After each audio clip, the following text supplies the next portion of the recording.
Hello everybody, my name is Sky. I am your friendly neighborhood autistic person full of random useless facts. And today we are getting back into Jurassic World Evolution 3. Specifically, I thought today we would go ahead and just bounce into getting into working. Goodness me. Let me grab a drink. Phew. Anyways, I figured, gosh. I am a little bit high, don't get me wrong. But my allergies have been awful this last week. Ugh. Anyways, figured we could go ahead and get started on working on the all-carnivore sandbox build, just to have a little bit of fun. That way I don't have to stress so much about managing and reaching specific goals. We can just hang out and relax. So let's go over here to the sandbox. Do I want to do...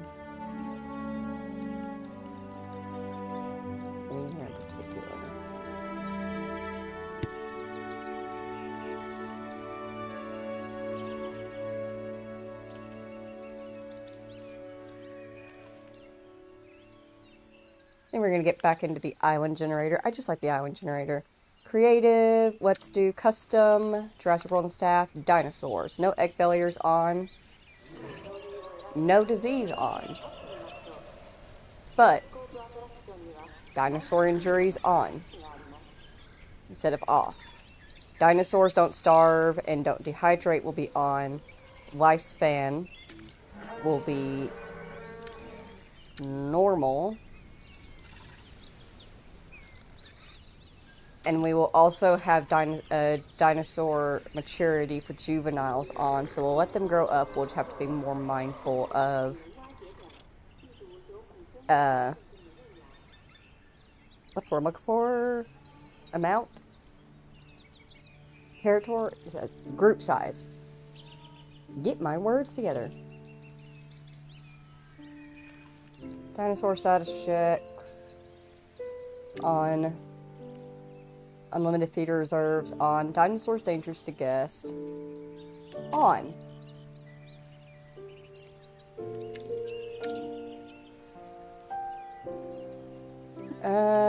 Normal escapes, high escapes, low escapes. Let's do low escapes.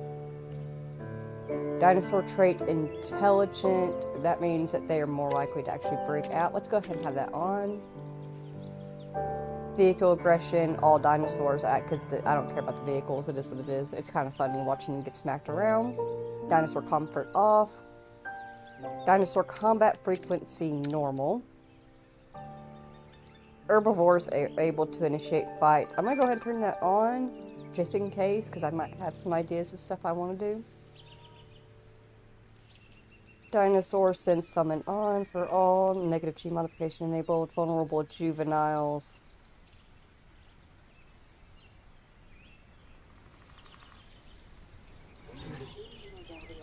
I will turn vulnerable juveniles off just because I feel bad for the babies. They're just babies. Gene modification points, unlimited traits, dinosaur cohabitation, normal. Let's keep that normal. Dinosaur breeding always succeed. Contracts off. Narrative events on. Scientists off. off.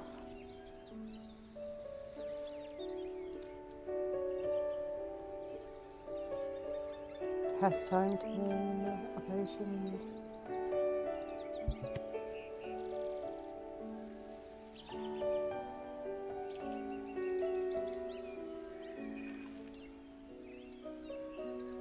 Oh, so you can turn this off so you can set more operative buildings just for like decorative purposes. They won't actually work. They'll just be decorative of like, these look cool.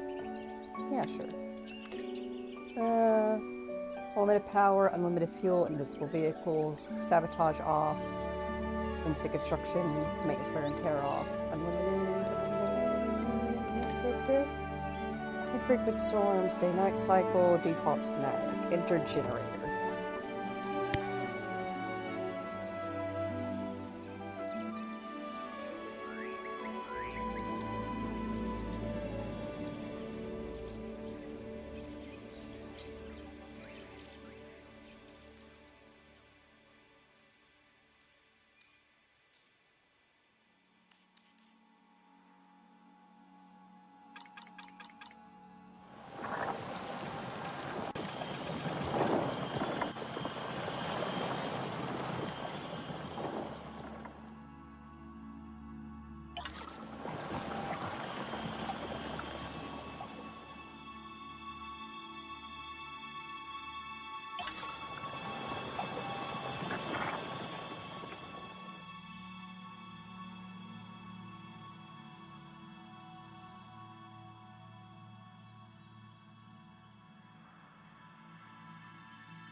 Alright, let's get started. I know already, once I saw this, I want this to be the back of the park.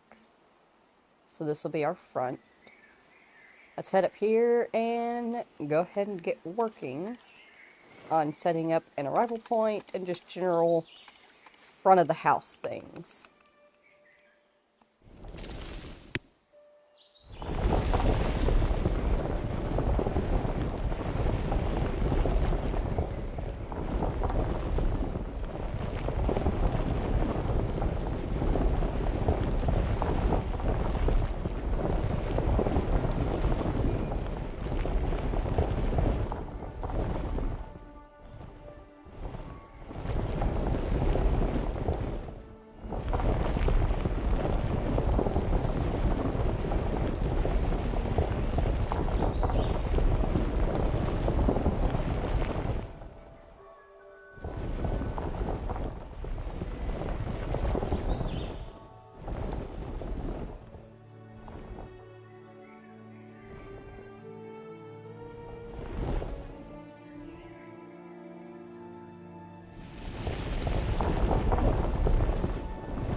Welcome in.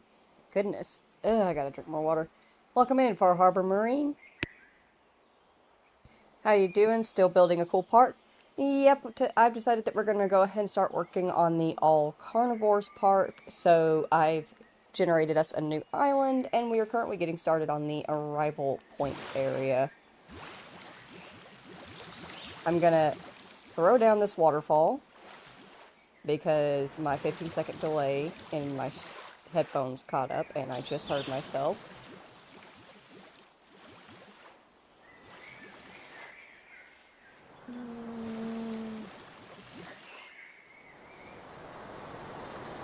That's pretty good.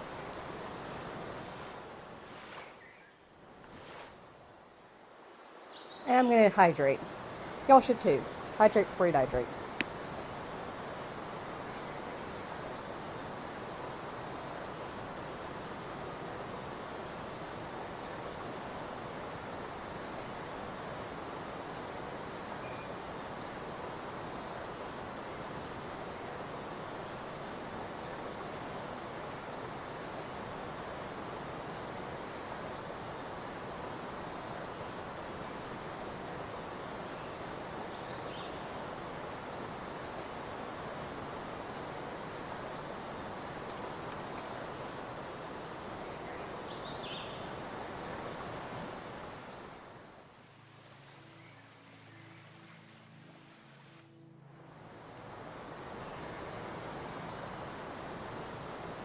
Welcome in, Reverse Colin. Have you been away, or have I just been missing streams? I've been away a little bit.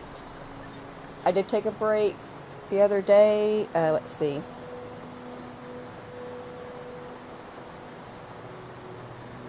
The last time I streamed was 2 days ago, and before that, it was 6 days ago, so I did have like a small break here. But I spent that time being productive, and I like fixed up and started the Discord, so the Discord's up and running and linked in the description of my channel. So that's working.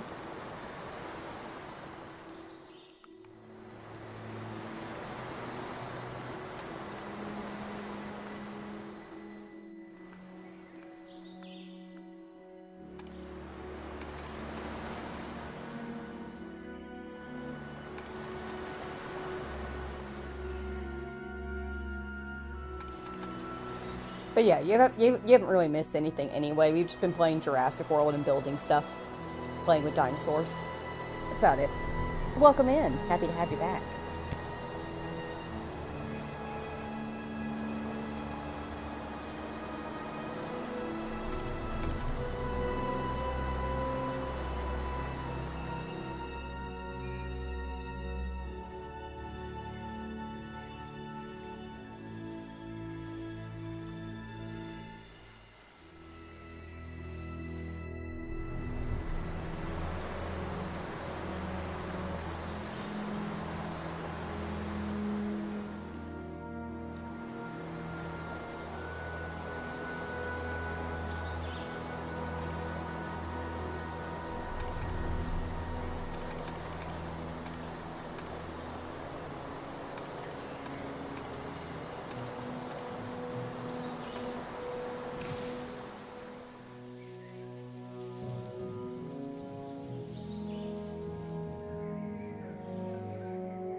I don't think so. If I remember correctly, I think I have it set that you only need a verified email. Mostly because I've had the exact same issue that you have. So I'm pretty sure I set my settings to that. There's a little security question though, but if you watch the video and you watch my channel, then you know the answer to the question.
Are you a Call of Duty fan?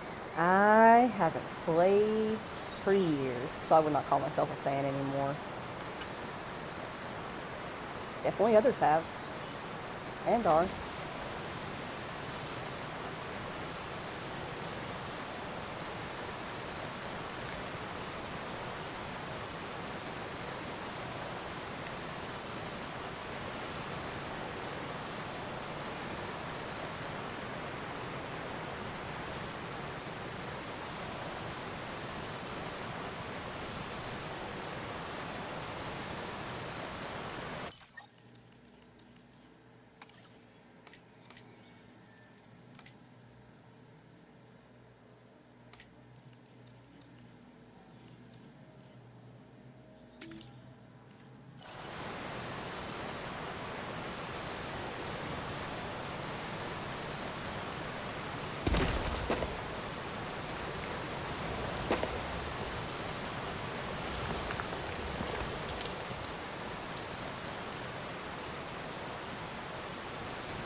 I just thought of setting sky. How does the water system in this game work, since that waterfall should be impossible?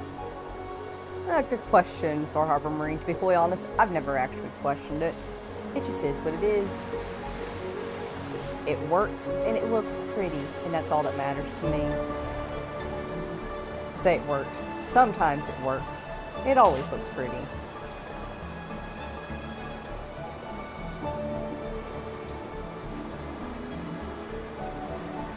If I can like pull a sim and stick this in here, have it hidden, but also still provide a light.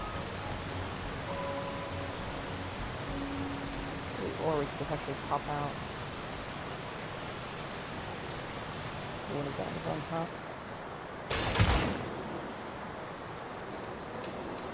What happened? The game did not like that. It just divided everything.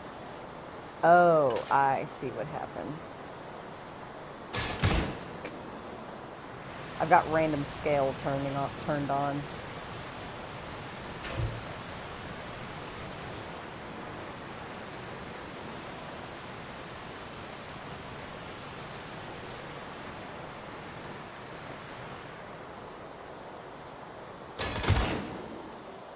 Hidden lights.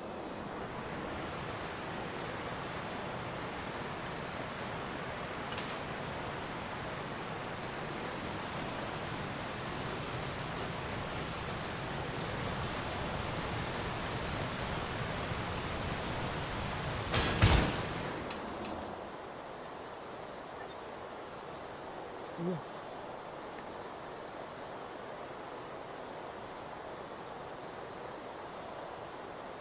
Also, hot take for me, I hate the cold weather, I hate the summer, but I can tolerate the heat. I don't like the cold, which feels like a freezer. I kind of feel that, but I don't know. It's one of those things where I've always preferred winter over summer, but I have gotten to a point where I can't handle the cold like I used to. I struggle a bit, but I've never been able to handle the heat very well.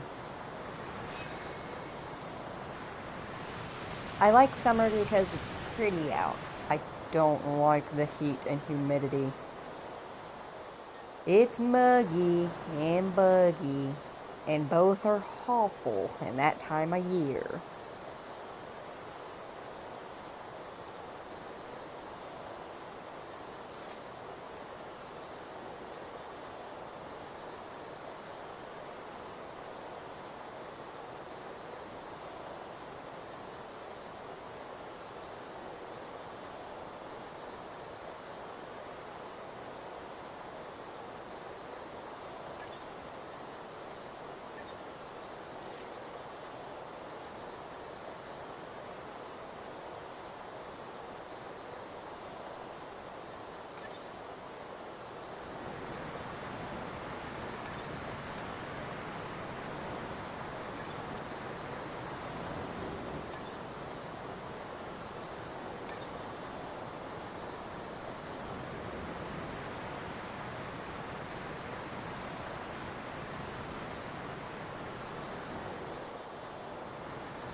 Personnel. The park is opening and guests will be arriving shortly.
a science center. Doofenshmirtz Incorporated Science Center. Doofenshmirtz Incorporated.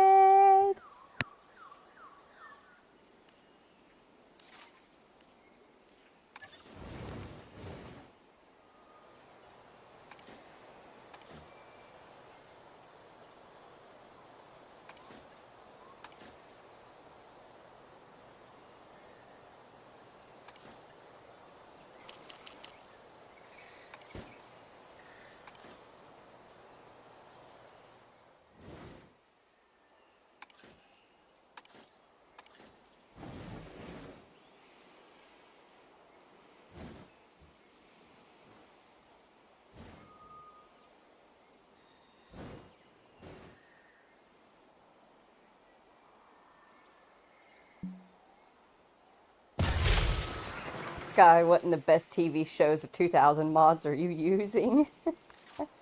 This is part, or one of the workshop creations that I came across and absolutely loved and just had to have. Doofenshmirtz Incorporated. So whenever you go into the workshop, you can actually find community creations that are super, super cool and have just, like, it's insane what people come up with. I've got a few others installed that we will be using in here as well. I can actually go ahead and show you one. Yes, I can't remember what size amenity, just said it was an amenity. Probably a large.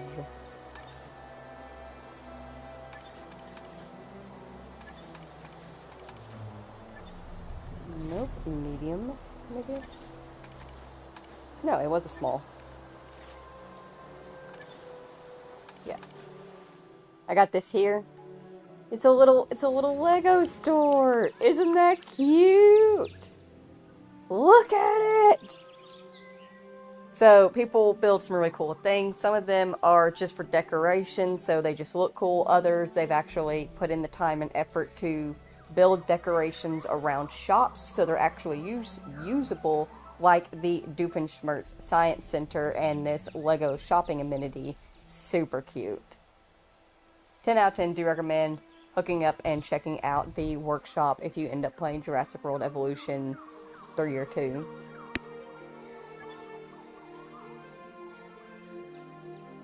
Why do I feel like he would actually own a damn Jurassic Park? Oh, he 100% would.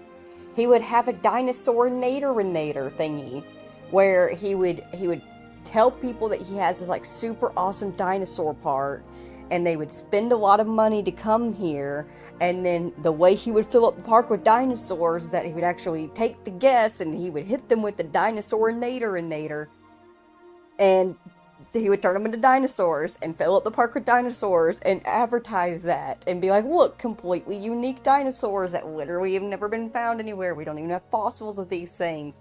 Like, super cool. They almost look human-like, don't they? Ignore the fact that they're talking to you and sell some more. Perry would have to show up and beat the shit out of him. That's like, he would be going around managing the park, just like checking out all his dinosaur things, and he would see like a little blue platypus dino thing, and he'd be like, a platypus dino? Perry the platypus dino.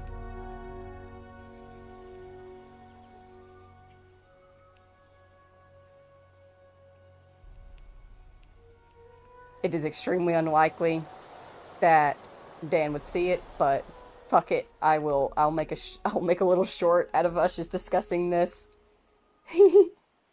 Hit up Dan Povenmire and be like, bro, have you considered giving Doofenshmirtz a Jurassic Park? Can we do that?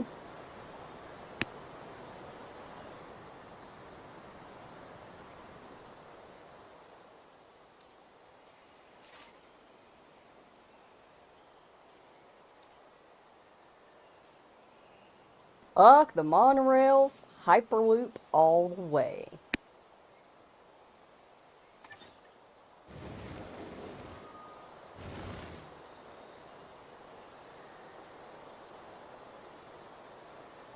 I actually really like the idea of setting it up behind the Innovation Center.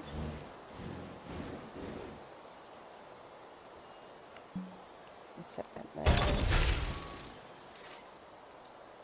Hyperrail. I've decided we're going to use the Europe Malta styling this time around. So we'll use that or anything close to it. Oh, wait. There we go. I can just line that up like that. I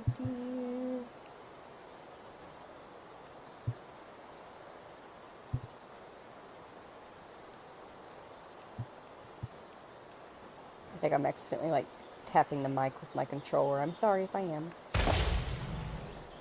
Alright, there we go.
Follow the yellow brick road.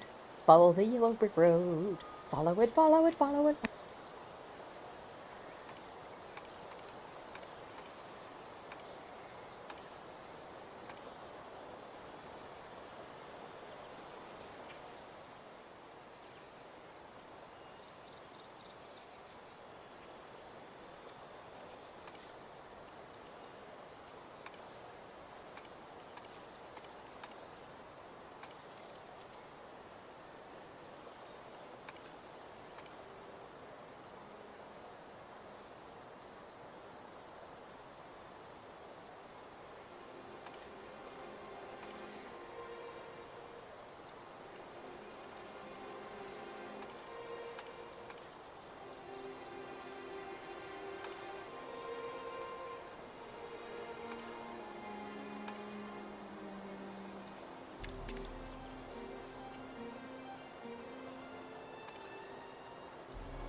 Also, why doesn't he ever sell the patents of his tech to the militaries of the world?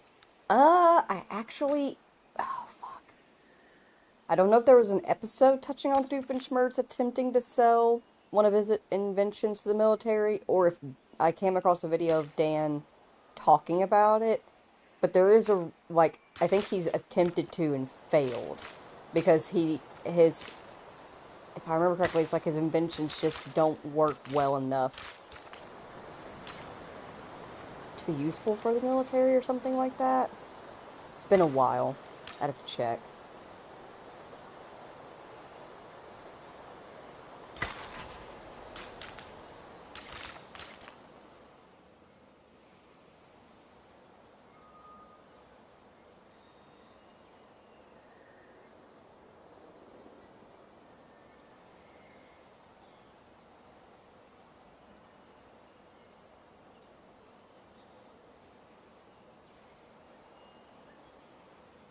Yeah, I think I kind of agree with you there on that. That's fake internet coming in. Like, what was it called? It's like fake internet theory or what? Dead internet theory. Dead internet theory. That's what it is. That's that coming into play. How can I get... I think that's lined up.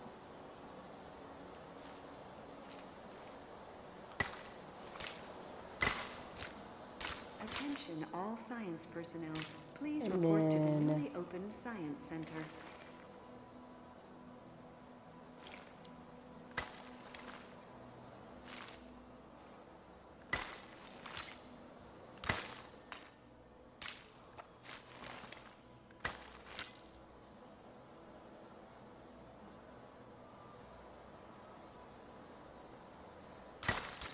Go. Try to get that nice and smooth as possible.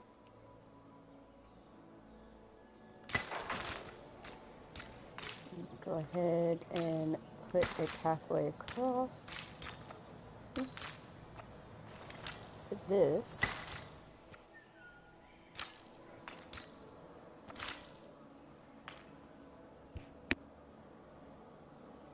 Oh, you, people. I forgot to close the park.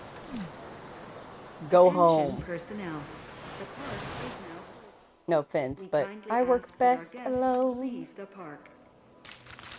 At least for the moment, I need to at least set up some things before I can open up the park.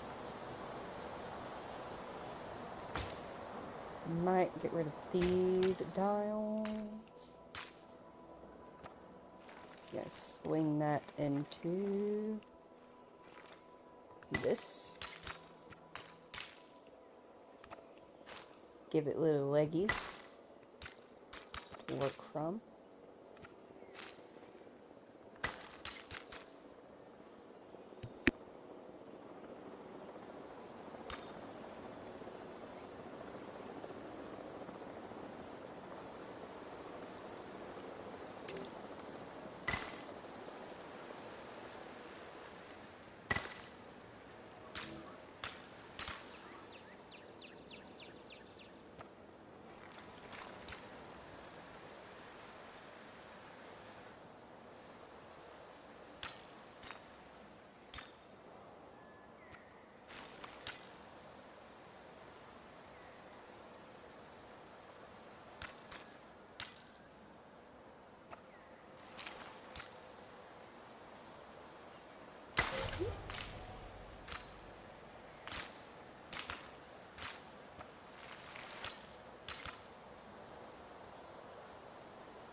Like, imagine you look at a live comment and you just see random saying snacking on a pizza or random emojis. Like, you would be confused and wondering why the comments look more fake than GTA 6 being real. Yeah, that's dead internet theory. Everything's turning into bots. They're not real people. That's why it looks fake. Because they are. Sad, terrifying, but it is what it is.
The reason why I keep doing that is because I've been playing a bit of Sims here and there.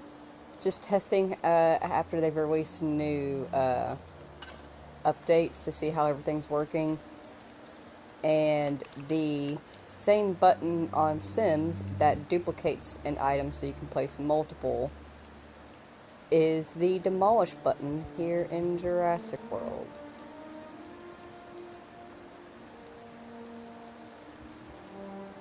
So I keep doing that. My bad.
Welcome in, I'll hear you. Hello, hello. Got out of the shower. Wanted to get out before 11 because I'm pretty sure it was 11 when you started the stream, but I got out late. I started around 11-ish, like 11:20-ish or so, but yeah, you haven't missed much. We started in the all carnivore Sandbox park, so we generated a new island, and right now we're just working on the arrival point area. So we've got our arrival point actual thing right here, and right now we're working on just decorating this little line. We've got the Innovation Center and a Hyperloop building at the back. We have Doofenshmirtz Incorporated Science Center. We have the Den thing where you can actually like purchase dinosaurs. A little Expedition Center, even though we won't be using it. A little Lego store, shopping amenity, and a visitor center.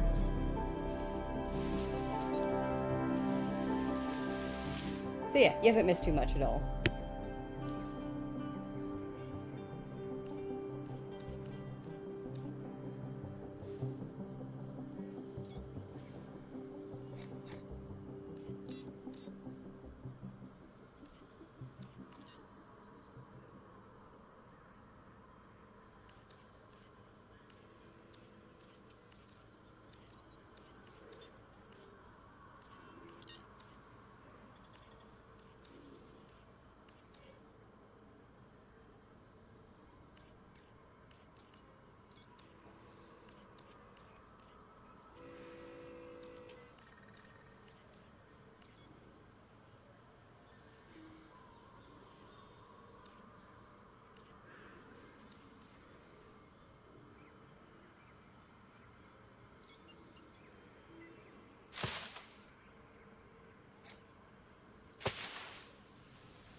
This plant right here, freaking goldenrod.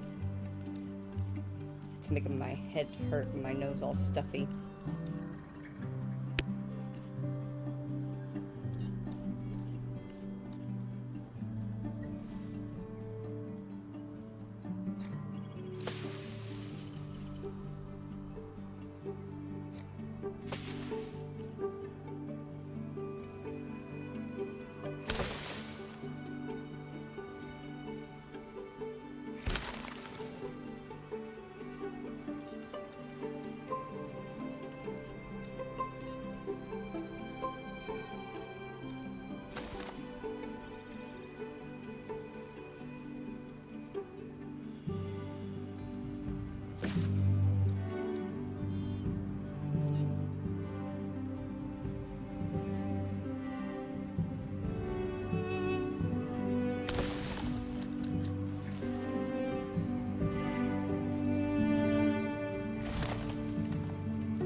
I might have added just a bit too much because now it's really dark down here and kind of spooky.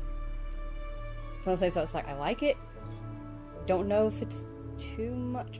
Lighting. Oh, floor lighting. That's what I do.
Well, I slightly overestimated the amount that it would take to actually line it, and I lost sight of the lines halfway through, so they're not fully even. But I think it'll look good at night once we get it actually fully set up. I'm gonna trust the process.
I guess we'll see at night if it comes across the way I want it to.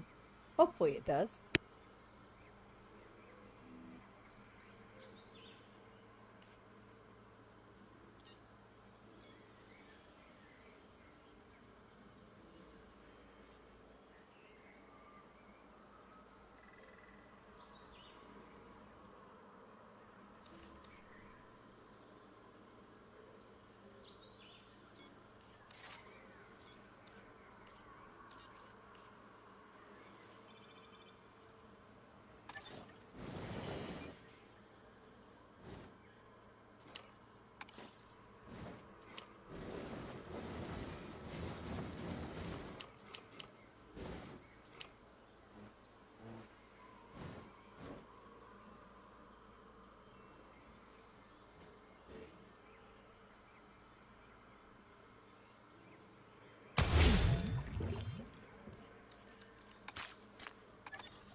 I would assume with them all being maintenance facilities and all of them technically being connected because they are all flat road and flat ground, flat foundation.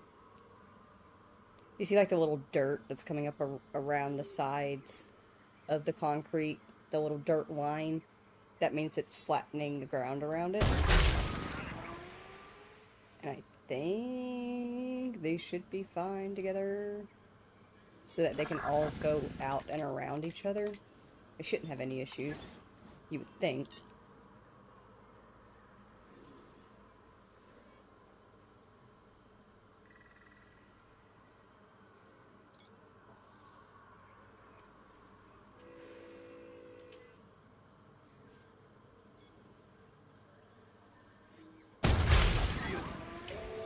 So hard to see with all the dust.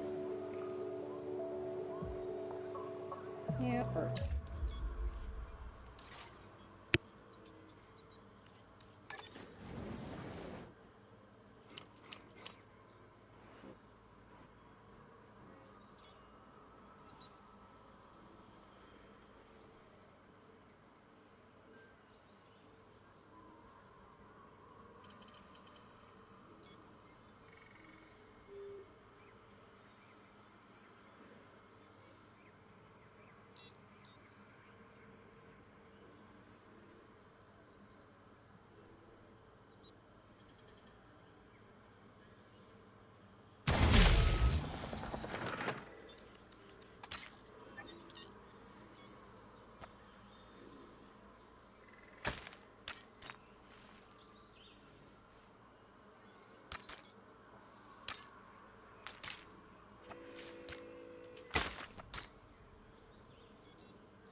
I was originally like, I'm gonna cover it so that way you can't really see that all the working buildings are back here. But can't do that because they can't drive through excessive coverage. If it gets too thick, they just can't drive through it. So, there it is.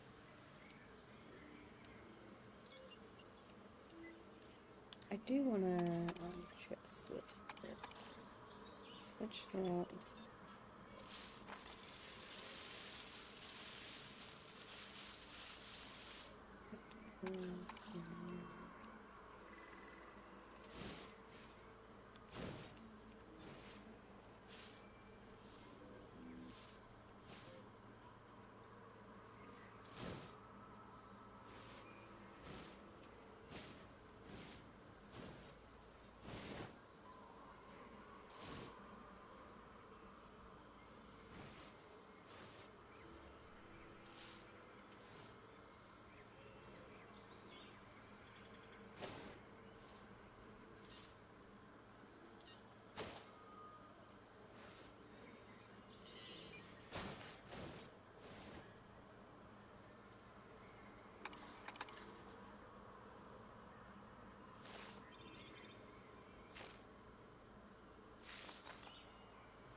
There we go. That looks a little bit better. A little bit more like there's some natural pathways cutting around through there.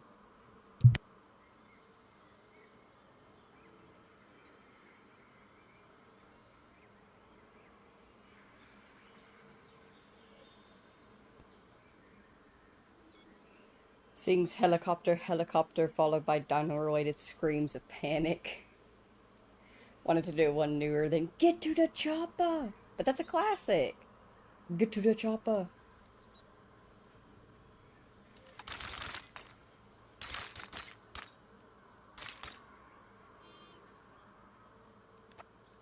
Hello, weed. Welcome in, welcome in.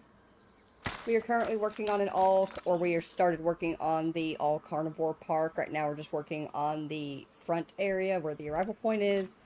Got our arrival point. We got the little walkthrough where you go through the spooky little jungle area and go under the signs. And we have the innovation center. We got a hyperloop. We got Doofenshmirtz Incorporated. Excuse me.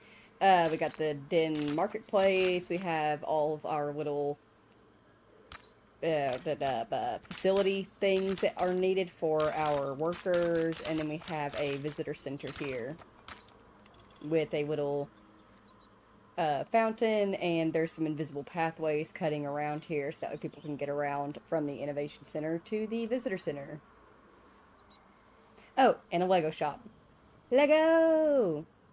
Welcome in.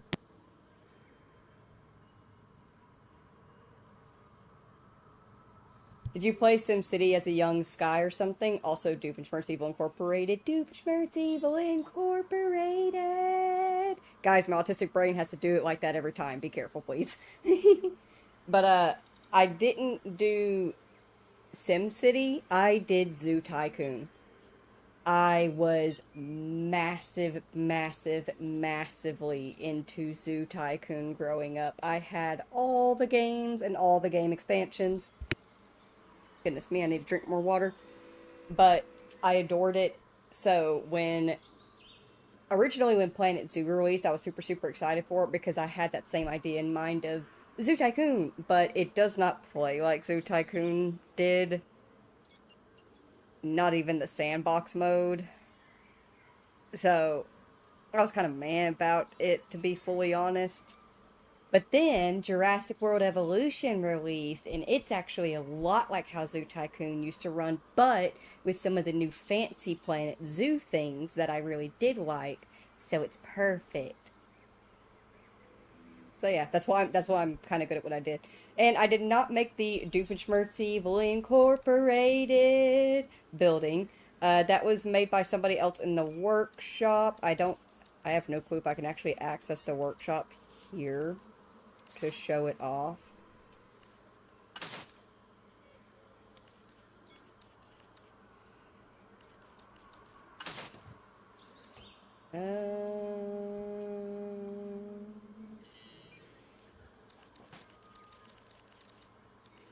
It was in the, it's in the operations, was it Science Center or was it Control Center? Science Center.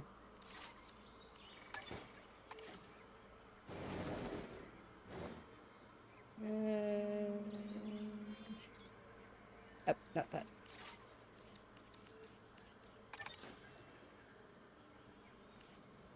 Yeah, I can get over here to this where it has show more, but the Doofenshmirtz one isn't in here.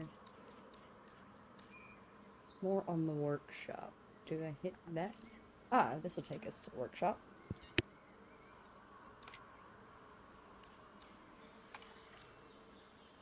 Here it is! It was made by Noah. Number 39576. Noah. Oh, Perry.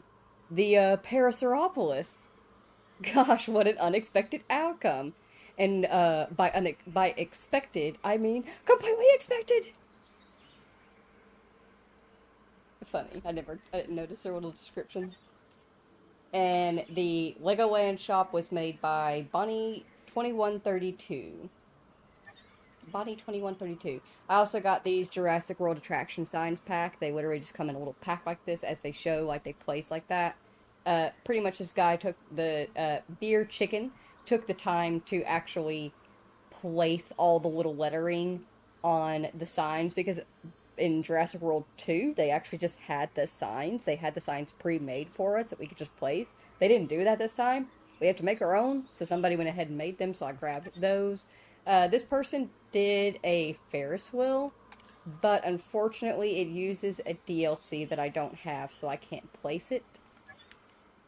And then I got the Lagoon Shark Tunnel by Evolution Square, who does a lot of Jurassic World Evolution stuff. Highly recommend checking them out.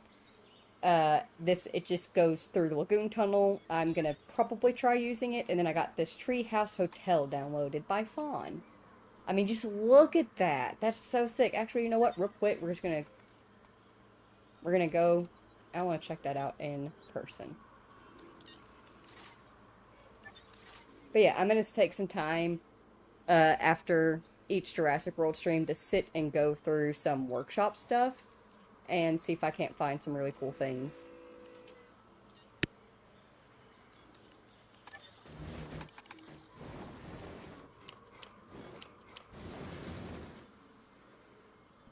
Look at that. That's so cool. It's so pretty. I love it. Ugh, precious. Evolution Square, my beloved. Yes, weed. Yes, we love Evo. So sick.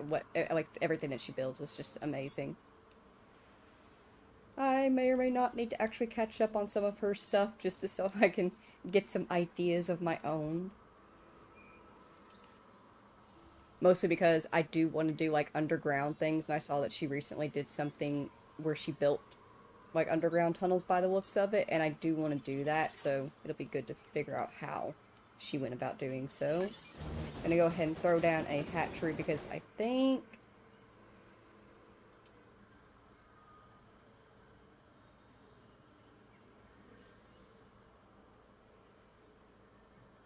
Not yet. Gonna do 2 more guest things. We're gonna just do a maybe medium, maybe small. We're gonna see. That's small. I think, yeah, small. We're gonna do some small drink and eatery amenities real quick.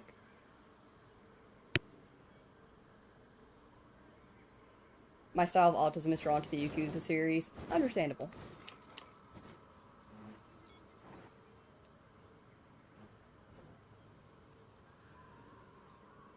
That's one thing that I will say is fairly fun and entertaining about autism and it being a spectrum is that we all have our own little things that we like. We all have our own preferences and quirks. When I was growing up, it used to be lots and lots and lots of trains, followed by lots and lots and lots of planes.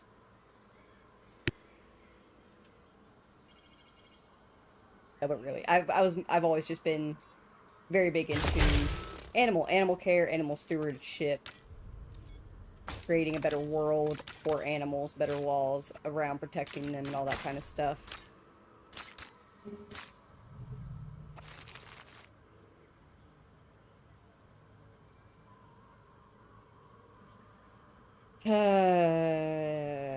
I judge every single semi-truck driver that uses their engine brake on this road that does not need your engine brake to be used on.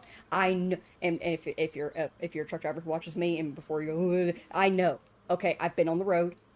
All right, I was a truck driver's assistant for a couple of years. All right, I know where and when you need to use your engine brake. You don't need to be using it on my road where there's literally no incline or decline. Useless. Be better. That is a skill issue.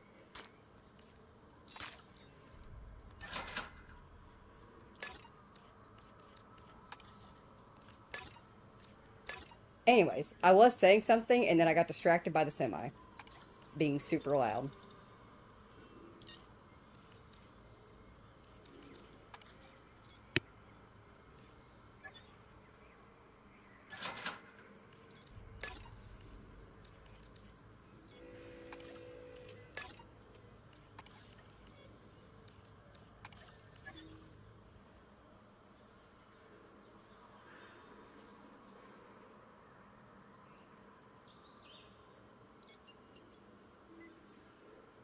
Oh, what I was gonna say. But yeah, my random useless facts, majority of them are literally just animal facts.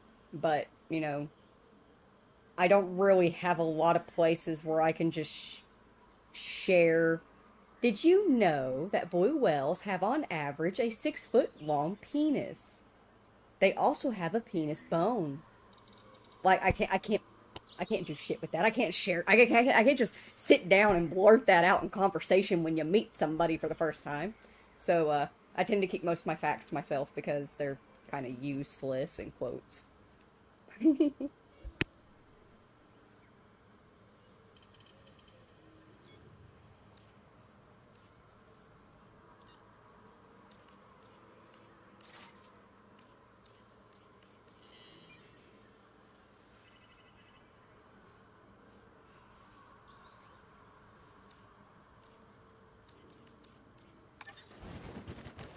Alright, so this thing is what I'm gonna test something with this real quick. Because could I just do that? I'm gonna throw this down, enclosures, hatchery. Can I attach a hatchery directly to this? No, because that would be far too easy, but I could probably... Ah, I see, because of the way the hatchery actually works, and it's like... I'd have to build it out far enough. But, once I got that down...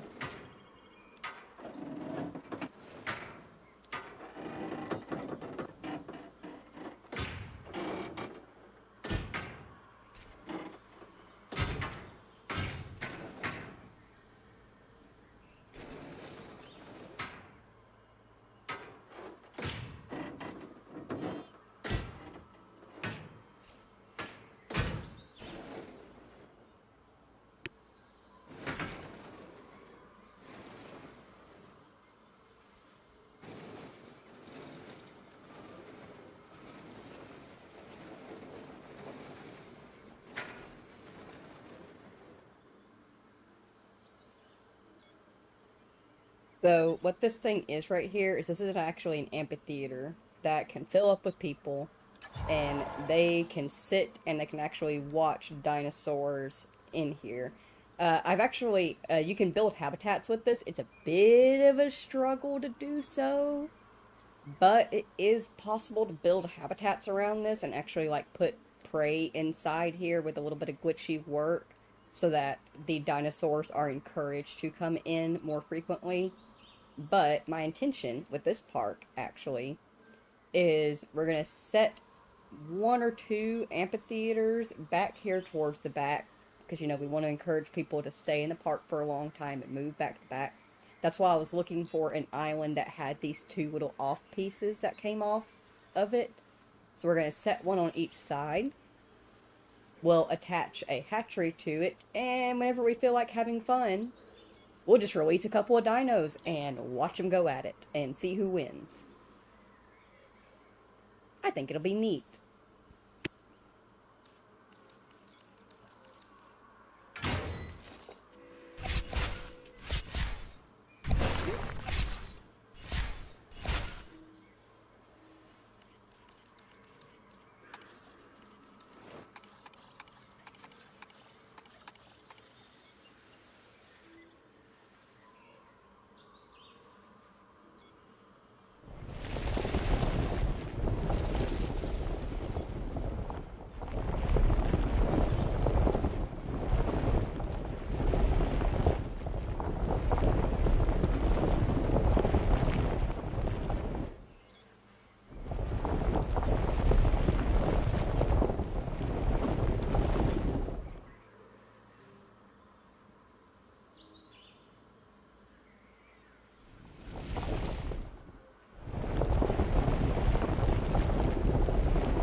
Wait, can we get them that close and I just needed to get it like right up on it correctly?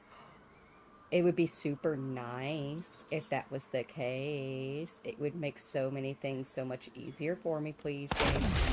Game! Aw, thank you. You did something right for me. Aw, that's so damn nice.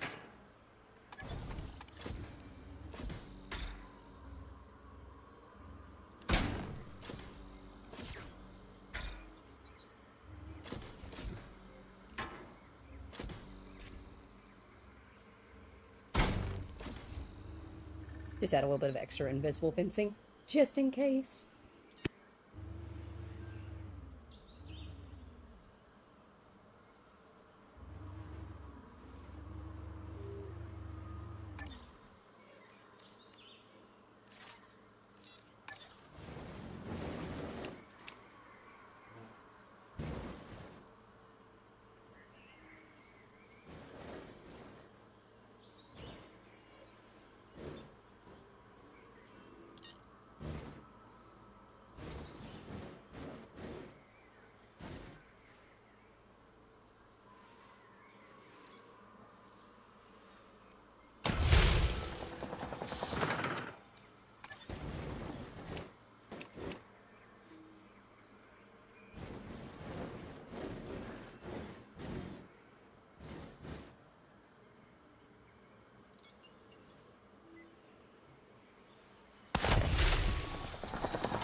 thick. So those will be two of our main attractions that we push people towards the back with. That is something that I've picked up back in my Zoo Tycoon days as a child. Is, you know, the lions, the tigers, the bears, all the big attractions and rare animals all get pushed to the back of the park to encourage people to stay there as long as possible and spend as much time as possible. I don't care how bad of a time you're having, you know you want to see your favorite animal, so you're gonna stay. Works every time.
A wild animal in the building?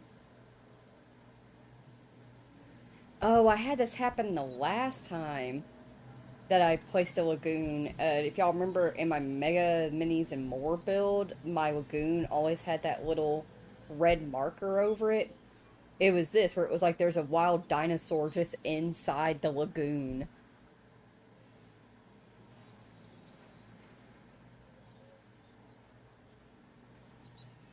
At this point, I'm just gonna do the evacuate the building, and we'll just delete it all. I don't care.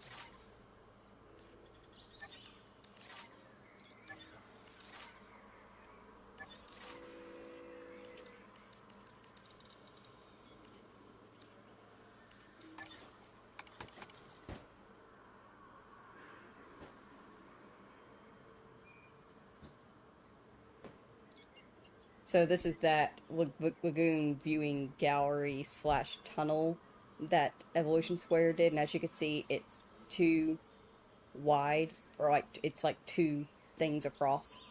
So we need to fit it within a certain angle for it to work properly. But it's pretty sick.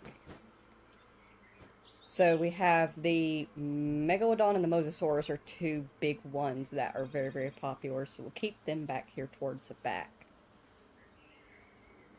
Welcome in, Thiago.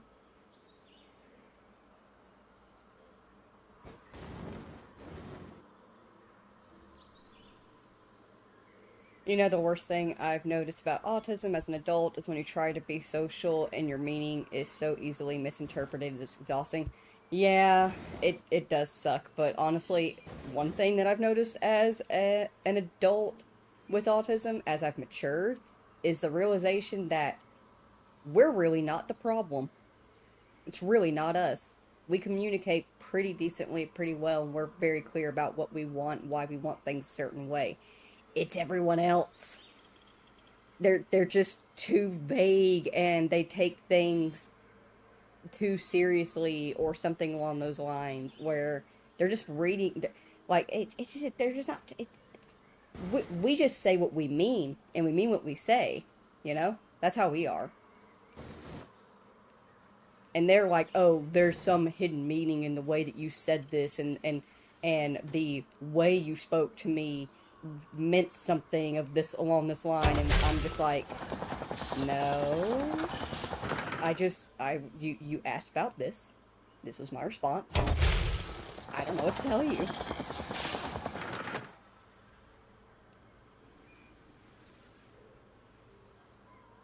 Super cool. Alright, so we'll do that for one, and then we'll do another lagoon for another. I unfortunately do not speak Spanish, Thiago. Failed my Spanish classes. I can read Italian. I used to be able to speak it mildly, but I stopped speaking it and have just lost the ability, but I can still read it. Weird how our brains work like that, isn't it?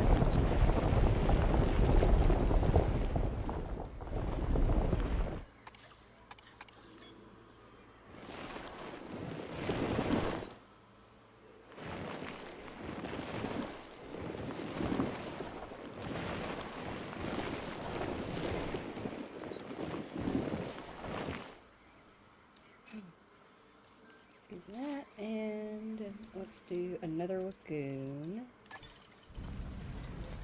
over here.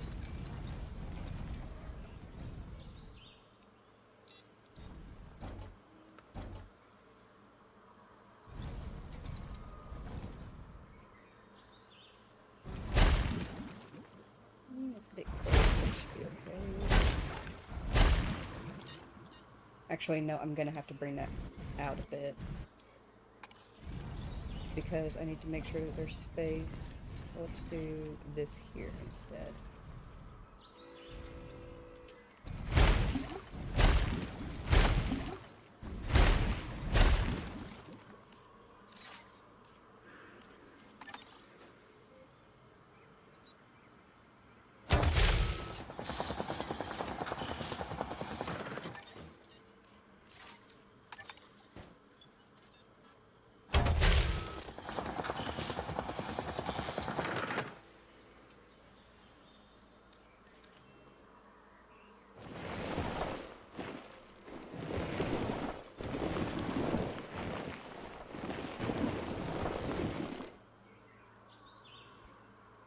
Now I've got it stuck in my brain of that moment with Arthur and Dutch. I thought you knew Spanish.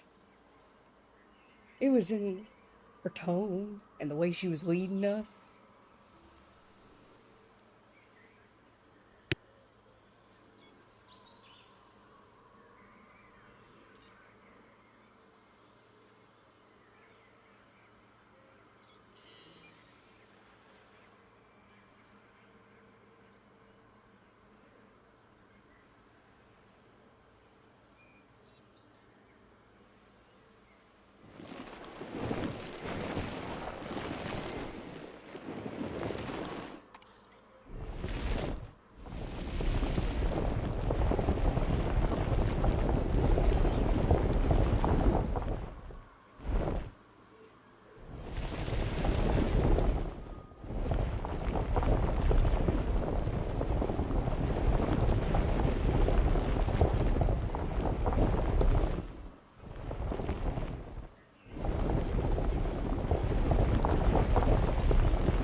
Why do I keep getting these things?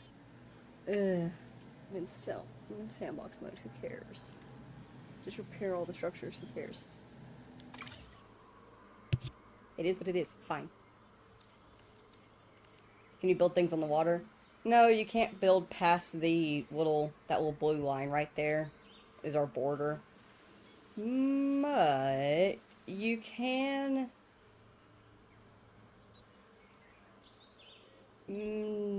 do some glitchy things if I remember correctly, and I think there's a way you can actually build something in the lagoon. Actually, if I remember correctly, if you wanted to build in the lagoon, the best thing that you could do is actually do that, so that way there's a middle portion in the center, and then you could build something there, like a little lighthouse, or you could put a hotel in there. It couldn't be accessed, but you could put one there just for the looks.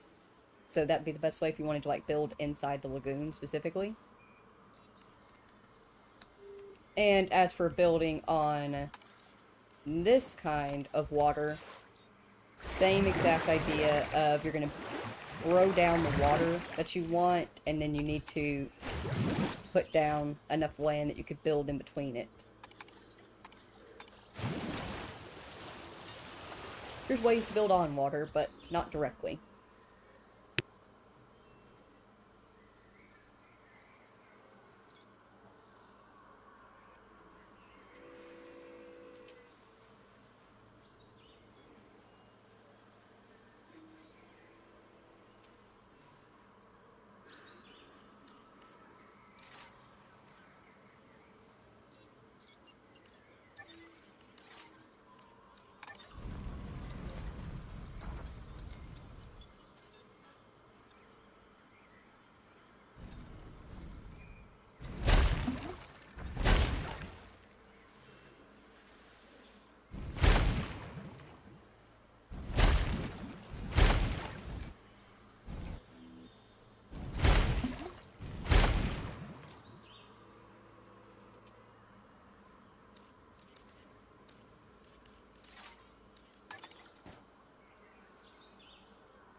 Alright, so we're gonna have 2 deep Mosasaura and Megalodon because they feed on sharks. The others, however, they get feeders. So what we're going to do, it's very hard for me to see if it's coming up correctly, but we can use these rocks here. Kind of sort of see. We can use these rocks here. They have collision turned on them, and with the collision turned on, the dinosaurs that are placed in here won't be able to go below that level. So we can actually put down a bunch of rocks here, and we can raise the level of the inside of the lagoon, so that way they are easier to view when they're a little bit smaller. So we'll do that for one of them. not going to worry about it for right now. I'm mostly just getting a layout here of this is where I want this versus that.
I think we'll start small.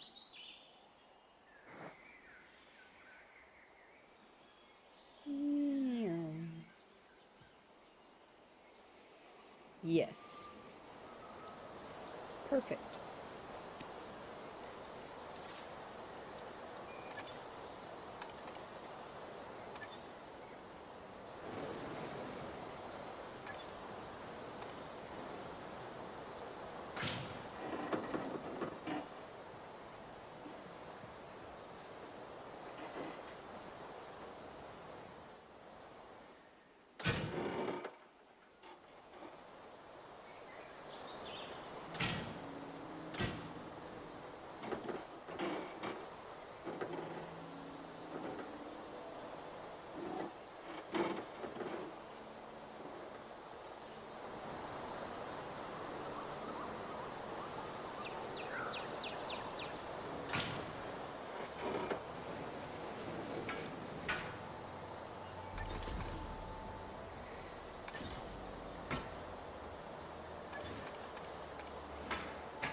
Sorry for all the questions, just feel chatty today. Do not apologize, said I'll reverse Colin. I'm completely fine with that. I'm honestly... I feel like I'm way too quiet as a streamer a lot of times. But anyway, I don't feel the need to talk unless I have something particularly important to say. So I don't talk much. But I also know that that's kind of boring to watch. So whenever my viewers chat with me, that gives me something to say.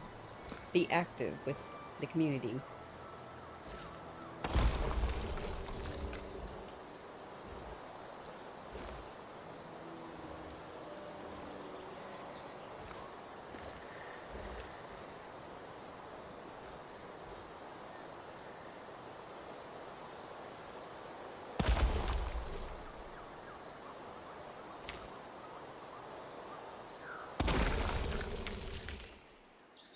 Very nice. Being honest, this is way more than enough space for Compsognathus, but I'm fine with that. It's okay. I couldn't really think of anything else I would do with this particular anyway.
Oh my gosh. Oh, my cat chicken has been clinging to me for the last, like, let's see, it's currently 2 a.m. Going on at least 4 or 5 hours, maybe. It just will not get out of my lap, and my legs have been hurting so much, and she finally got up to go get a drink. Give me a second, I'm gonna stretch. If you need to, please go ahead and get up and stretch, grab snacks, grab drinks, stay hydrated or dehydrated.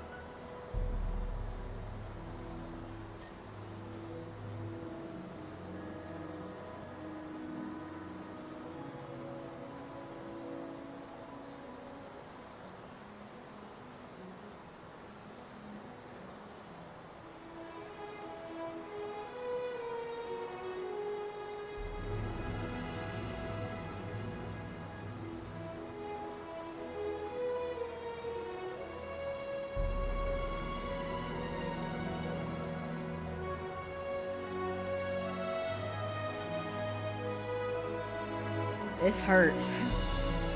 My right leg went completely numb 2 hours ago, and all the nerves feel like they're on fire.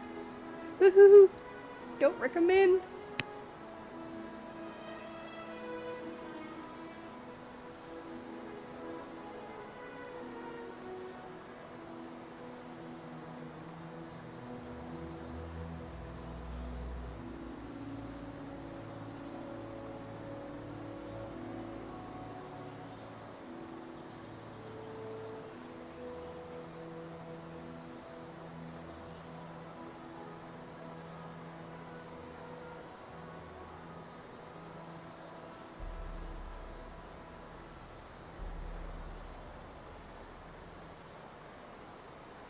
Why did you name your cat Chicken?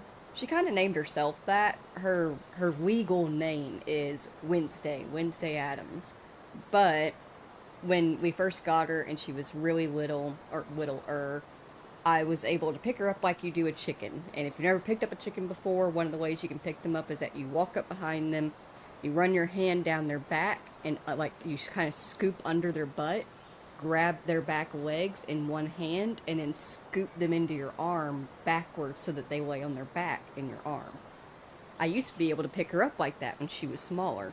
I could just walk up to her and, "Hi, chicken," whoop, and scoop her up like a chicken. And I was like, "Oh, she's my little chicken." She responded to chicken more frequently than she did her own name. She still knows that her name is Wednesday. Yeah, she still responds to it. She just doesn't care for it as much as she does chicken. She loves chicken, so she's still chicken.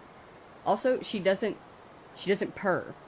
Like, she does purr, you know, all cats purr, but she doesn't, something about the way her vocal cords are aligned, it doesn't come out like a purr, it comes out like a little bit of a grunt.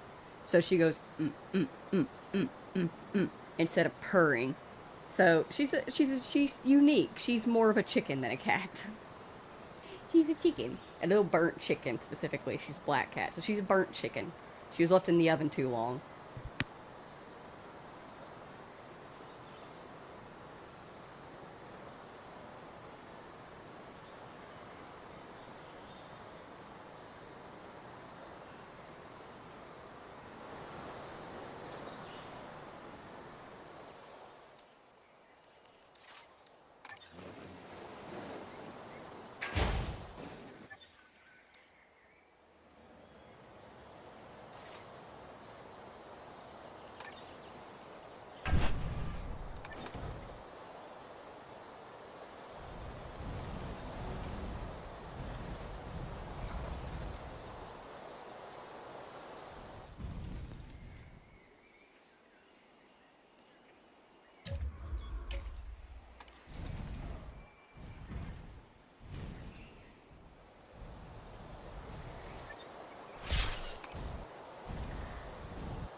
Ladies and gentlemen, we have added a new viewing gallery, ready for you to observe our magnificent animals. Ooh, it's gotten dark. Time to see how my lights worked out. I can see them up here. Ooh, I like it. Guys, it looks good. It's still dark down here, but it's lit up enough that you can see where you're going. The statues are perfectly lit. Eee! This is so good. It was a pain in the ass hand placing every light, but it was worth it in the end. It looked so good. Yes.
Amazing work. Thank you so very much.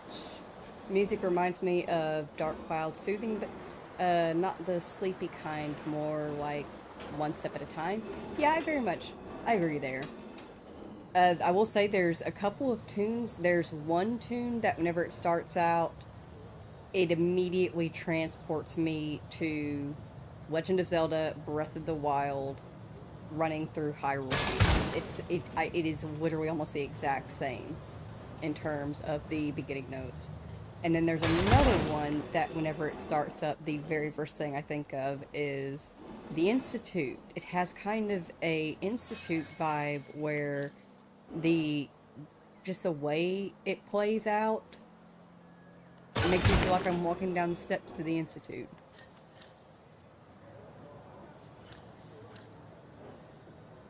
Not judging. I enjoy it. I very much like it. I actually like whenever when one game reminds me of another game, I appreciate it. Because I have fun in every game I play.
Alright, let's see here.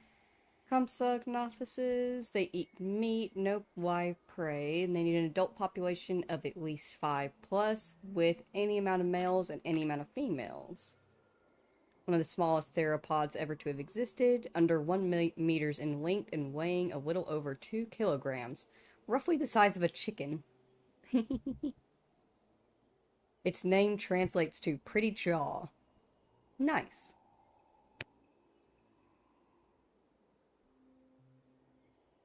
This dinosaur was discovered by fossil collector Joseph Oberndorfer in around 1859. And it was formed by part of a collection of bones he excavated in Bavaria, Germany. Existed during the late Jurassic period around 150 million years ago, and roamed the lagoons and beaches of Central Europe. Neat. Compsognathus. Compsognathus.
Wait, I forgot to modify this Synthesis genome. procedure complete. Incubation person. There we go. As always, I make my dinos super humble, super social, and super tolerant. Just so that everybody gets along as best as possible, and I can have a little bit of leeway with their enclosures. If they're not entirely perfect, it'll be okay.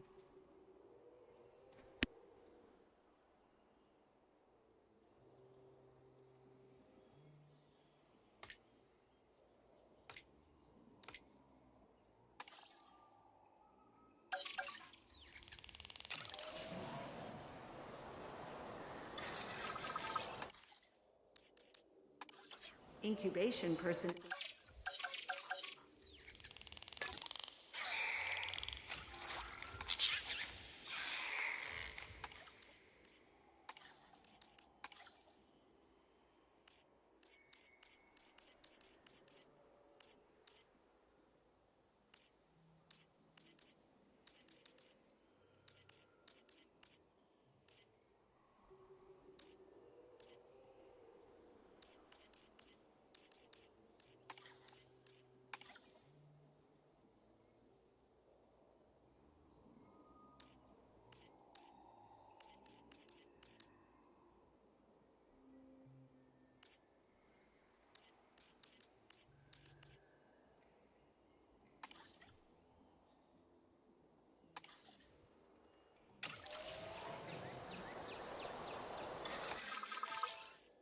Procedure complete.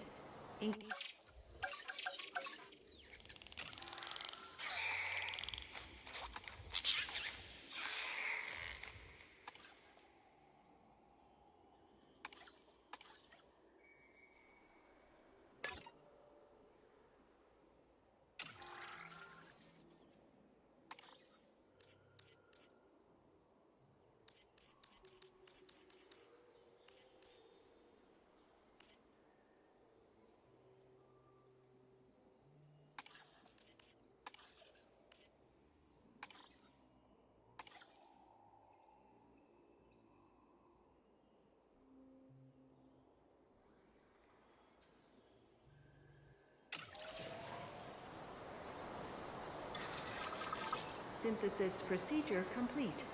Incubation personnel, please stand by.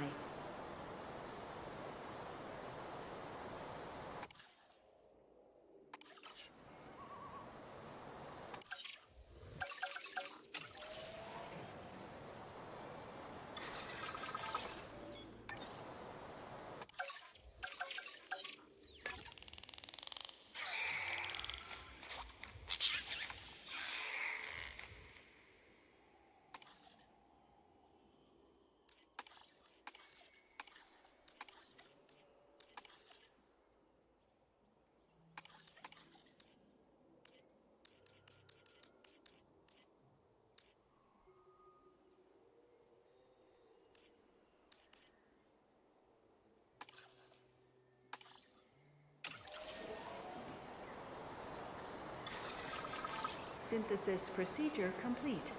Incubation personnel, please.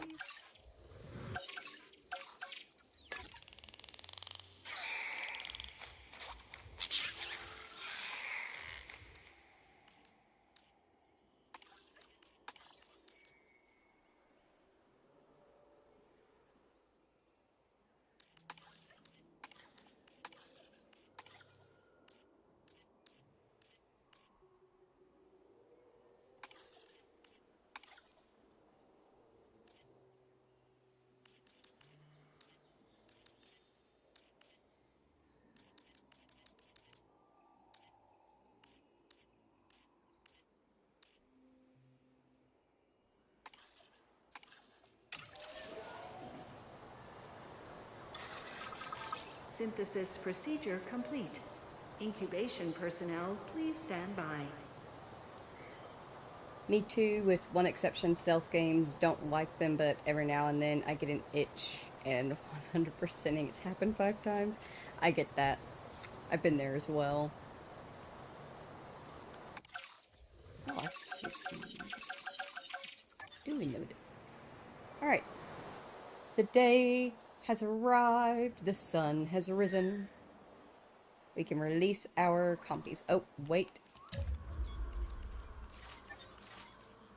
A ranger post.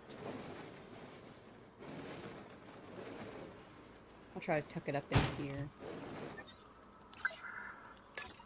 Add ranger team.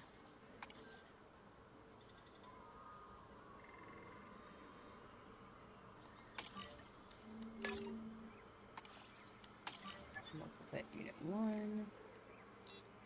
Actually, almost forgot. I need to also do maintenance posts.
Incubation complete. Prepare asset for release. Synthesis procedure complete. Incubation personnel, please stand by.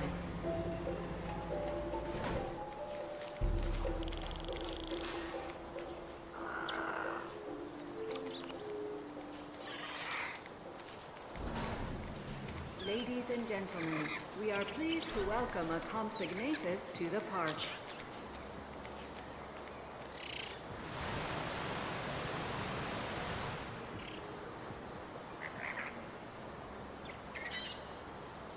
It infuriates me that the narration is just not working. I can't tell if it's glitched or if it's intentional that they took it out. I feel like it must be glitched because we haven't released Compsognathus, have we? Like, maybe we did? No, I don't think we have. We haven't released it since I've cleared the cache. I literally cleared the cache from this game and reset it. Reset it from the beginning. So we should have narration for all the dinosaurs. That's infuriating. Meh.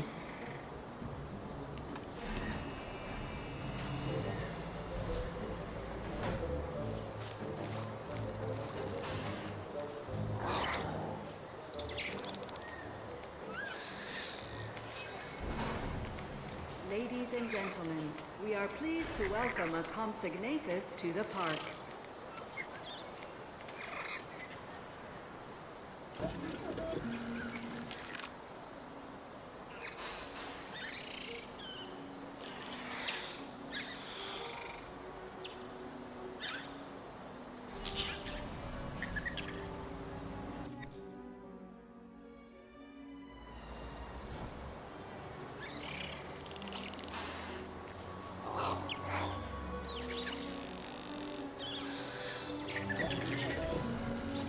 Ladies and gentlemen, we are pleased to welcome a Compsognathus to the park.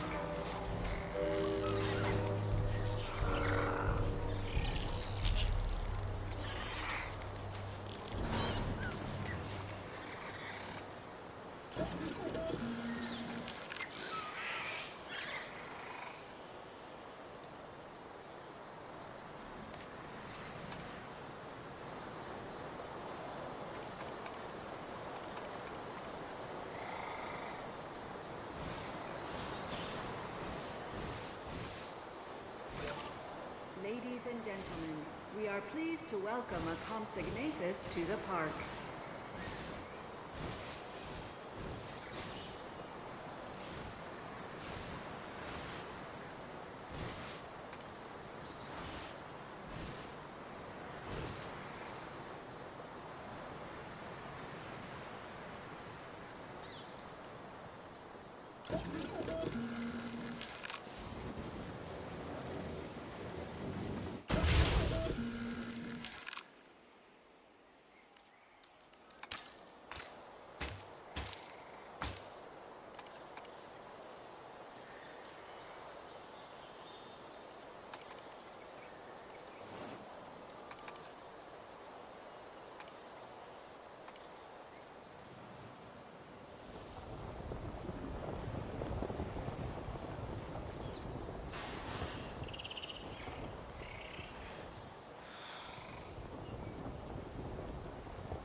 Ladies and gentlemen, we are pleased to welcome a consignatus to the park.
I can't see one of these eggs and not get excited about the animal inside.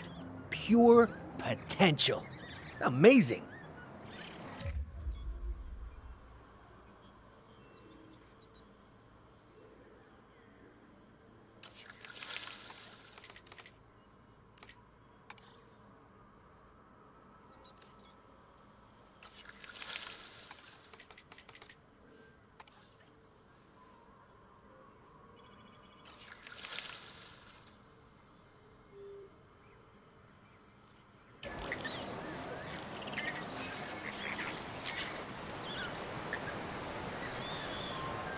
Ladies and gentlemen, we are pleased to welcome a consignatus to the park.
I forgot that there's at least one other dino that I should pre-prepare for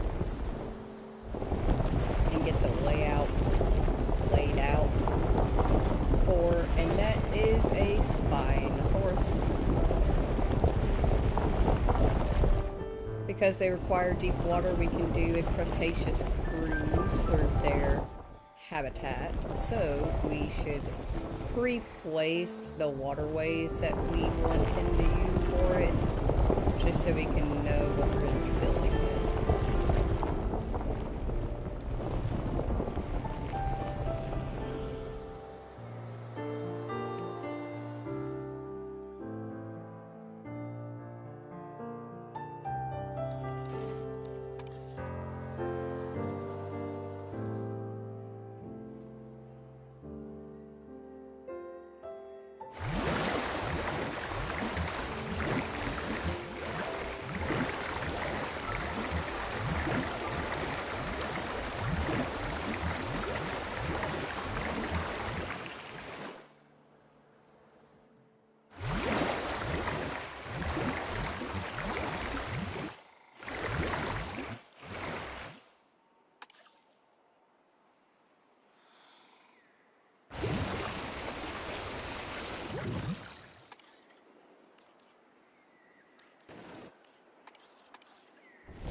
Ladies and gentlemen, from a cosmic to the park.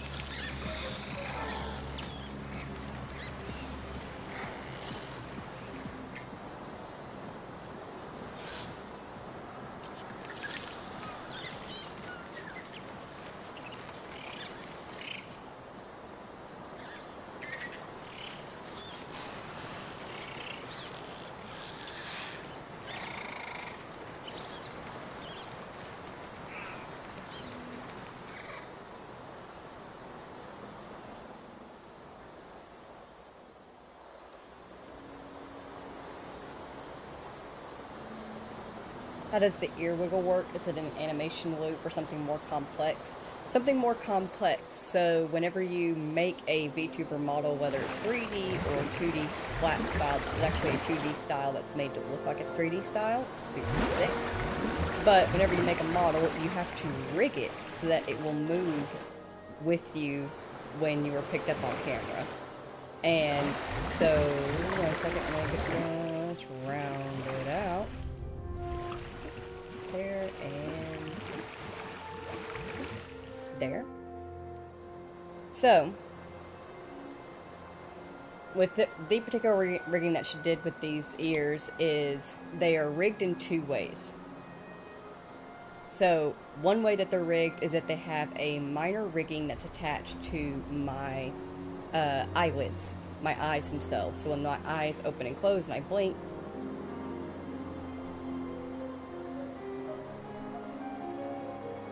it pulls them down just ever so slightly. The rest of it is fully rigged up to the eyebrows. The eyebrows are actually what moves it. So if I scrunch my eyebrows, it pulls my ears down. If I look super up high, then it pulls my ears up. And if I, do that, and then there's the, let me adjust my glasses so it's not reading my eyebrows as my glasses, but then there's the, just the resting look. So yeah, they're rigged to the eyebrows. Super sick, actually. Such a neat little rigging design that I will be snatching and creating my own form of course. I intend to actually make my own VTuber models for myself at some point. Eventually. I'll get around to it. But until then, I'm very happy with these models, and actually seeing how she rigged up the ears to the eyebrows was just immensely helpful immediately the second I realized how she did it, because I was like, holy crap, I've been struggling so much with getting the ears on my models to move correctly with my face, and I can't figure out how to get them to go up and down efficiently without just pressing a button to make them do it. So seeing her rig and realizing how she rigged up the ears to the eyebrows was just, oh, it was a light bulb moment for me. So sick. Ladies and gentlemen, we are pleased to welcome a consignatus to the park.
Ah, yes. If there's anything that would make me feel comfortable about entering a dinosaur's territory, it's a kayak beneath me and a paddle in hand.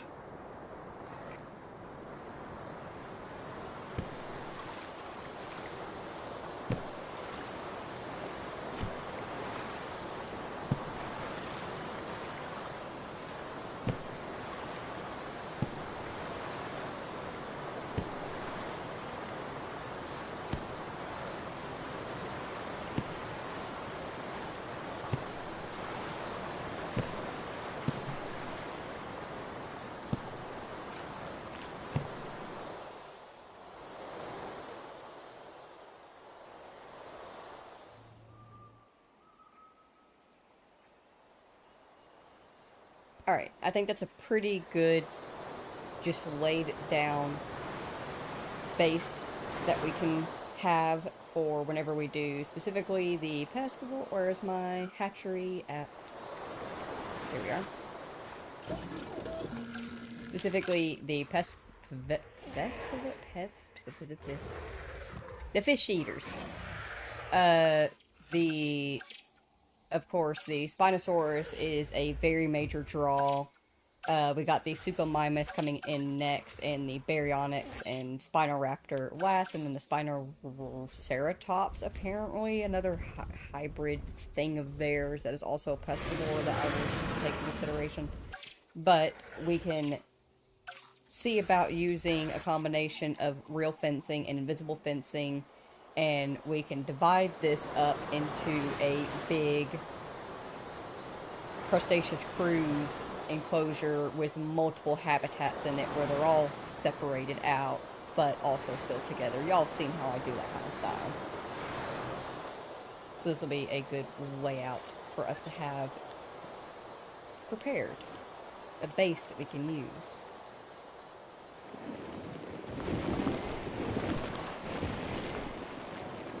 Smooth this out. We might lose some of the water around the edge, but that's okay. Like I said, it's just a basis and outline that we can use later.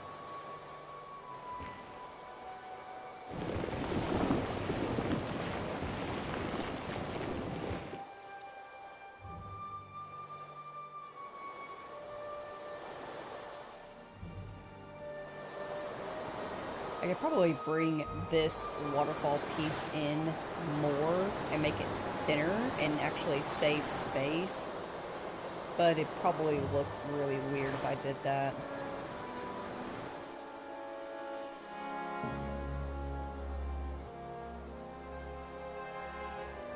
I'm curious. Go over here, scenery, fountains.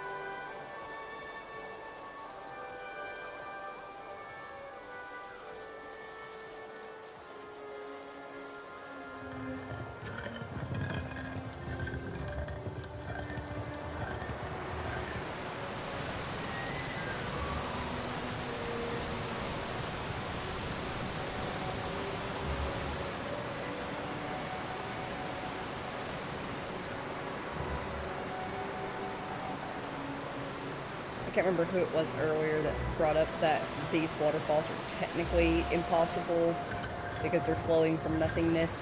If you really wanted to get into detail with it, you could definitely do this, where you could actually take fountain pieces and you could sink them down onto the top of your waterfall. So it'll look like it's being fed by a fountain. That'll work.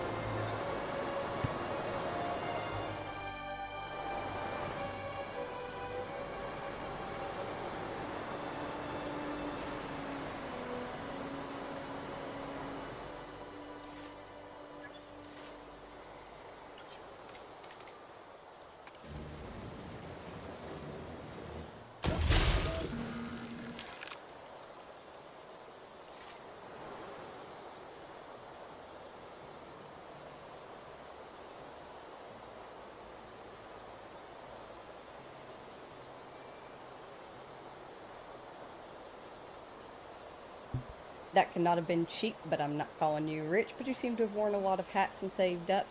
Actually, that is one thing, is one of the big reasons why I do genuinely recommend this model. The pricing of it was not bad at all. Personally, for me, with the conversion rate from what their monetary rate is set for their currency, for me, I only spent about, it was like $125 or something like that. And that's a one-time purchase that gets me access to this model, and it gets me access to her Discord and access to any updates. Right now, while we're speaking, she's actually working on new clothing and new hairstyles. The most recent update she did actually gave us a face mask that allowed me to put this scar over the face. And that was actually, like, bless her heart for getting it out so quickly. When I first got the model, that was something I was struggling with, was how she actually gives you detailed instructions of how to go in and edit it so that it can look the way you want to. And I was struggling to get a scar across the face, and so I went into her Discord and I was like, hey, how can I do this? And one of her Discord mods actually helped me out with laying the very first scar that I had over by editing the blush. I actually took the blush and I took it out of its pack and I edited it so it had the scar on it. She gave us, in the new update, a face mask. We take the mask and we can edit it and we can put whatever we want on top of it. I could draw all over my face if I wanted to, but I just have my little scar. And I particularly like that because I don't have to go in and edit it every single time. Whenever I had that originally and I switched over to my Luna or Willy model, it would keep the scar across the face because it was literally laying on the blush model. So I would have to go in and take it off and put it back on every time I switched my model. Now I can switch. Hang on, let me go over here. I can actually switch directly to my other girls, and it takes the scar off because I don't have the scar attached to their face mask. Isn't that so sick? I love that she did that. This one and then this one. So sick, isn't it? But yeah, 10 out of 10. Do recommend the Suiika customizable, purchasable VTuber model. It's linked in my description of my channel, and it's linked in the description of every single video that I have used it in since I got it.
I think if I stream, it will be mass. Need to find or make a good one.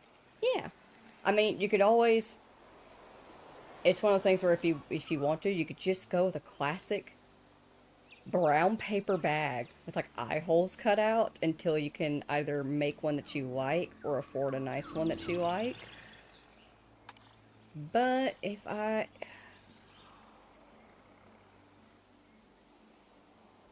There's actually a person that hand makes these very, very beautiful masks. and they're designed to go over glasses, so you can wear them with glasses, and they're like full face coverage. Very beautiful, and they are, some of them have been purchased and worn by one of my favorite music artists, Maria Brink, in this moment. And I've actually thought about getting some of them. I can't remember what the name of the artist is. I wish I could. I don't think I follow them, but I definitely should be. Don't give me this terrain constraint bullshit. Just place it. I can't stand this crap. It irritates me. But,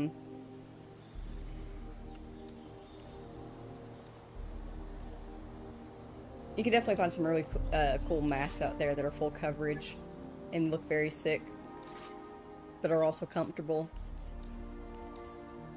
What was I doing? Environment. I'm gonna go ahead and just flatten this back out a little bit so I can place that.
Coelophysis.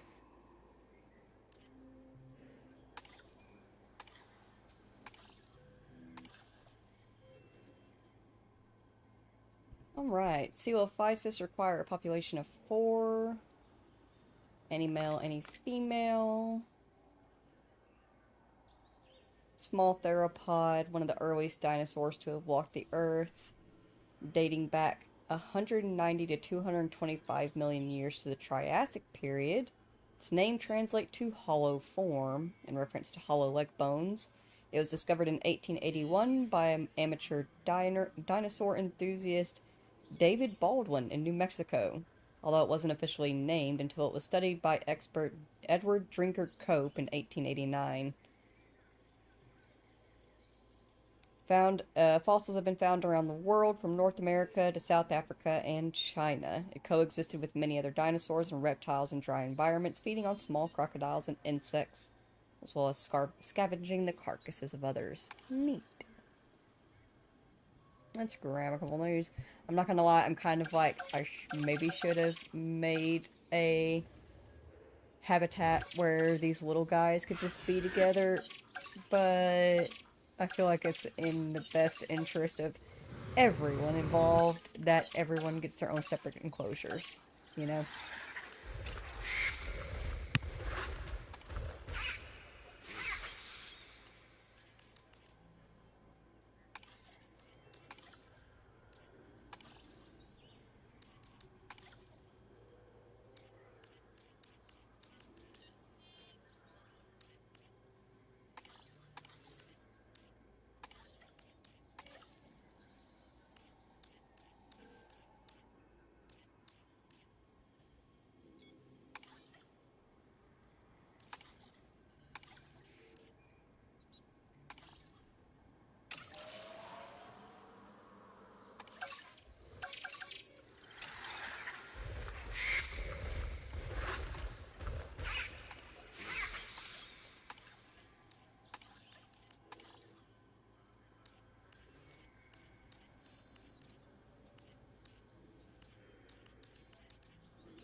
Incubation complete. Prepare asset. Well, how did you guess I need my glasses all the time? Because a very large part of the population is blind. It's one of those things that, like, nobody really talks about it. But a lot of us can't see. And you don't realize just how massive the number is because contacts were invented. So a lot of people are walking around looking like they can see normally, but in reality they can't. Alright, real quick, I am going to run to the bathroom before we release the newbies into the park. But in the meantime, since we don't have a ride, I'll leave y'all here to hang out with the little compies and just watch them run around and have a good time. In the meantime, if you also need to, please go ahead and get up and stretch, grab a snack, grab a drink, stay hydrated or dehydrated. In the meantime, just hang here.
Alright, I am rebaking myself and already getting ideas of what we should do to help with the layout. They've got our first Hyperloop station here. We've already got the attractions around the back and sides. Let's hook up Hyperloops around.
It's a bit hard to see,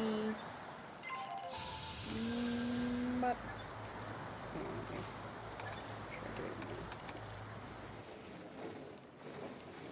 I like this remote viewing gallery. I need hyperloops. There we go. So as you can see, they've got the little trains that run through, and now we have hyperloops that are super, super fast. You can see how fast they're going. Look at him go! Whee! That loop all the way around the park, connecting all the what will be major points of the park that you can go to, major attractions. And you can go from one side directly to the other if you wish, or you can go all the way around. Isn't that neat? Look at him go.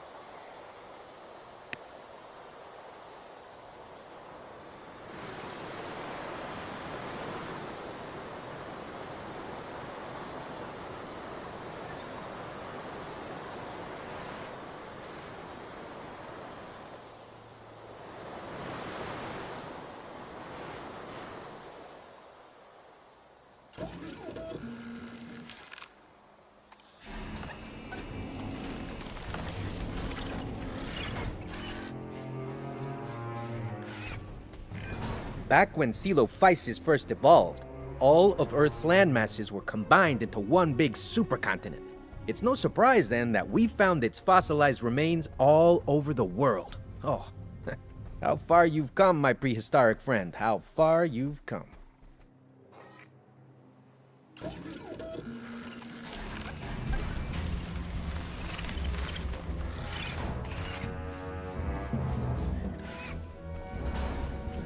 Ladies and gentlemen, we are pleased to welcome Coelophysis to the park.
Alright, research interest. The research body will pay for access to a juvenile dinosaur, but they may cause disruption in the process. We don't need money. Deny.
Am I reading that correctly?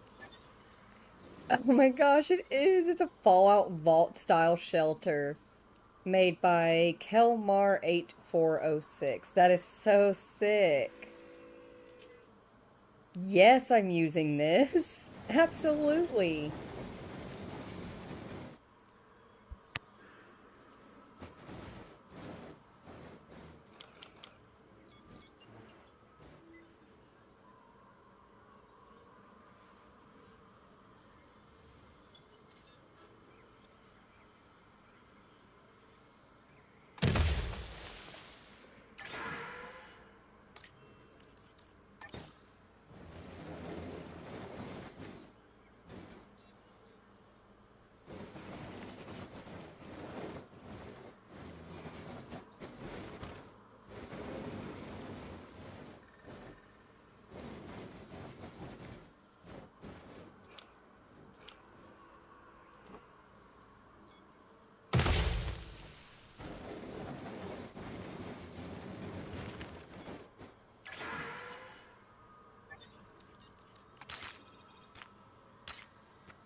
Troodon. Alright, let's grab us some Troodons once again. They also need at least 4 plus any population, but they go after prey instead of eating meat.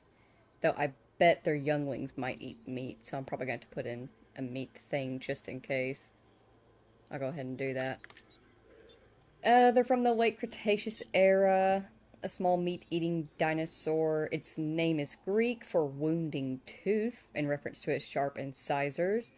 Initially classed as a lizard when it was first discovered by American paleontologist Joseph Leidy in 1855, it was reclassified as a dinosaur in 1901 by fellow prehistorian Franz Nopcsa.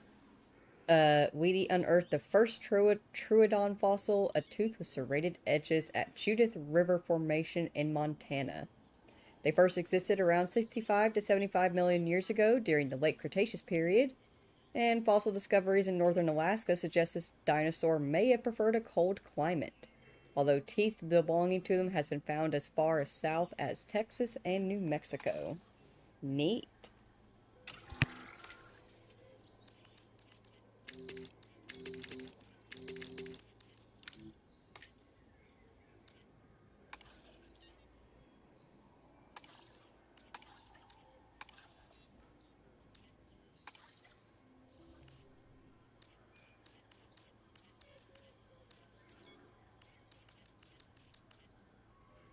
What a sick looking pattern. I kind of like the Svalbard look with it. It's neat. Welcome back, Reverse Colin.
Man, they're making this actually difficult.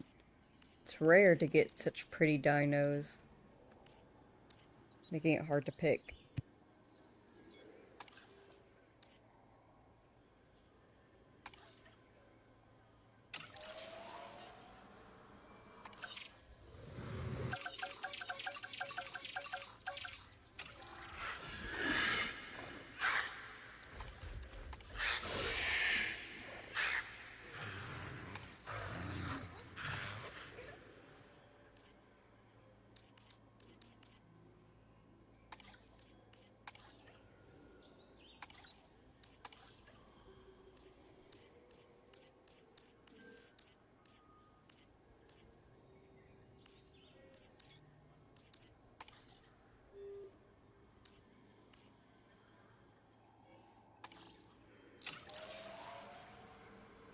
If I saw correctly, these look to be only a meter tall, so we might be able to put some more of them in, but we're going to release the first ones to see and double check the size.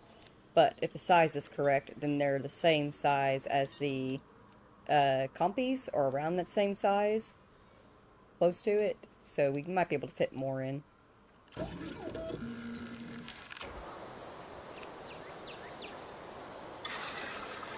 Synthesis procedure complete. Incubation personnel, please step.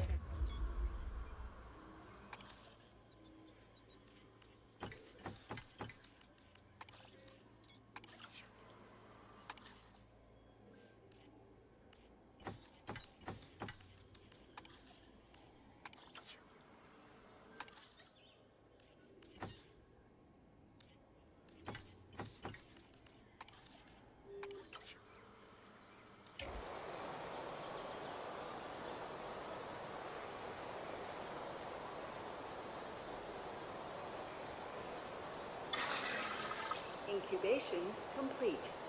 Prepare asset for release.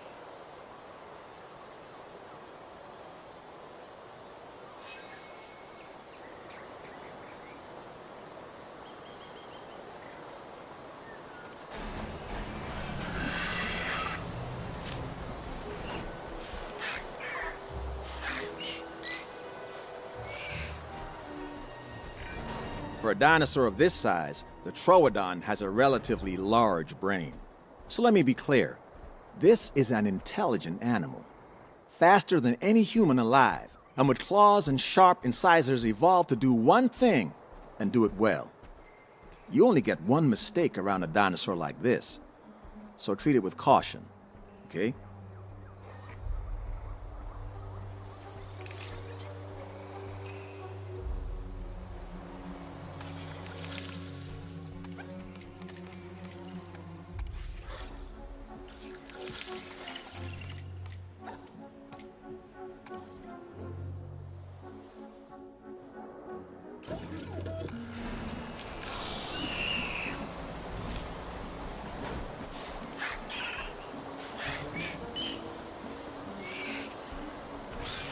The right scenery can have a profound effect on an animal's well-being. Let's see just how beneficial it can be to these animals.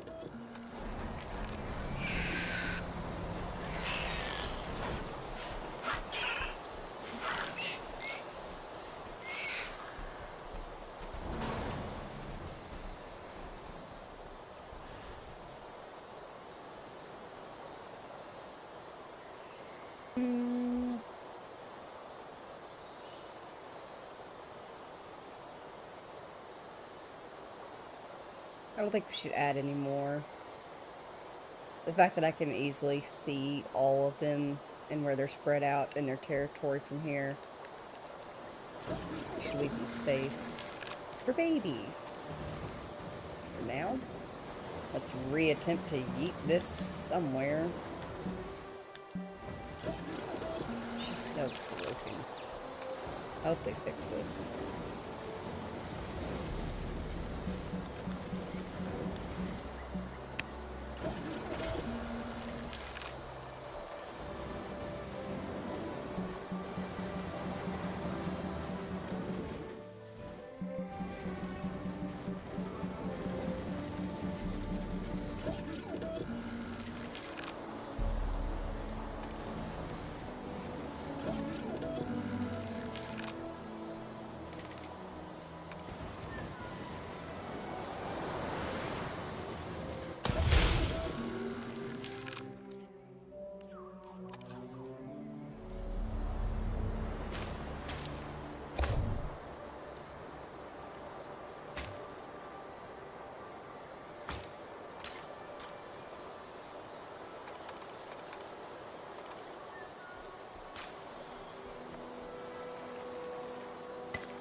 go ahead and place that just in case their babies need to eat meat and can't eat prey.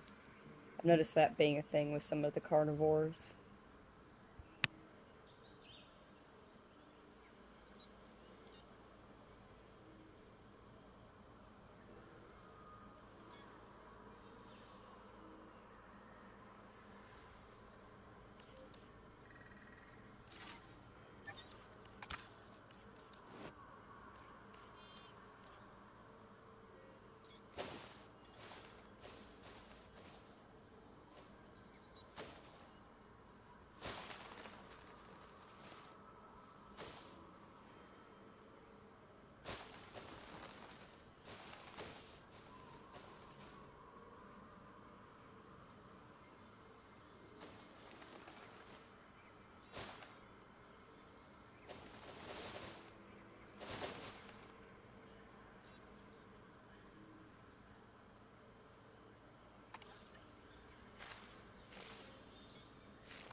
It's occurring to me that I should probably do a save. New save. Rename.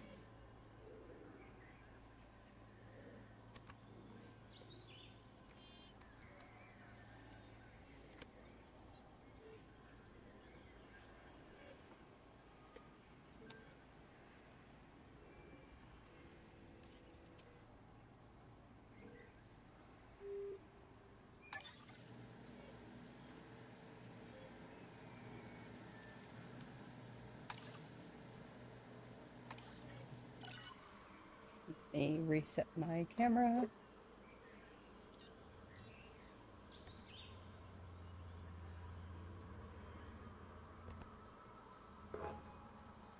All right.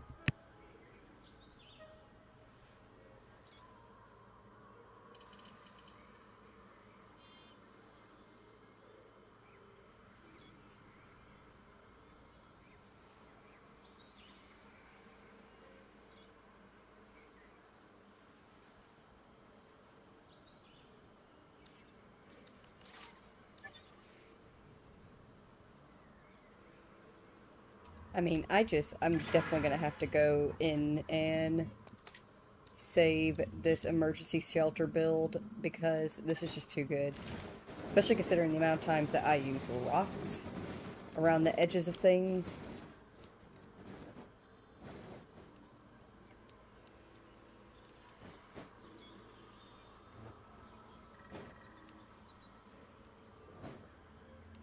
can make this work.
I have a question. It's a little personal, but as a person with brain wiring, social cues not so easy.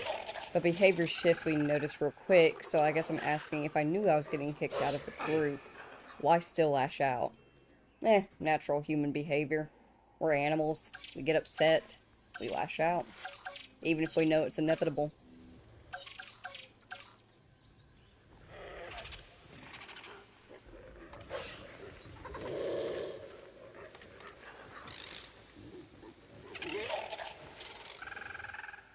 Proceratosaurus.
Welcome in, Weed. Hi, Sky. Can you give me a quick update on what you've made so far? Okie dokie. We are currently working on the Carnivores, all Carnivores exhibit.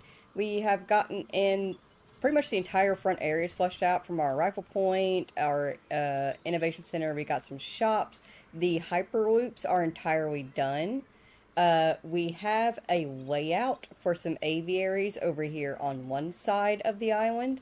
At the very back, we have 2 amphitheaters with hatcheries attached so that we can have some dinosaur fights for fun. On the other side, we have some lagoon layouts, once again, just so that we can have a rough idea of where to put things. And here in the center, we have a Cretaceous cruise for the fish eaters, like the Spinosaurus. And in terms of dinos, we have a large group of Compsognathus, about 18 or 20 the last time I checked. We also have in some Koi. They're super tiny. We're doing all the littles right now. Not the small nesting area. This one. Coelophysis.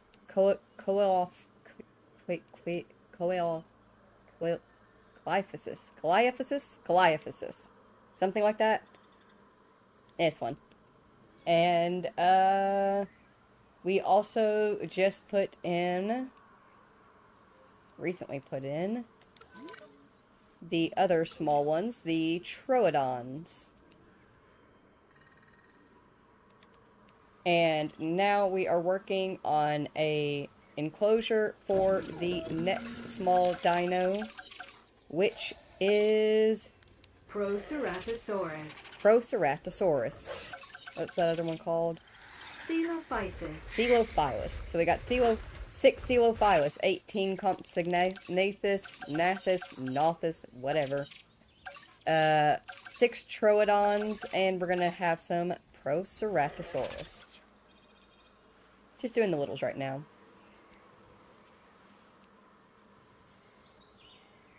Coelophysis. I really struggle with dinosaur names. That's why I just call them, like, short snippets of it, like Compes, instead of Compsognathus.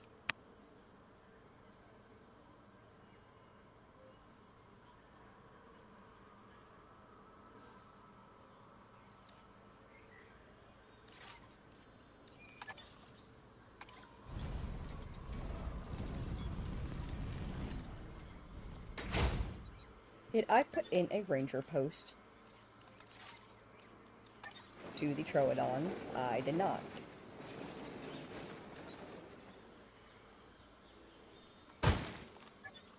Oh, and we also found these really cool emergency shelters in the workshop. That's a vault. Check that out. It's a Fallout vault. So we've scattered some of those around.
I was thinking about something. Maybe you can try building a Cretaceous cruise that goes inside an aviary. it could probably be glitched. But I don't know if that could fully be done. Because I don't think water will go under the aviary barrier. Oh, it will.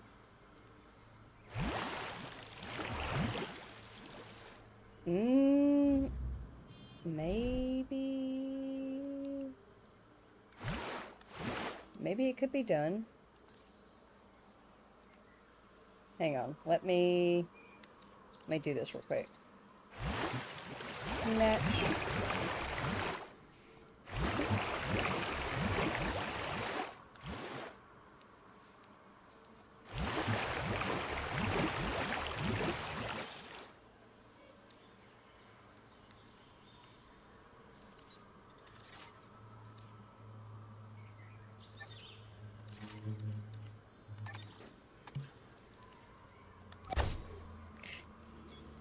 Hyperloops.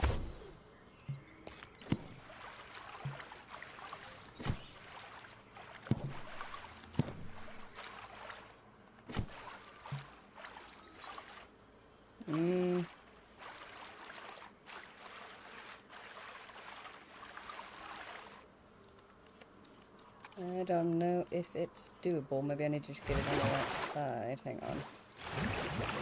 Swing this all the way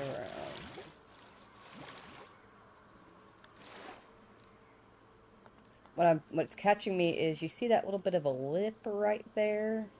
Yeah, it's going all the way under it, though. It might be able to be done if I can just get it pathed right.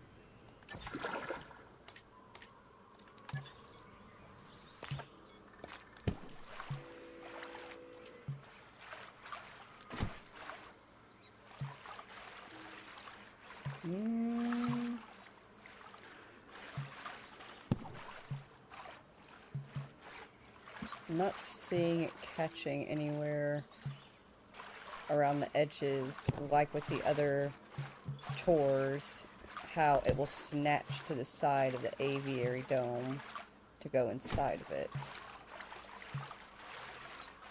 Considering the fact that you can take water all the way under the aviary, it's very surprising that you can't do this. It could probably be glitched.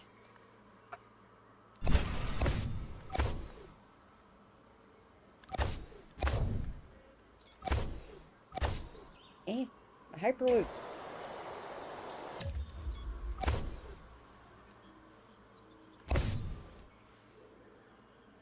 Yeah, I feel like that could definitely be glitched in, or maybe done if I just actually line it up correctly. We'll look into that.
Also, I don't know if I've talked about this before yet.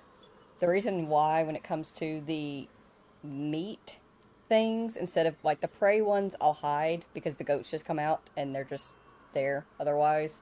But when it comes to meat and water, I like to make sure to get it as close to the viewing domes as possible. That's something that I learned from my Zoo Tycoon days of, because they didn't really have viewing domes in Zoo Tycoon. That the best I could do in terms of full viewability was building bridges that went over top of the habitats. But when I couldn't do that, it was very important that you place the feeders and the waterers as close to the fence lines as possible, so that way they would get close and the guests could actually physically view them. I still keep that in mind, just with the viewing domes now.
Ooh, I didn't think about the possibility of intelligent traits, but I did say that we were going to go ahead and implement them, and if they got them, it is what it is. Oh, they're also aggressive. Goody. You know what? It'll make it more interesting. I'm just going through and checking real quick the colors to make sure I didn't do a repeat on accident.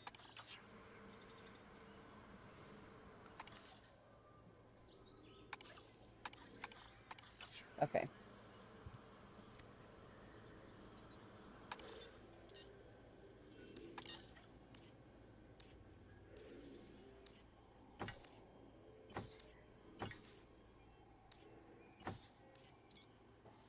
I can do intelligent, I just don't want aggressive.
Incubation.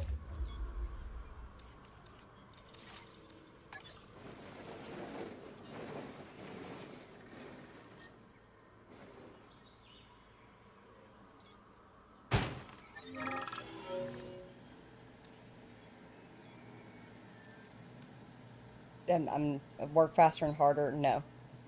The site owner wants an incubating dinosaur ready as soon as possible. They're ready. They are ready. All I need to do is release them. This is useless.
If you were looking for a reason to be amazed by modern science, then look no further. The Proceratosaurus was identified from a very limited fossil record, and yet enough of its genome has been found to create this beautiful animal. It is a privilege to have this dinosaur here.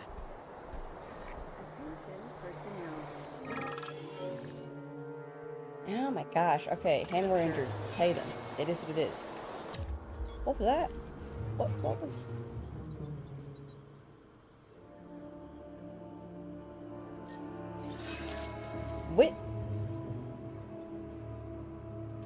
When the hell did you get out?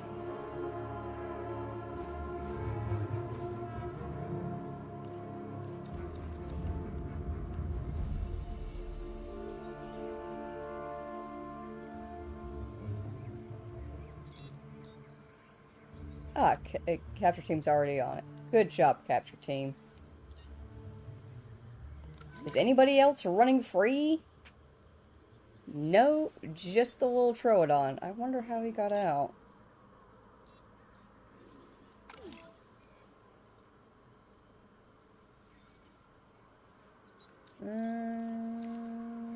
Just in case.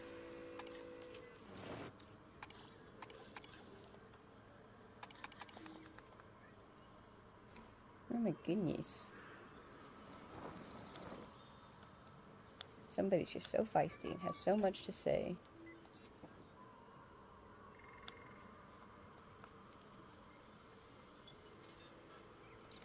Just do that. Because I don't think he could have gone around there. I guess let me check to make sure the freaking collision's on. Yep. Yep, yep, yep.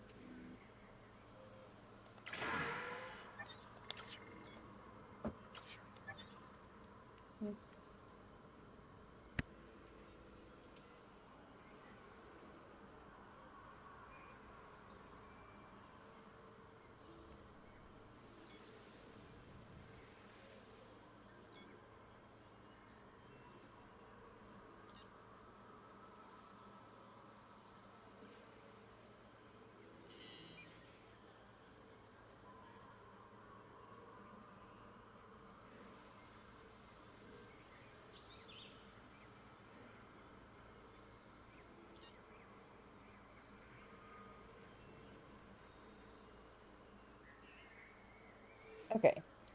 I think we're good.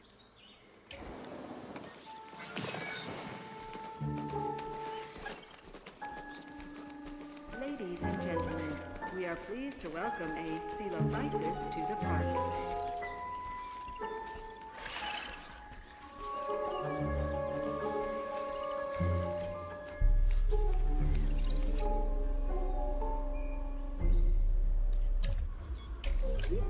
Attention personnel.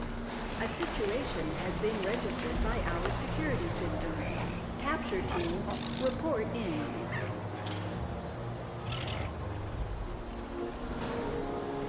Ladies and gentlemen, we are pleased to welcome a Proceratosaurus to the park. No, ma'am. That is not a target for you.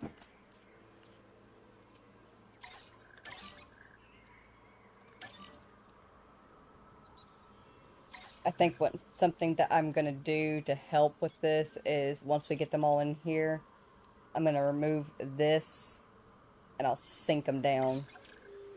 Actually, I should have done that here. I should have sunk everything.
Ladies and gentlemen, we are pleased to welcome our Proceratosaurus to the park. Commencing asset transit.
It crashed.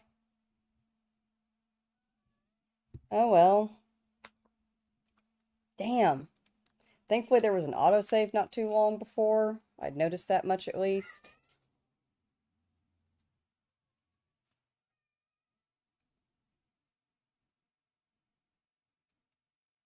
Let's see here.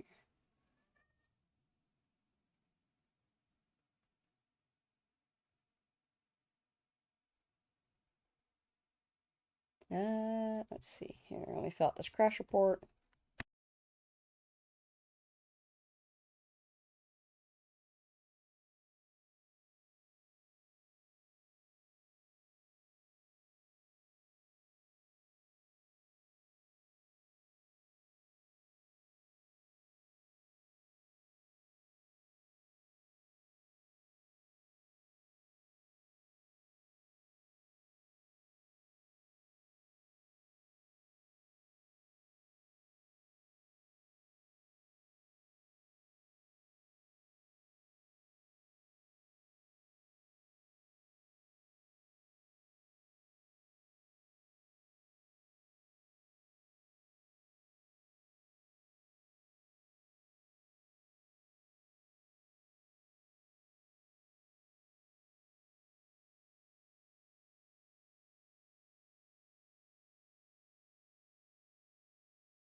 Alright, let's see what we lost.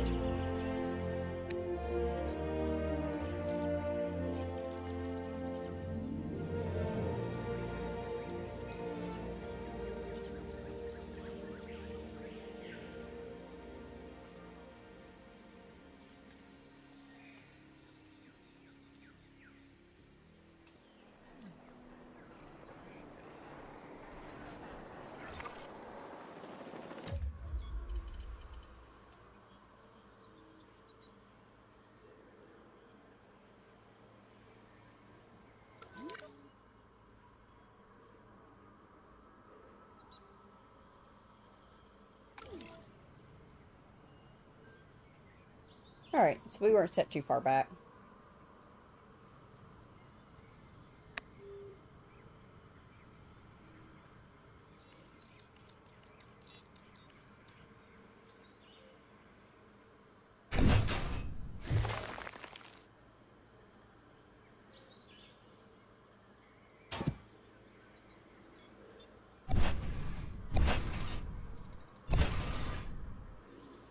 Good morning, Jimmy. Hope you're doing well. We're doing pretty good. Currently working on I got started on the all Carnivores park. We've got the Ziggy, please. Stop. God. We've got the arrival point done, and we've got like this cool little walkway that we built that Ziggy, that you have to go through the signs and go through like this cool little thing, and you got like, that statues. One side's bones, the other side's metal flesh. We got the Innovation Center with a Hyperloop at the back and some amenities. We got Doofenshmirtz Evil Incorporated. And the marketplace, we've got the facilities for our workers. We also have a layout for aviaries, 2 amphitheaters for dino fights, lagoons, and a Cretaceous cruise. And we've currently got some Coelophyluses, some Compsognathus. They're very tiny, but they're in here. There's 18 of them. Some Troodons, one who recently decided to go on a little run. And we recently threw in some Proceratosaur. These guys. And a majority of them are intelligent, so we're about to sink the habitat down into the ground, so it'll make it a little bit harder for them to get out. That being said, we just had a crash. The first time I've ever had any game crash on this PC. The first time I've had this crash for Jurassic World. But it wasn't anything major. We're back in business. Ziggy, please. You're not even supposed to be playing with that. Where did you get that from?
Gonna let it play a bit so that way they can just get off of stuff. I'm assuming that's why the terrain is struggling to edit because of them standing on top of things. Yeah, it's gotta be them. You're why we can't have nice things.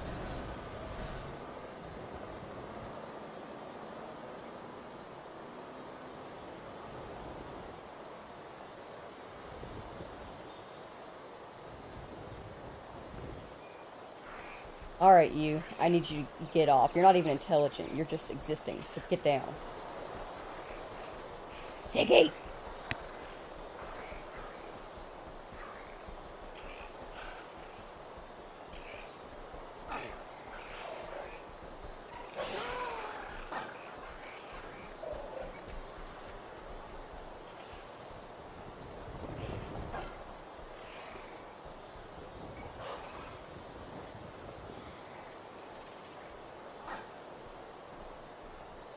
You little shit, get down.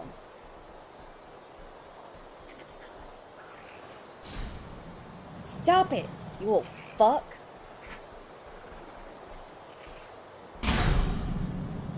Piece of shit asshole dinosaur.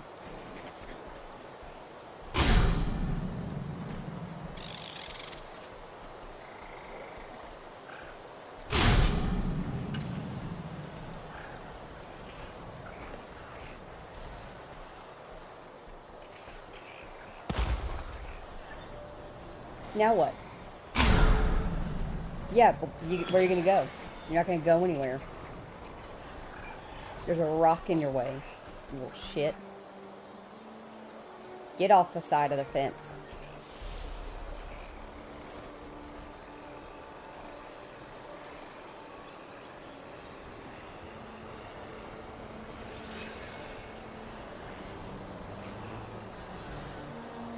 Oh, well, I was going to ask if that was Ziggy or the dino.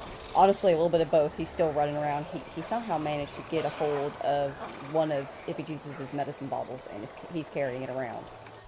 And he's not supposed to have it. I don't even know how he got it. It's supposed to be in a drawer. Ladies Oh shit, and maybe that was gentlemen, what that noise we are was earlier. pleased to welcome a He might have popped Coelophysis the to the drawer. park.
the moment we're gonna have to consider that. And good, while I go and wake up Ippy. Jesus.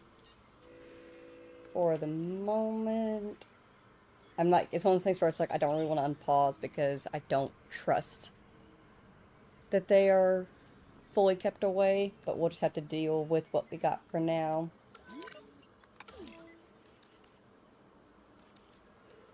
I will set us down here with the Celophiases.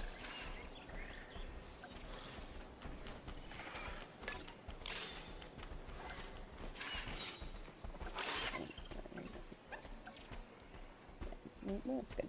Alright, if you need to, please go ahead, get up, stretch, grab a snack, grab a drink, stay hydrated or dehydrated. I will be right back.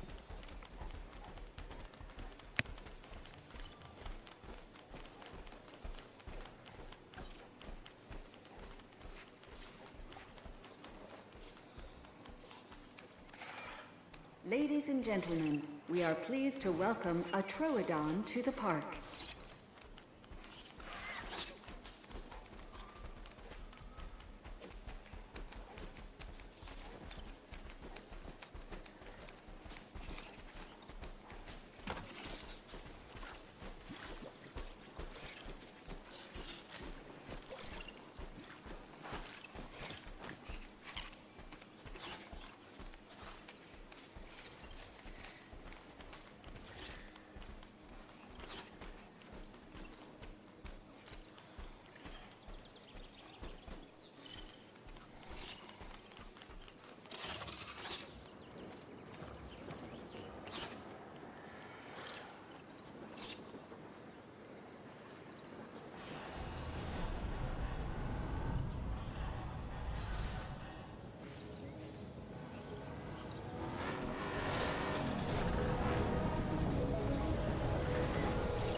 Attention, person. An animal's escaped its enclosure.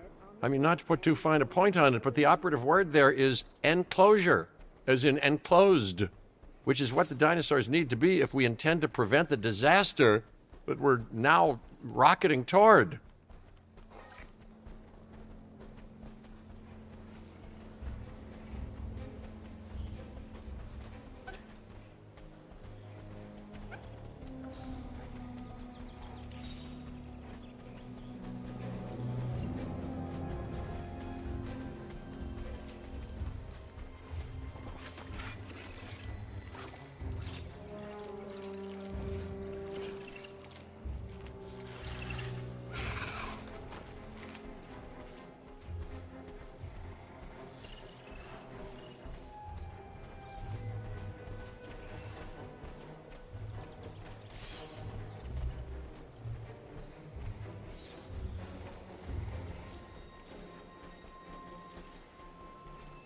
Attention personnel.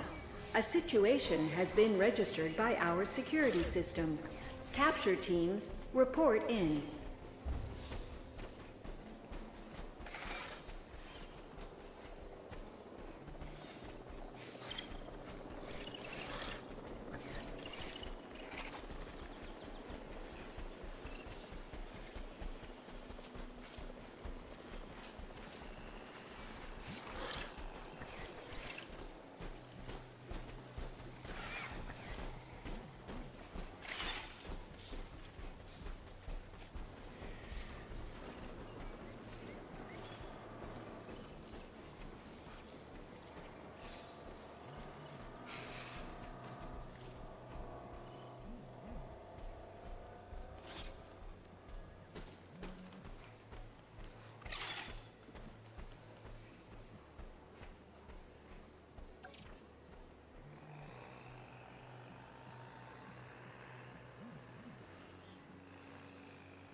Oh shit, there was a dino escape?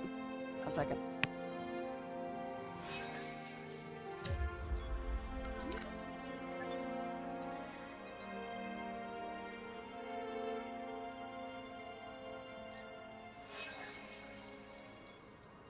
Three of them got out? Jeez. Because I wasn't watching, I have no clue where they managed to get out from. I might have to line their entire habitat with rocks. Just to help keep them inside. It's entirely possible they could have come up through here too. To repair a structure. What structures get repaired? Is it one of the fences?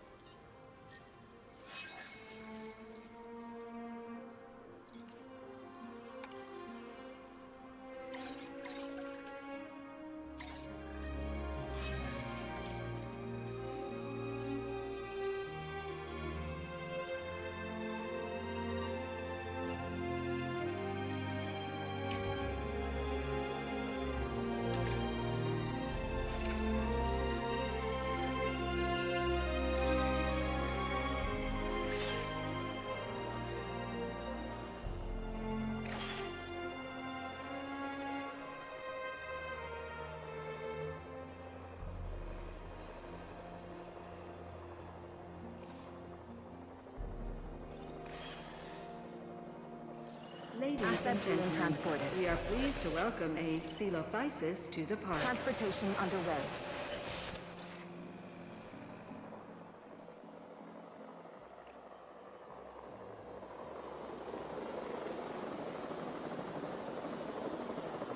Asset transportation complete.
Welcome in, Red Hood.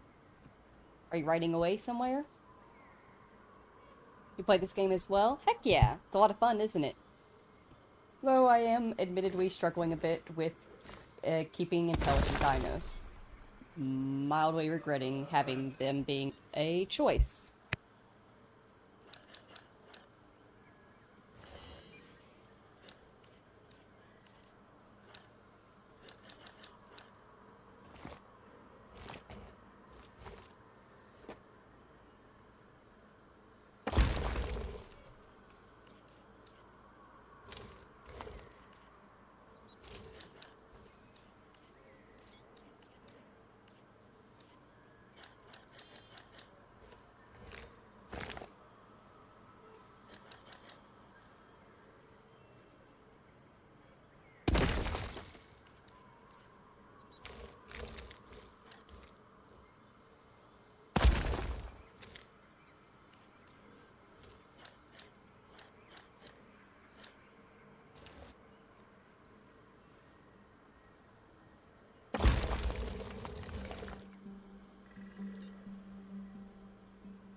Oh yeah, we know all about Evolution Square over here.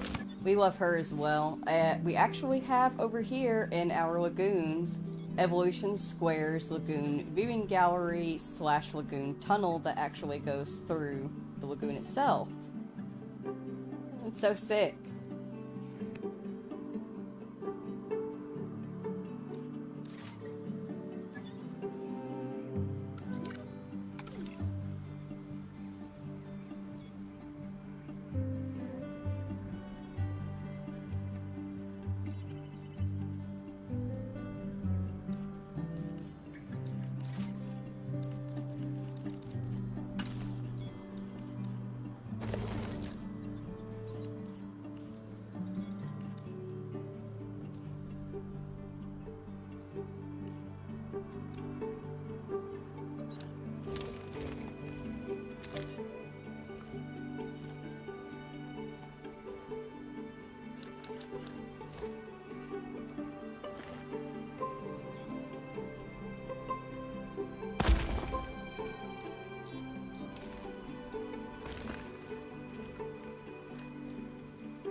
My favorite dino is Spino. I love its baby. Oh yes, the Spino babies are so freaking cute.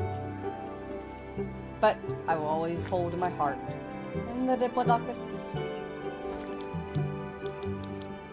I love long necks. They're so cool.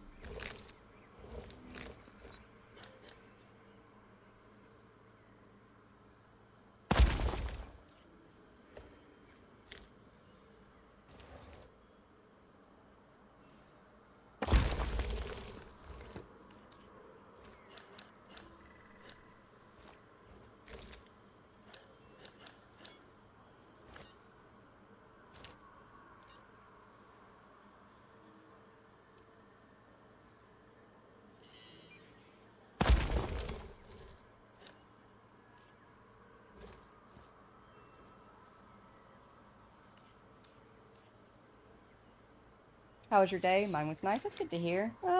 It's been pretty good. On and off. We've had a few issues here and there, and yeah, it's been a struggle, as it is getting started with a new park. But otherwise, it's all going pretty well. I'm pretty happy with it.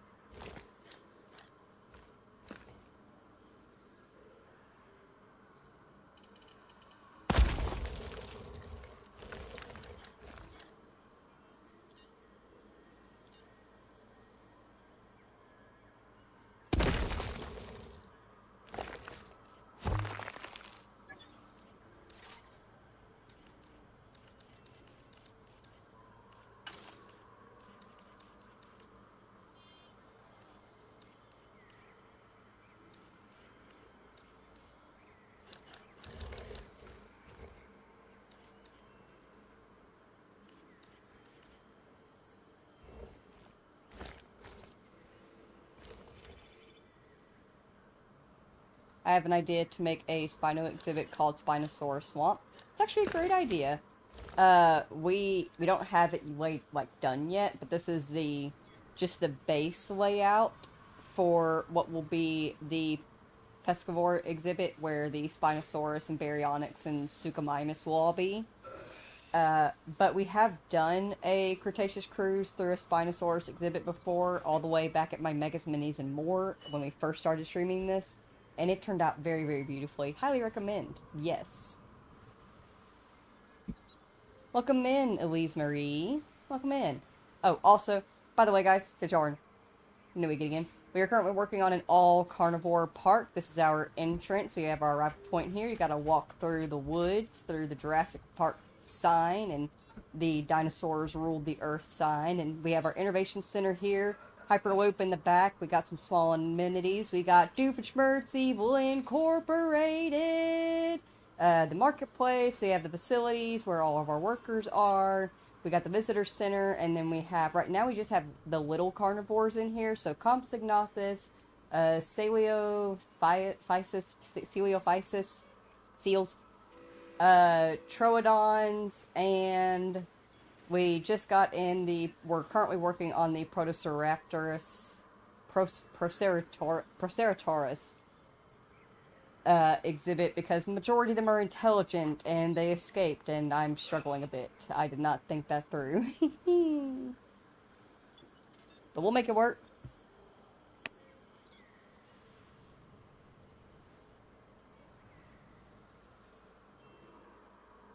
Your favorite dino is the Carnivores. Ooh, a very good one. That's a good choice.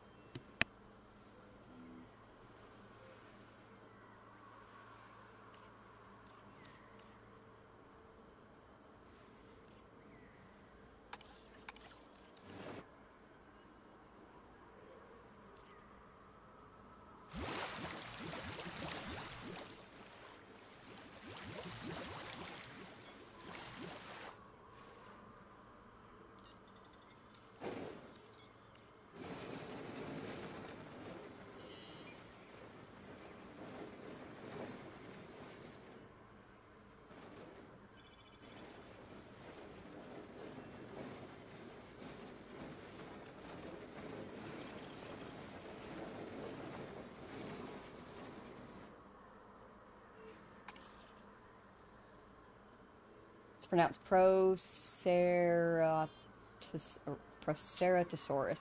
Yeah, I struggle with pronouncing the full dinosaur names. That's why I just give them nicknames. Like Compsognathus becomes just Compis, and these guys, they'll just be irritants if they keep breaking out.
Oh yeah, I know.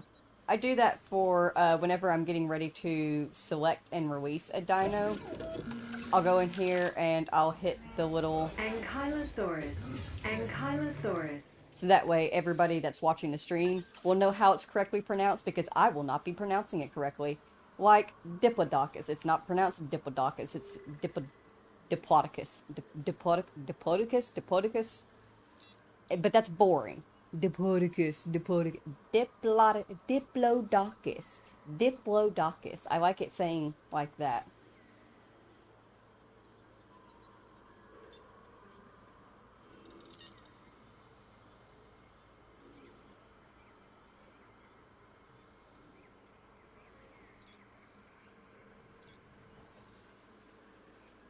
What was I doing? Oh, right, rocks.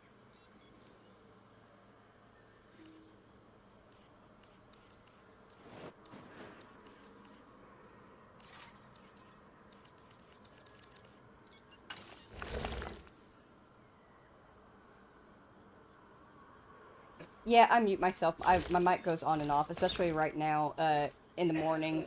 Because I just woke up with my husband, it be Jesus, so he's getting ready for work. I'm just chatting with him while he gets ready.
What's this enclosure for you making? Just currently just working on keeping these, Proceratauruses enclosed.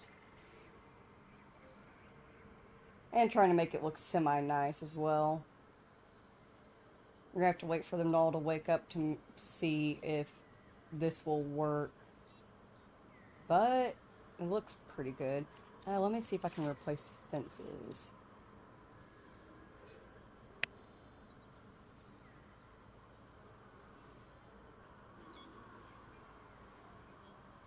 What made you enjoy the game? For me, it was the Goji Center before Evolution 3 and playing clips of Jurassic World 2. For me, I just grew up on this kind of style of game. I grew up playing the original Zoo Tycoon games, all of them, all the expansions, everything that I could have. I played the hell out of Zoo Tycoon. And this is closer to Zoo Tycoon than Planet Zoo is. No offense, Planet Zoo, but it is. So I'm very big into Jurassic World Evolution 2 and 3 because of that. It's nostalgic for me. So, Dinosaurs.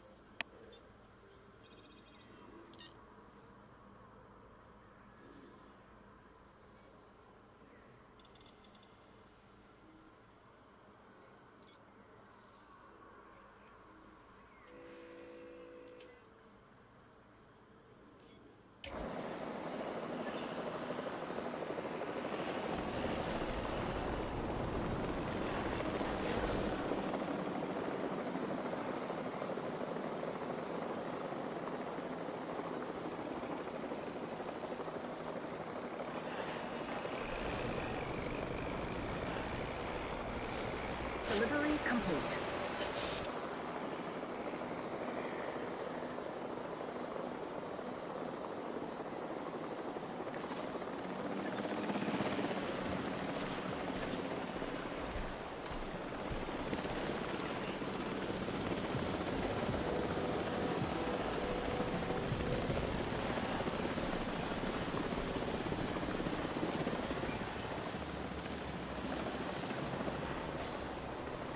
Asset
might be a bit of a struggle here. If you can look over there at the area, it says 1.07, so they have just enough area around to actually exist in this enclosure. And they want more pasture. They're only at 85% pasture, but I physically, it's all pasture. It's only like a couple of clumps of trees for their cover. I cannot offer them any more space. Maybe if I got rid of some of the rocks. But I'm not falling for that again.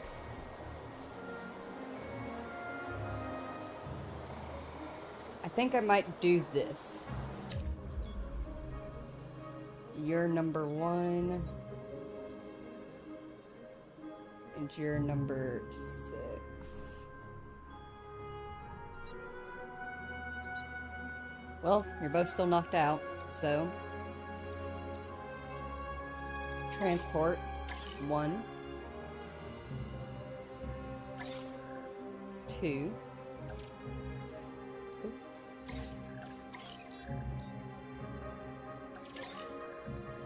And let's rewild those 2. And that will make a little bit more space in the fact that there will be 2 less dinos.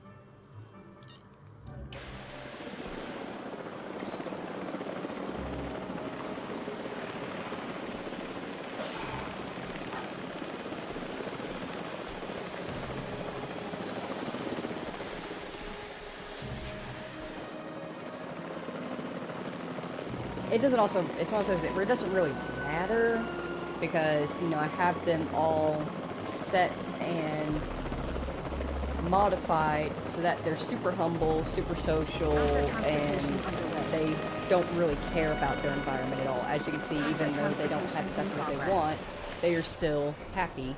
They are thriving. They're fine. Because that's how the settings are. Oh, but look at that. We are actually good now. We just had to make a bit more space in terms of less dinos. Oh my goodness. Well, I'm gonna go play games. Bye. Hope you make a good home for Carnivores. I will be, because Carnivores is a big cell, he'll be going towards the back with the other big cells right back here. So it's gonna be a while. Probably 2 or 3 streams out. But thank you so very much for stopping in and saying hello, and I hope that you have a wonderful day, Wise Marie. Thank you for saying hi.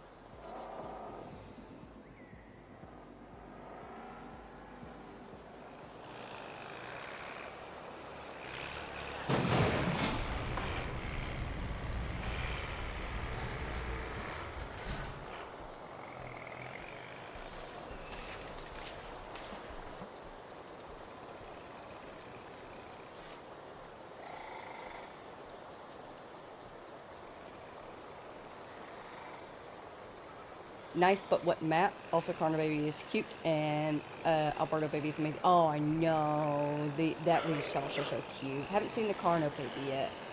I purposely did not put a lot of the Carnivores in my other builds because I was intending to do an all Carnivores build.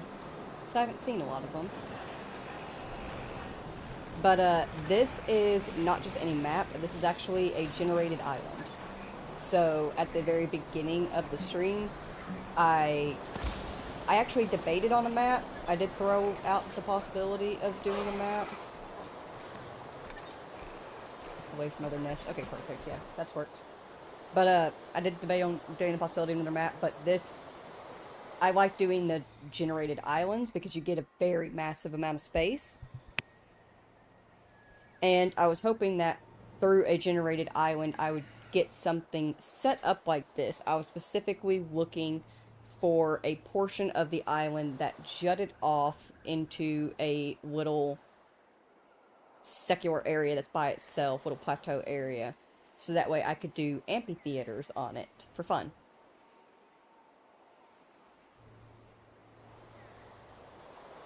So yeah, went with the island generator. Also just easier to work with it in general. I wouldn't mind having a bit more workability with it. Like, I fully would understand and allow them not letting us build out to here onto the actual ocean or around the ocean. I get that. I think the border around it is fine. Don't let us build past the border. However, please let us edit past the border, so that way we can smooth this out. Goodness, I need to drink some water. Just so that way we can smooth this out or add in some decorations like some plant life or something like that. You know, that would be great. I'm gonna sip some water. If y'all also need to, please stay hydrated or dehydrated.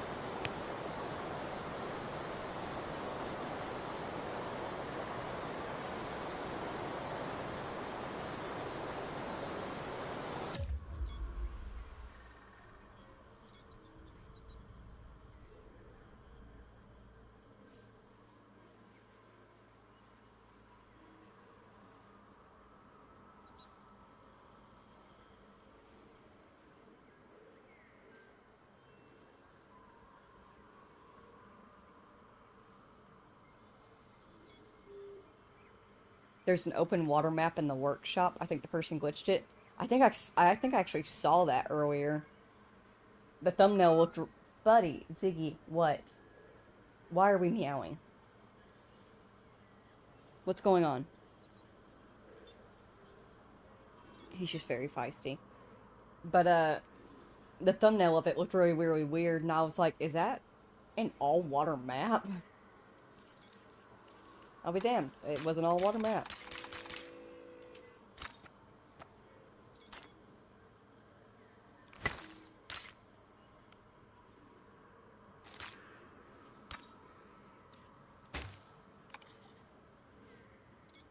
I'm gonna wrap this around a bit. Just to help sell that look a bit better.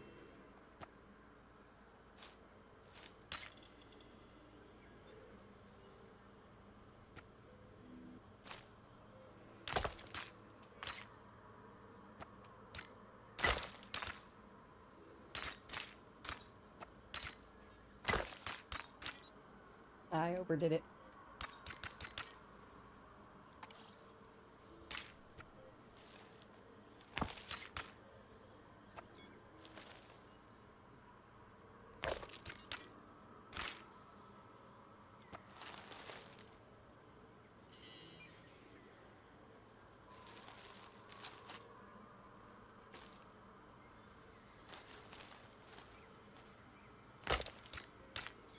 There we go.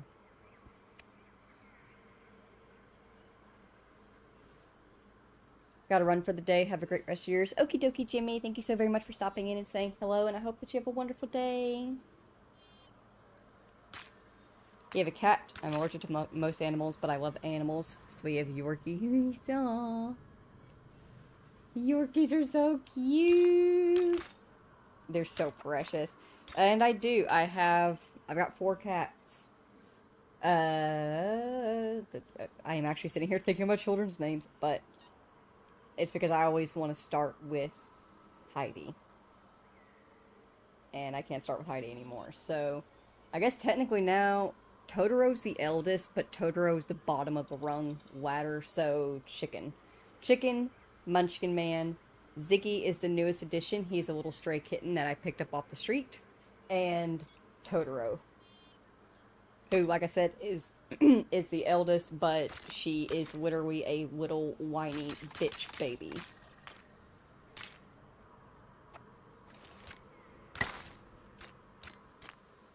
And no, that's not mean at all. If you met her, you would say the same damn thing.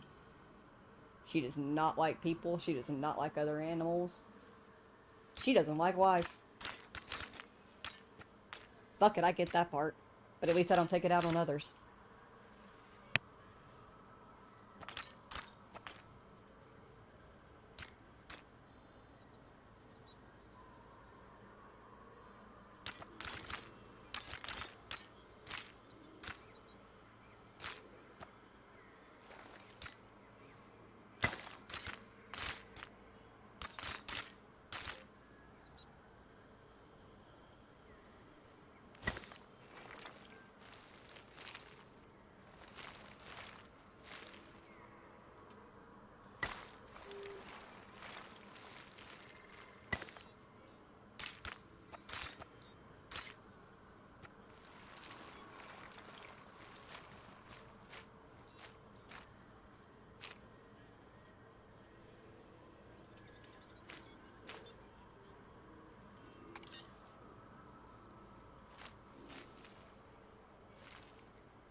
I'll go back and blend that in later.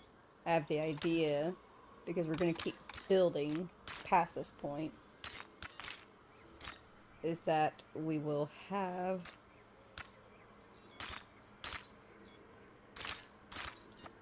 this continue on, and this look like a turnaround point to either go this way or this way.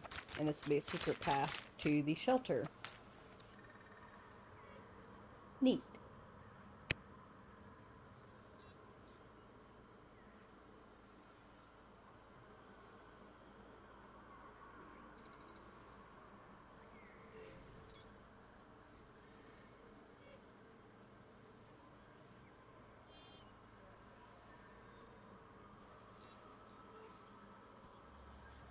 You can call the Piscivore Tour the Piscivore Pound. Like I said, they're just fish eaters to me. They eat the fish. They like the swims.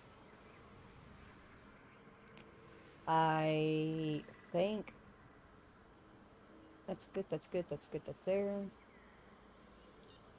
That's connected to that.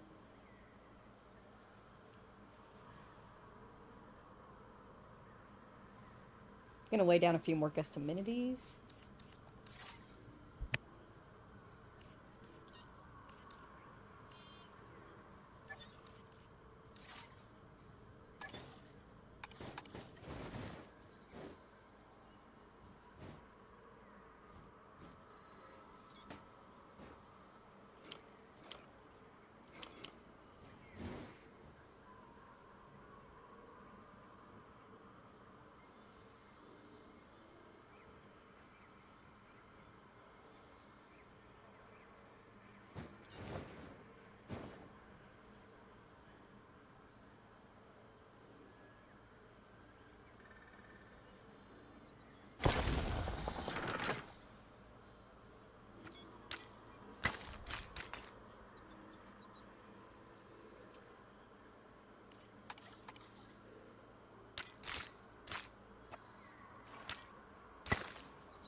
Did you know that the irritants is a T-Rex relative? I did not, though I probably would have if I'd actually read the little bio thing. That was my bad, guys. I forgot to read it before I released them. I'm a failure. I don't deserve to be here.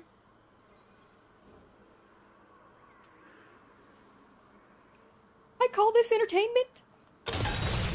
More like a failure.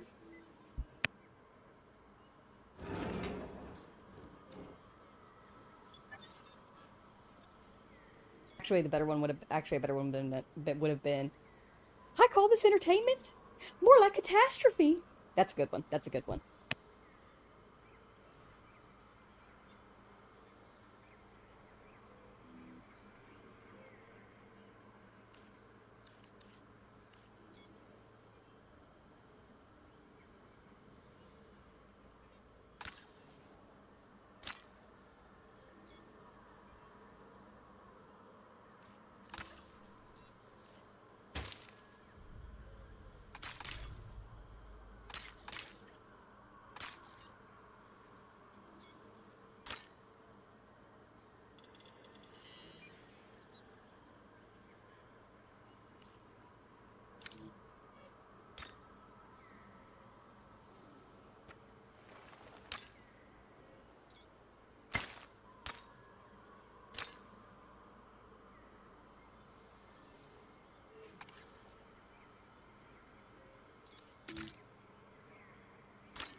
Yeah, like I said, Red Hood, I mute myself when I don't have anything, like, important to say.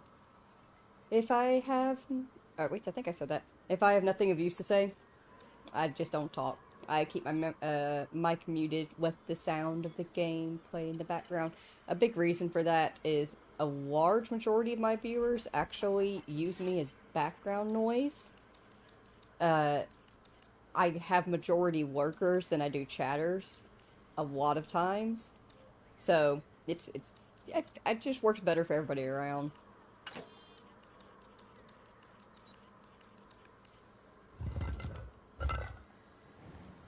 Now that I've switched over to PC, my no mic streams have actually slowly but surely, or when I was doing my no mic streams, they were actually doing slowly but surely much better. Because they make for great background noise. Just hold on, have on in the back. You're doing work. Do that, and then...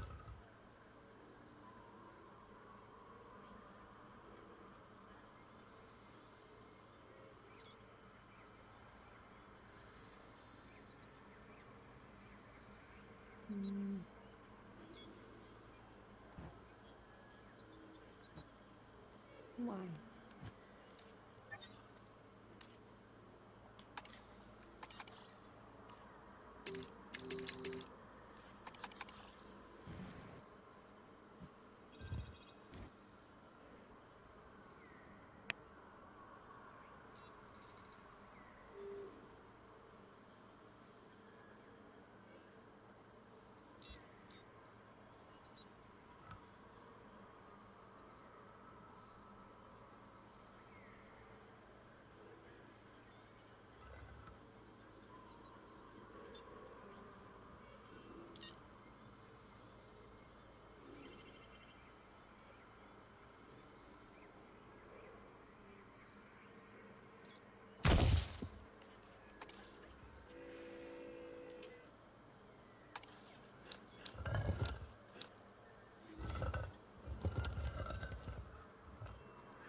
Did you pre-order the game because I pre-ordered the deluxe edition? I did not pre-order this one. I normally don't pre-order games unless I truly believe that they are going to be, like, fully worth it. Like Death Stranding.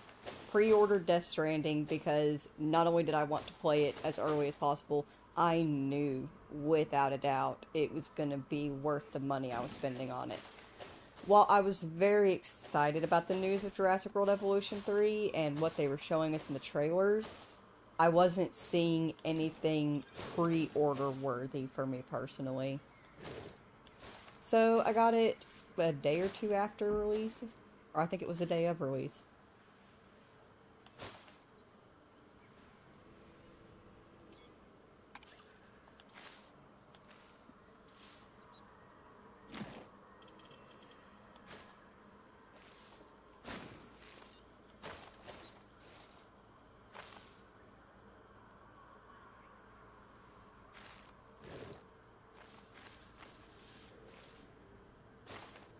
Ziggy, my sweet summer child, can you not be yourself for 5 minutes?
What is your funniest dino fact? My one is that there is a fossil of a aloe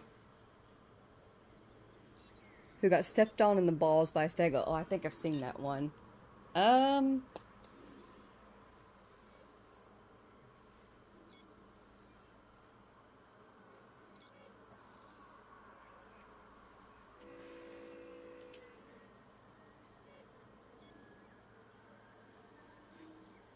Shoot, I used to have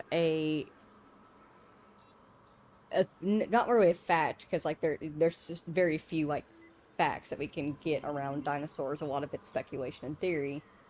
But there was a very hilarious theory about how T-Rexes made it. I can't remember what it was, but it was so funny.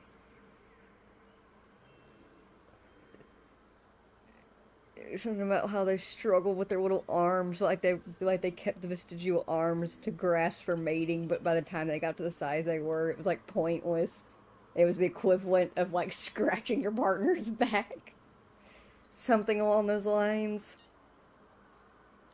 I need to try to refresh my fun dino facts, because I've forgotten the majority of them.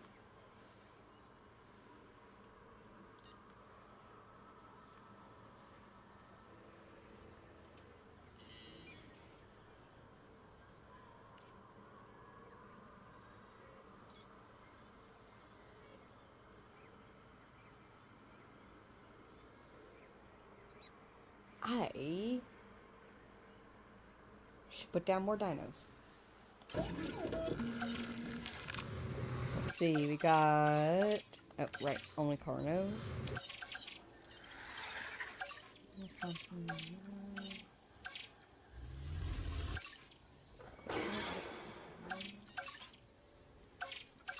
We got that.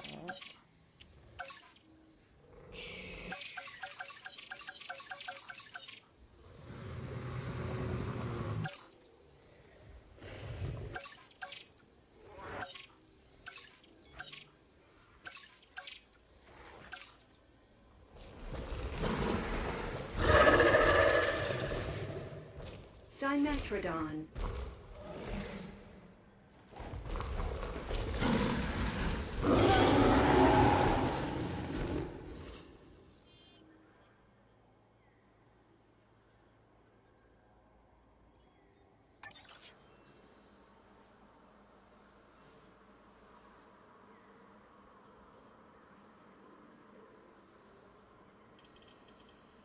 Actually, yeah, I think that'll work.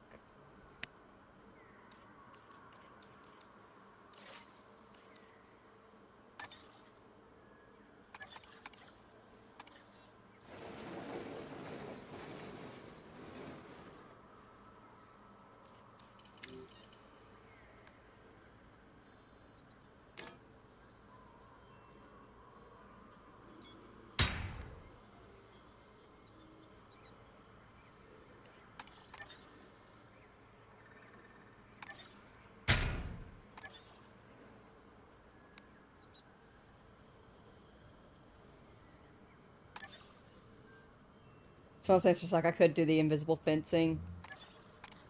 Technically even stronger than this fencing, but I just don't trust it.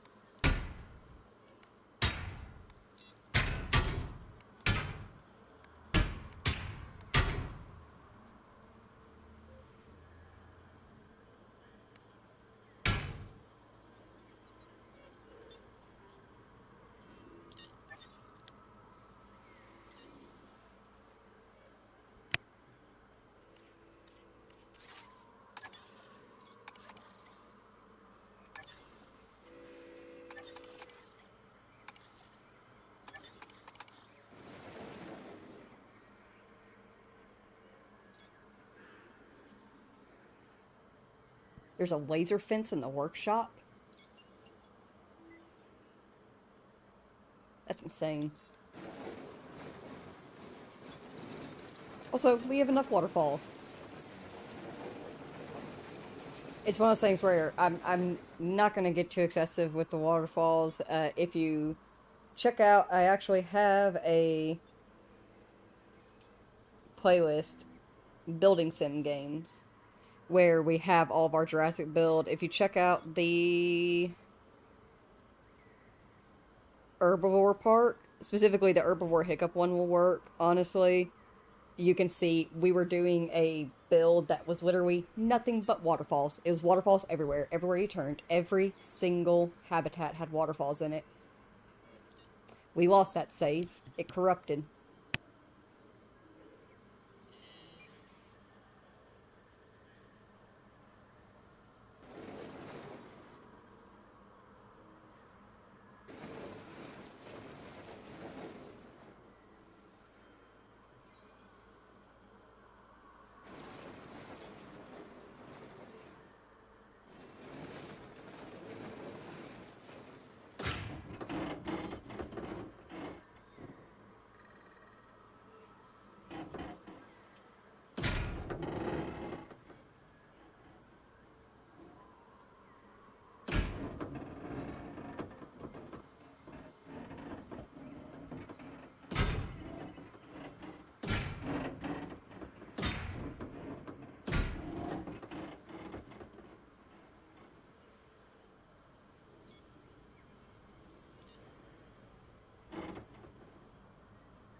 What dino are you adding?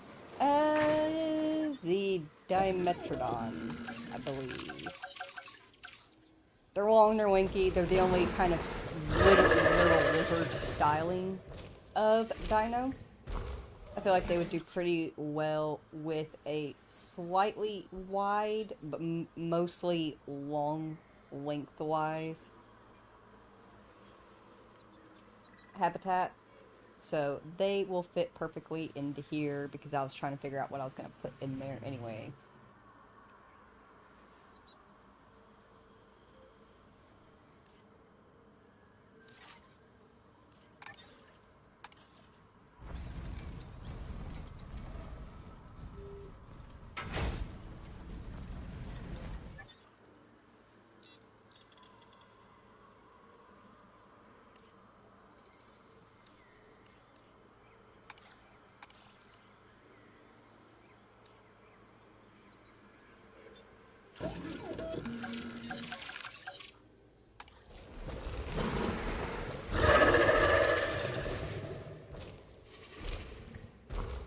I doubt they'll be able to break out. I shouldn't have to sink their habitat.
Understood. Sure thing.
Incubation complete.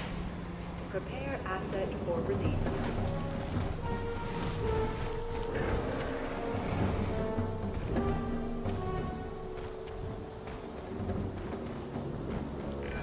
When we talk about eye-catching species, the Dimetrodon and its remarkable spine cell is gonna be near the top. Some animals need your attention. This one demands it.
Take your time expanding your territory.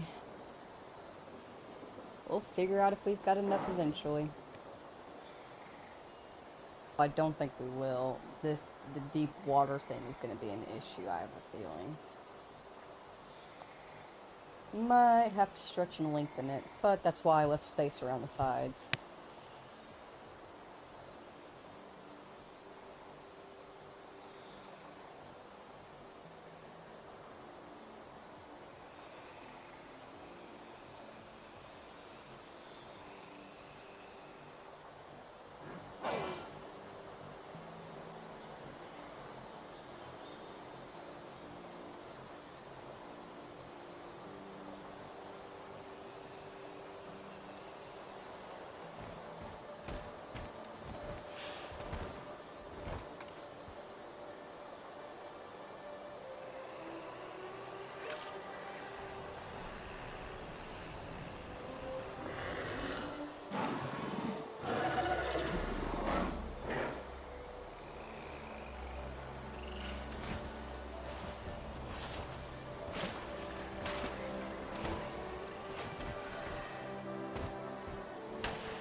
Oh, I was hoping to use lily pads to draw with, but it's not giving me lily pads, so we'll use shallower.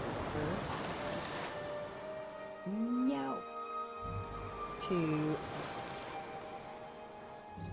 draw out issues.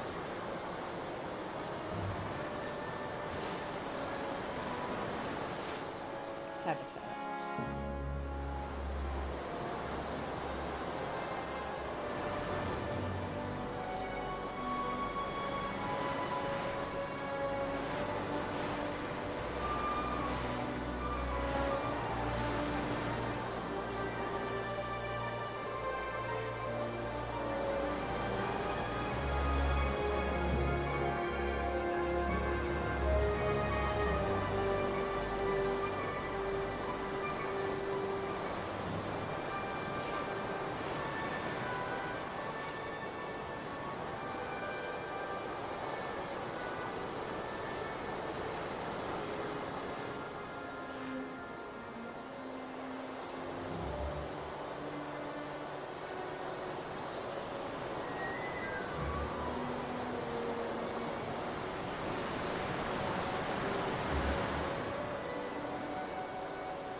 Use the pasture paint brushes to make a lot of lily pads. Do we know them?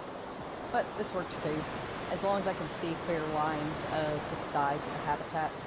Spinosaurus, more popular. I'm going to go to the very, very back and have the largest exhibit because they are the largest dinosaur. And then we will put them in terms of appeal and size going through the rest of the way.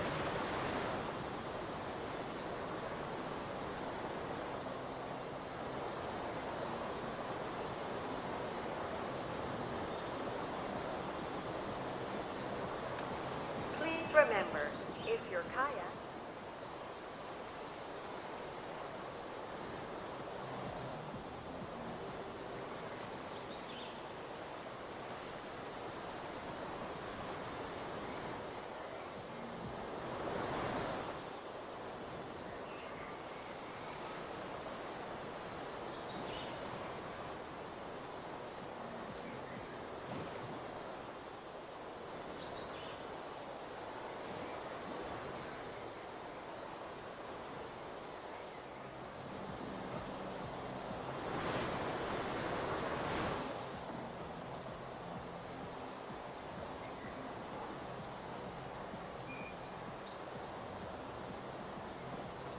Yeah, Spinoceratops can't swim, but that's okay. It's still a fish eater.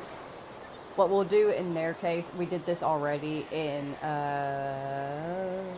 Megas, Minis, and More, I believe was the build, or was it the herbaceous herbivores? Either way, one of the builds we've already done. What we did is this is just a base. It's just a base to work with. We lay down the fencing first and get an idea of, okay, this is going to be one section, this is going to be the next section. Once we have one section set up that we can put a dinosaur in it, we'll do that, and then we'll adjust the terrain and the environment around them as to what they need.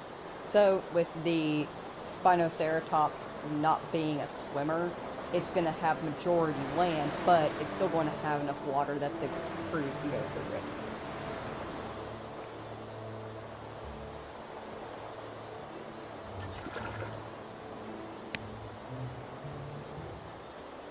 Oh, I already know the Pyroraptors can swim.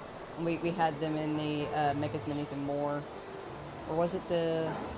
No, it was Megas, Minis, and More. And they were quite upset that I did not get enough deep water in there for them.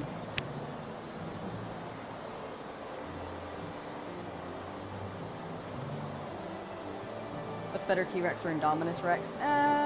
You gotta go with the classic T-Rex. Honestly, they're just... Even though they're very fearsome, terrifying, I would never want to meet one in real life, they're also super cute. I love that for them. Fierce in two ways.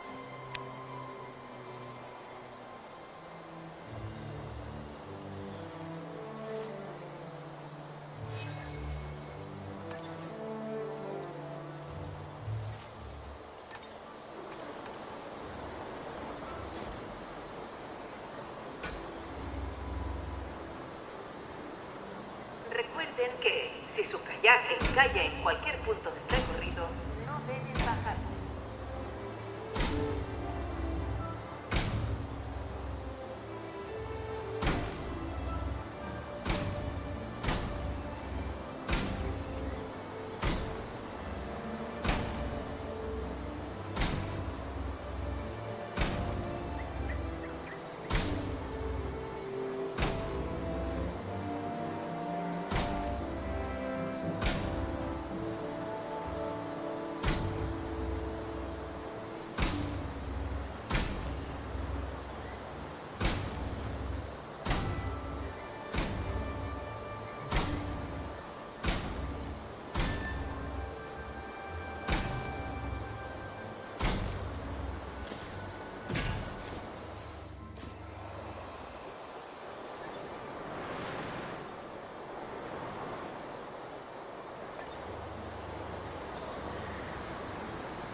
Pour plus de sécurité, nos kayaks sont constitués de matériaux capables de résister à des forces bien supérieures à celles que vous pourriez croiser au cours de votre vie.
Spino or Rex, what is better? That's actually a hard one. My heart wants to say the T-Rex, still sticking with the classic. Also, what shows do you watch? Oh gods, they're all over the place, don't ask me that. My autistic ass watches, a majority of the shows that I watch are shows that I have watched for years and years and years.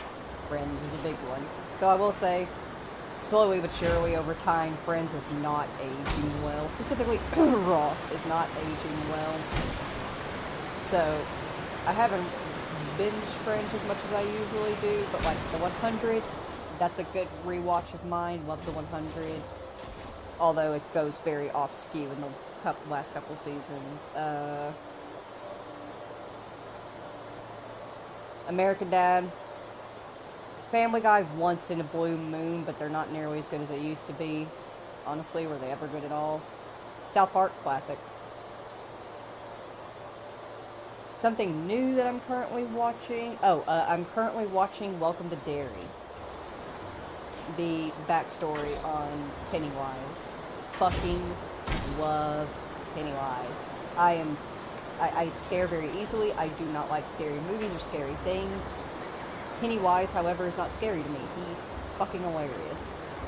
He is just a silly little eldritch terror who just wants to kill children. Leave him alone. I think the way that he goes about it is very clever as well. I respect it, choosing to go by fears. I think that was another reason why, even as a very young child, I was never fearful of Pennywise, because my peers, we were introduced to the It movies in 7th grade by our history teacher for shits and giggles, because he thought it would be hilarious to scare us. And it did for most of the class, except for me. And everyone else, they have like these generic ass fears, and I'm over here like, I have very real fears. I have adult fears as a child. Pennywise would be the least of my fucking worries, to be fully honest. Pennywise would be the least of my worries if he were to show up at any day. So he's just a silly little guy. I love him. Or her, she, they, it, however you decide. It depends on, I guess, where you're looking at Pennywise in the timeline. What Pennywise goes by.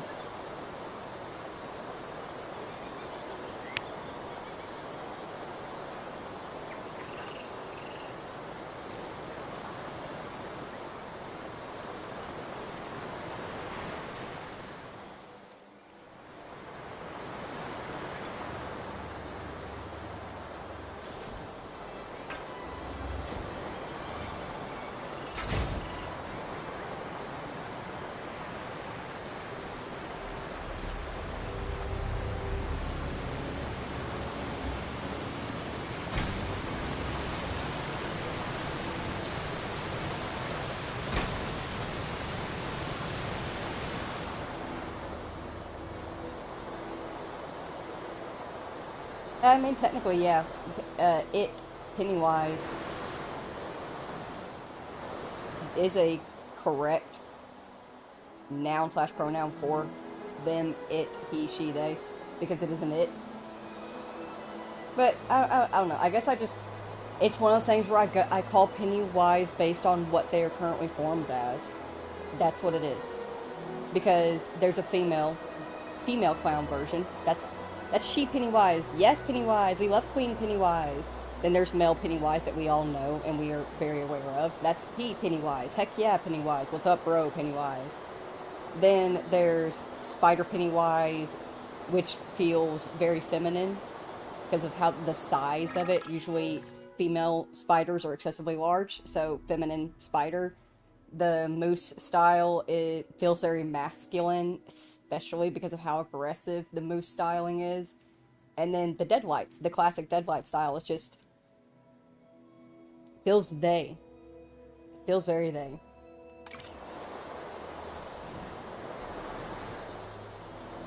Alright, I think we have a decent layout here of what the habitats will be. We got the Spinosaurus and then the littles as we go through.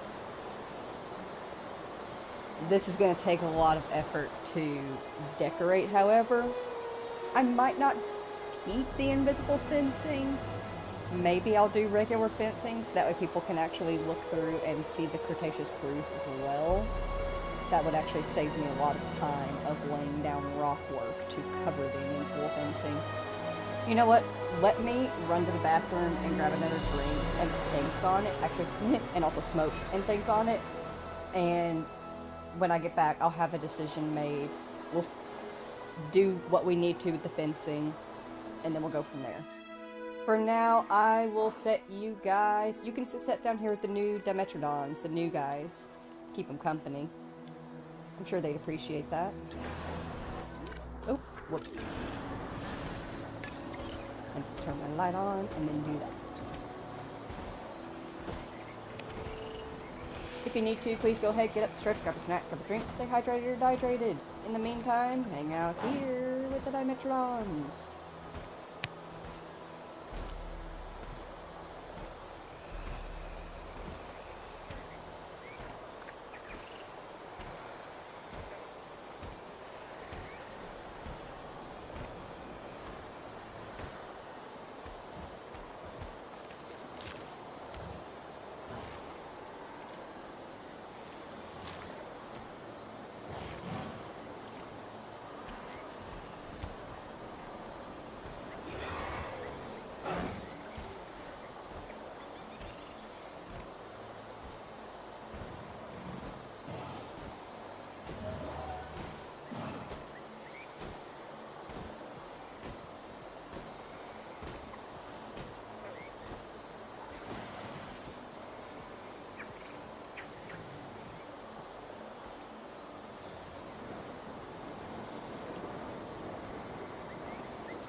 Alright, so I thought it through.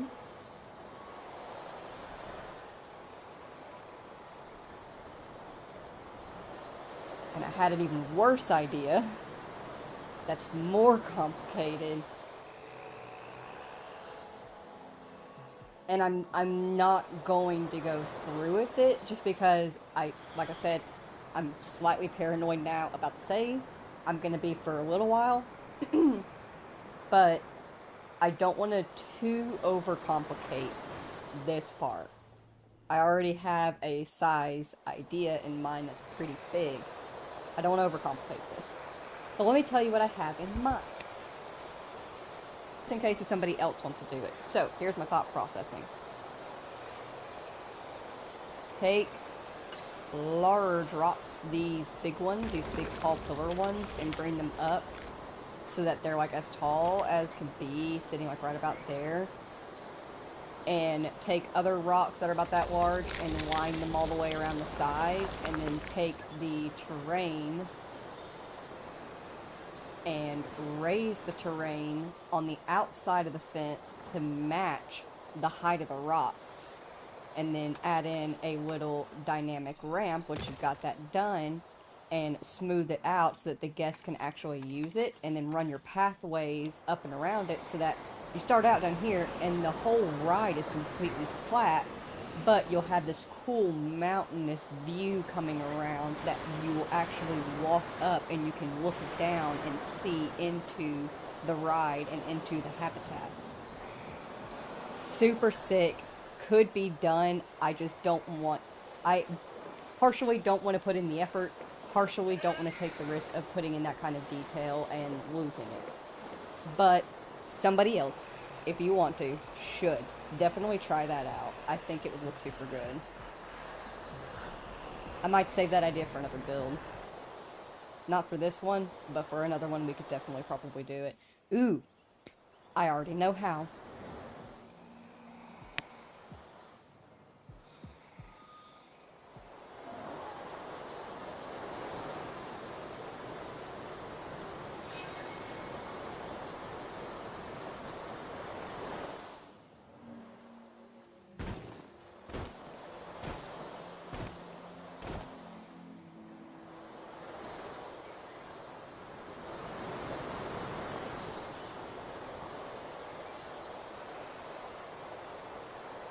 Oh, but my decision. For now, I think it would be better. We'll replace all the outer ones with regular fencing. That way guests that are walking around can actually view the dinos as well, without having to go on the ride. Maybe they don't want to take the risk. Understandable. We don't judge.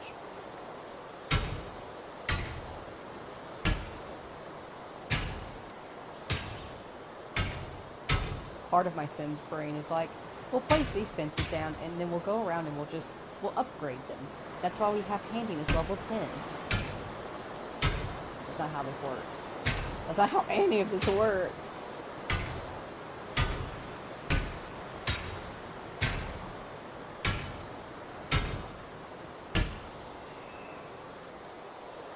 Alright. And we'll leave the others invisible barriers because I'm going to make it look natural and try to keep it nice and fluid so that way it's not too jarring of a difference of, oh, this is very clearly we're going from one habitat to another. Alright. I think I'm happy with the layout. We're doing an outer fencing.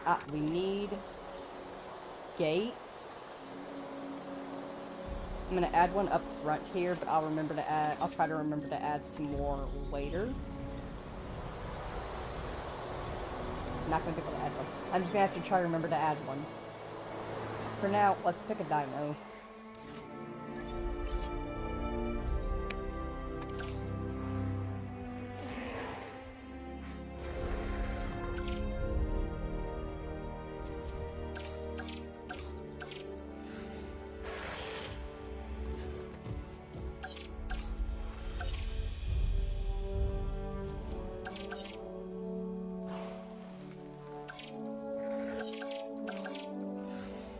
No surprise here that the hybrid dinos actually don't bring in as much appeal as you would think.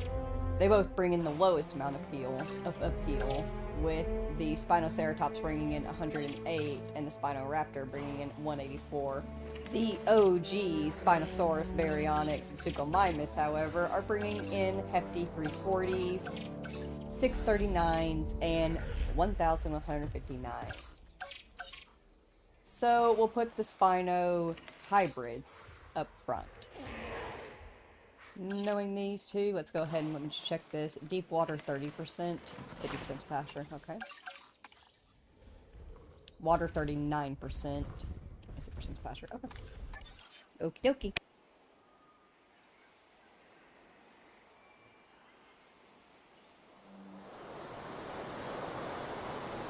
First thing we're going to do to make this a little bit easier on ourselves. Should an animal block your route in the water, please wait. I'm going to pause this. We're going to go ahead and just bring back the land, being very careful of our waterfalls. Don't want to lose those.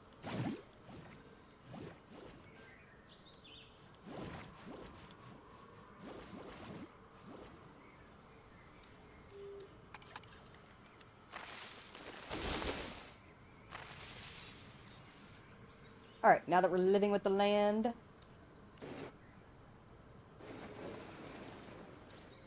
let's see, we'll do the little ceratops over here, so they prefer shallow water. We're only going to have the deep water be in, actually we can just change that to shallow water. The canoes will run across shallow. So swap that over to shallow water. Combine that there. I'm going to make a little island right here. Just a little boop shoo. I bring that around. Oh, there's a wee woo out and about. Somebody's in trouble. Somebody come get her. She's dancing like a stripper. Alright. Why am I getting so damn southern? I hate that shit. Something about me getting later into staying awake. I should go to bed soon. Eh.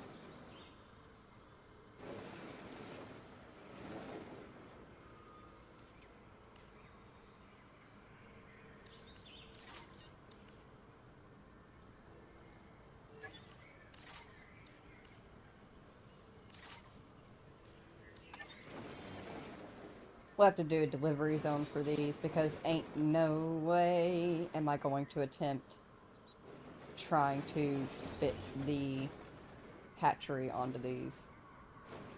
It's not worth it. Delivery zone. Alright, we got that set up, got that done, that's there, that's it, yep. Alright, let's get the fencing covered up.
There's a Krusty Krab in the workshop? I'll look for it afterwards. Target I don't care about. Krusty Krab, though.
No, no.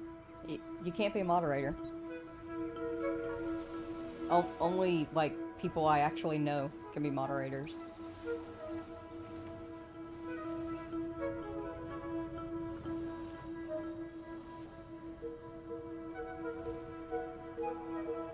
Well, Mine is accurate. I don't actually know accurate.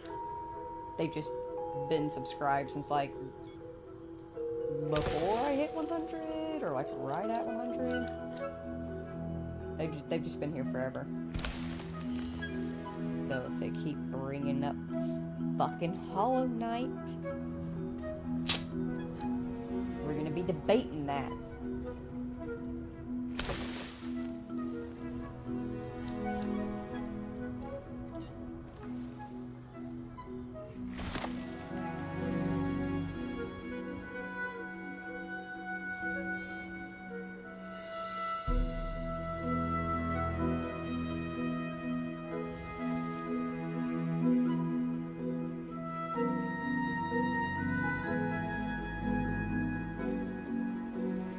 It was a joke, but you asked me to answer your question twice. Was it a joke then? And no, I haven't played on challenge mode. I've only done a campaign. We've gotten about 35 to 40% through the campaign. I could be a little bit further along. I'd have to check. But I very rarely do challenge zoos, even back in my Zoo Tycoon days. They just weren't my thing. I don't care for them. I play to have fun.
Has the game ever crashed during the stream? Yeah, just like a couple hours ago, it crashed on us for the very first time. It is what it is, though. We report, we move on.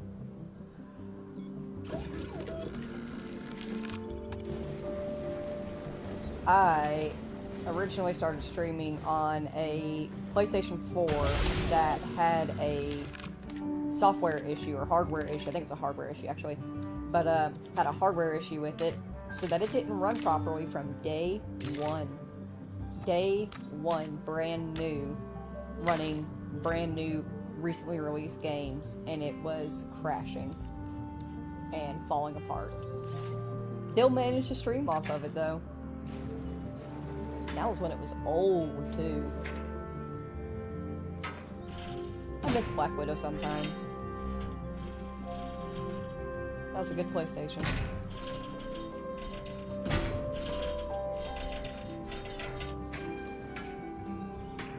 I'm just setting this fence here just in case I forget to airlift anybody.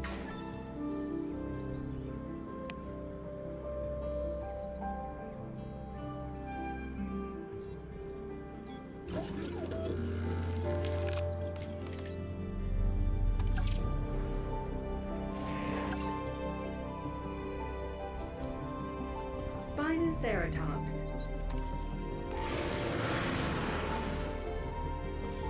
The DNA of the Sinoceratops and the Spinosaurus. So this is the equivalent of a doodle. It's a mutt within a mutt. Ugh, hybrids.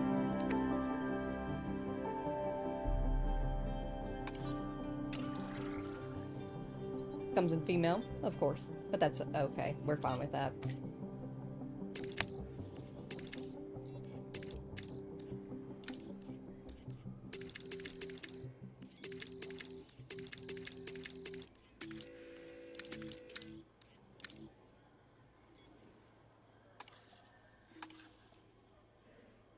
Prefers an adult population of at least 2, any male or any female.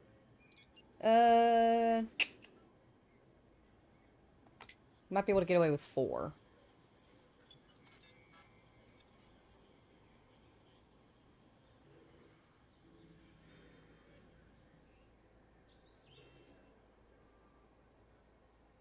Let's drop in 2 and see how they look.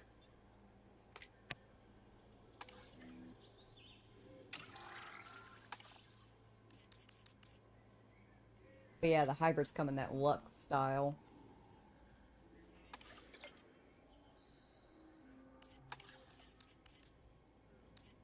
Ooh, but there's 2 fancy styles, Rebel and Angel. Cute. Okay, yeah, if we can, we'll do 4. We'll do 2 Lux and then Rebel and Angel. That'd be sick.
Synthesis procedure complete.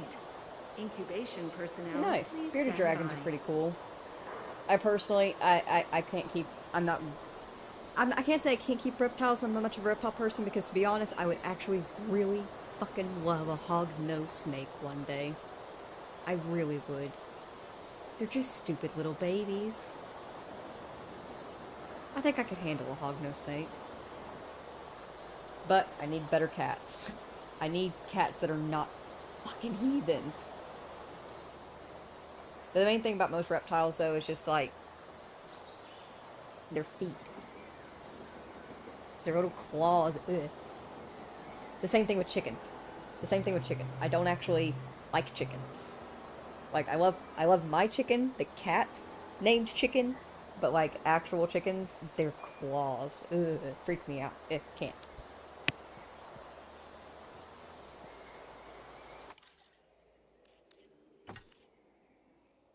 I'm not playing around with that fucking intelligent thing anymore. Absolutely not. Certain dinos we'll make an exception for, because that'll be fun. But, no. Not for just anybody.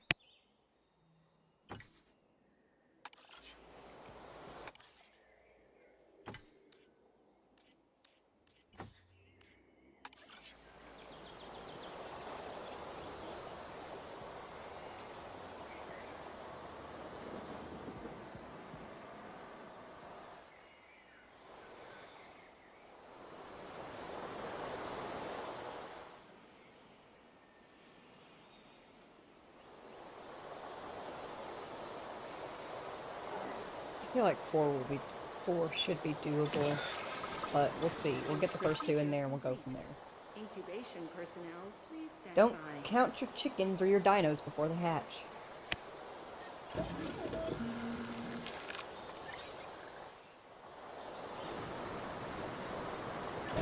Collect the asset.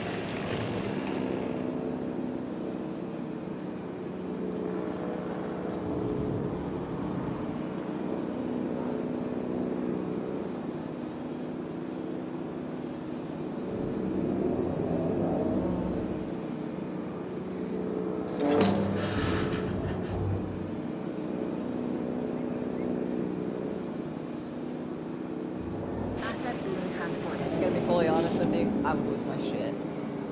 I have kept younglings. I actually fostered a local rescue of mine. They made a post on Facebook that they had a hoarding situation. It was an awful hoarding situation. They had found over 300 animals in the house. And they were like, we need anybody to take anyone. And I called them and I was like, I can either take 2 adult cats that are good with each other, or I can take 1 pregnant Asset female. transportation in progress. And I could at the time. Looks like a sprain is fine. slowing this animal down. Would make it easier to handle, but that's no way to treat our animals. Let's get a medical team out. Who's injured? Oh, it's these guys keep fighting each other. Well, what are you learning? Clearly nothing. But,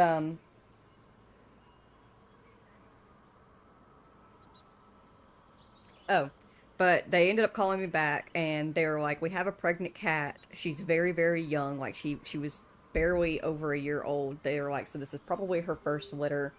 They don't usually have many with their first litter. We're expecting it, like, 3. Will you take her in? And I'm like, yeah, sure. That I can very easily do mama cat first litter. Not a big deal. Totally easy. The issue, however, was that mama proceeded to have 8 kittens. I already had in the house 3 cats and 2 dogs. And she and her kittens made 9 more. So I was very, very quickly overwhelmed. It did not help that I was not in a good situation in life at the time. It's one of those things where I had good intentions, did not think through all the way. But in particular, it was really just the fact that she had so many. It became too much, too fast. That was the issue. So never again. I will never, ever again with litters, because I can't ever take that risk. I don't care if it's a guaranteed, we've ultrasounded her and we only found 2. No, absolutely not. I'm not taking the risk ever again. My house was a mess. It was just a chaotic zone. I will say though, I will forever be so grateful for Heidi during that time frame, because she used to be a mama cat. She was a stray mama. She had babies on the streets, and within like a week or so of the babies being born, Mama was tired of them. She was ready to get out of the room that she was locked in there with them, and she wanted a break. And I was like, I have a feeling. I just have a feeling. So I opened the door while Heidi was at my feet, and Heidi went to her. They touched noses, and it was just instantaneous. They went right past each other after that. Heidi went and laid down with the kittens, and Mama got to spend some time running around the house and having fun with me. And that became our routine, where they would just go and they would switch out and watch the babies together. And I was so grateful for her, because she was such a huge help because of that. Mama's best kitty, Mama's favorite kitty, even now.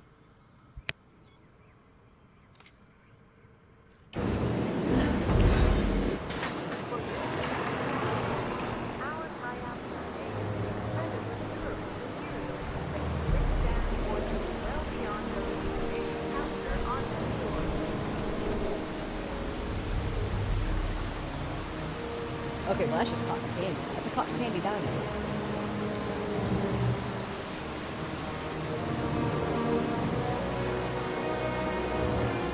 Can a dinosaur be considered cute? This species, the Spinoceratops, might just fit the bill. Despite having a similar appearance to the Sinoceratops, this animal is a hybrid. It's been acclimated to a variety of environments and should prove easy to care for. I mean, as easy as it can be to care for any dinosaur.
Also, yeah, we can definitely fit 4. Absolutely.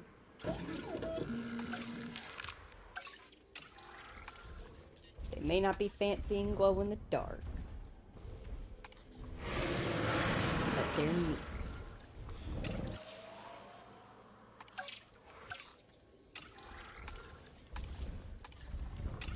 I do like throwing out a classic skin if I can.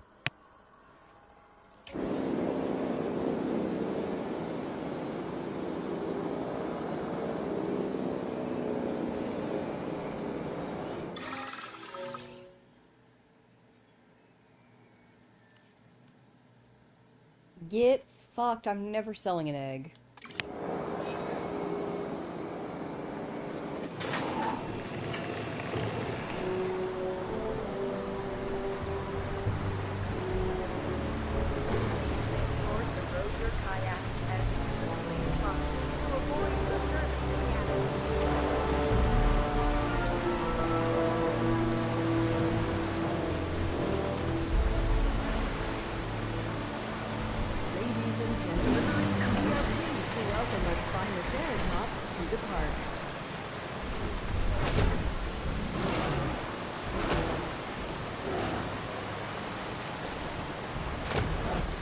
Oh no, I don't still have those kittens. Once they were old enough, Rescue was able to take them back in, and they all got adopted out. I actually followed their progress and made sure that they all got adopted. Loving homes. And Mama did too.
Asset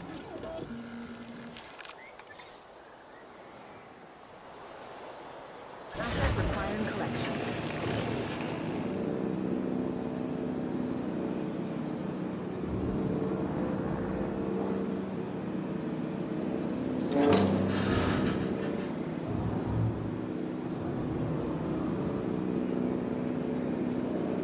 Asset in transit.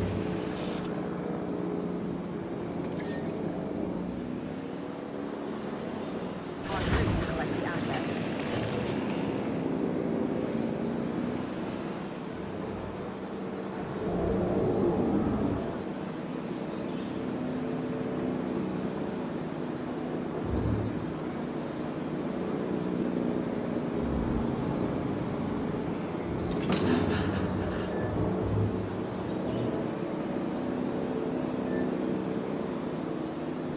Commencing asset transit.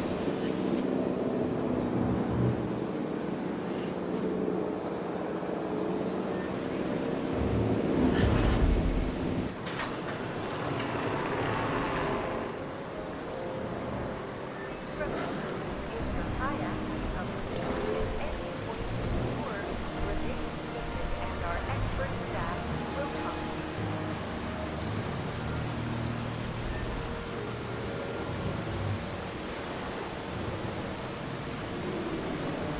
Ladies and gentlemen, we are pleased to welcome our Spinoceratops to the park.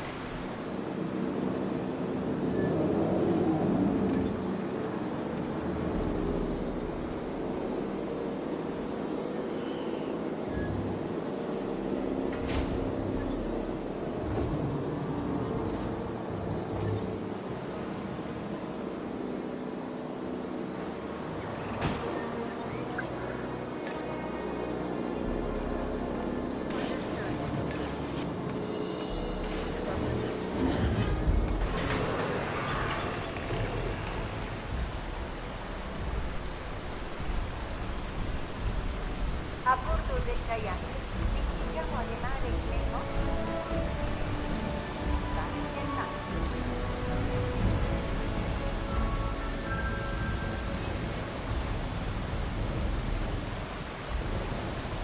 Ladies and gentlemen, we are pleased to welcome our Spinoceratops to the park.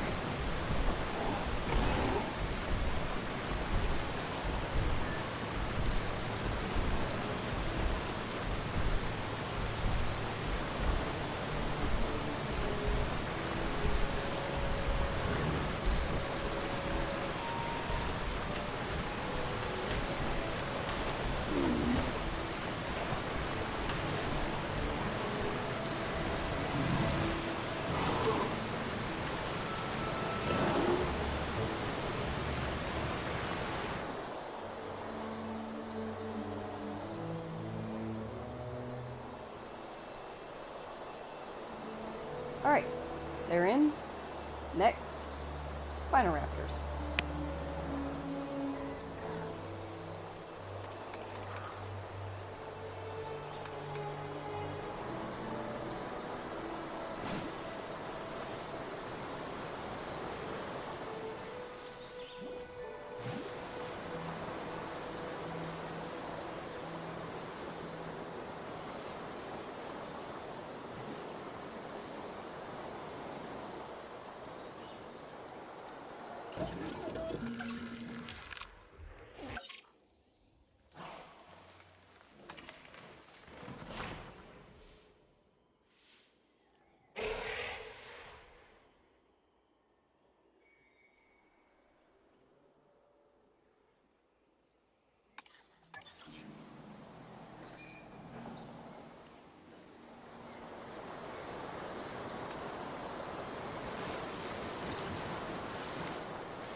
Should an animal...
Synthesis procedure complete.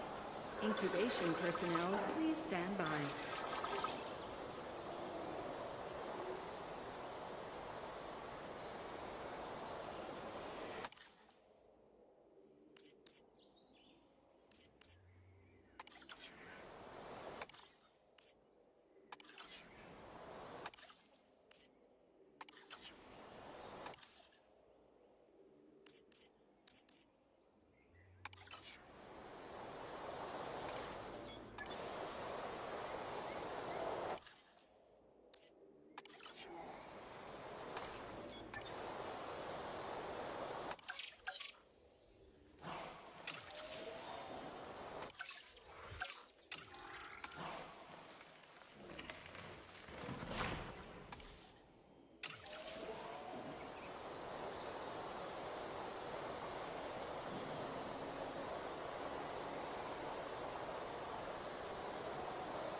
Synthesis procedure complete.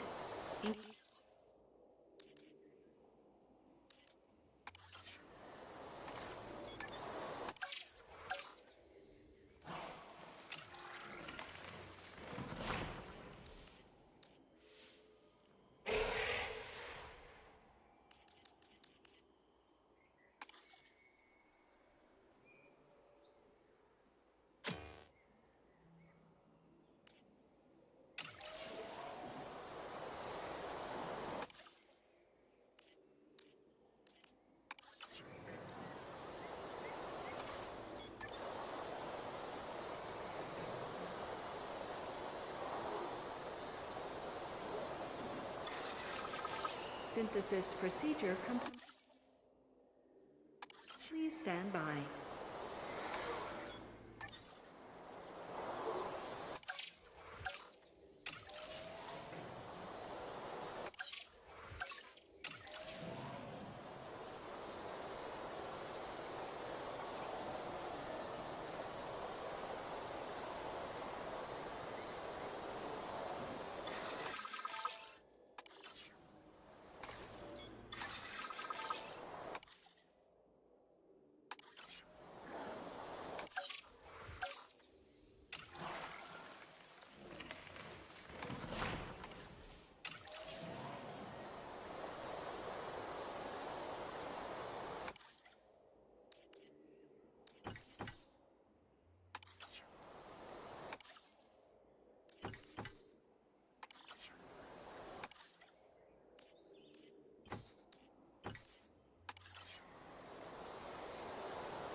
Synthesis procedure complete.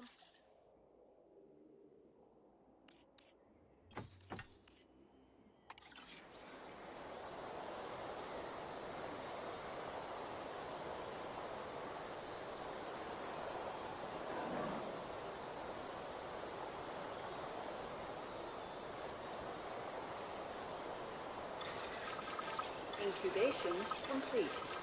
Prepare asset for release. It'll be easier for me to touch on that a little bit more, just vocally. Synthesis procedure me complete. being all Incubation faiths personnel, is please stand you by. believe that literally all of them are right. All religions have the possibility of being as equally right as being equally wrong, so believe in all of them. Because why not? What do you risk losing, honestly? And actually, after taking the time and researching and really delving deep into each and every single religion and mythology throughout time that we have recordings of, found some pretty curious things that honestly just made even more sense to be all fate. And that they all say the same thing. When you strip all of them down to just their very base, what they're telling you, it's be a good person, have a good life, don't be a shit. And honestly, if so many different things throughout all of human history have wanted to spread that message, why not listen? Why not listen to all of them? Also, there's some pretty sick religions out there. I am excessively fond of the Norse in particular. They're just super cool dudes.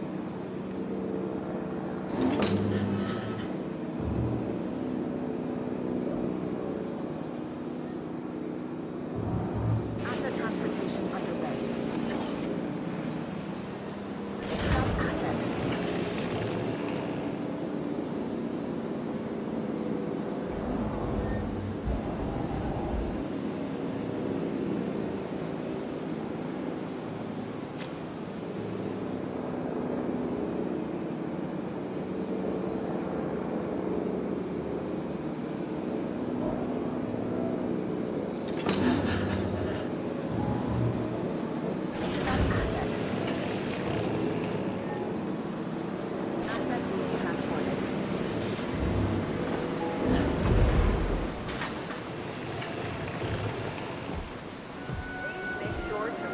kayak as smoothly as possible to avoid disturbing the animals.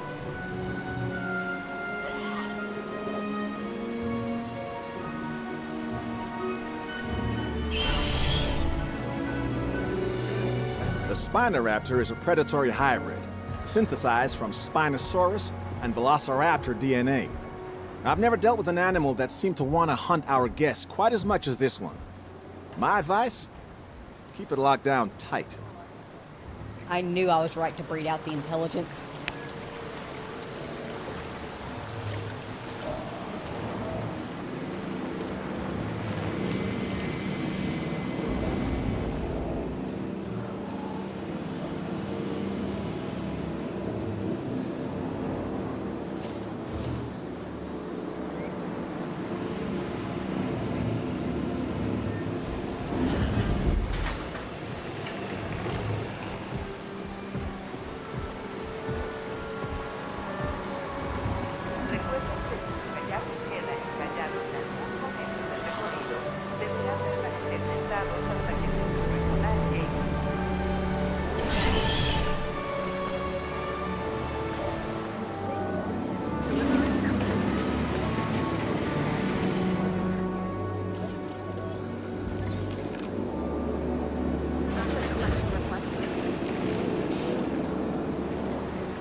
Alrighty. Shit. You're not supposed to be over there.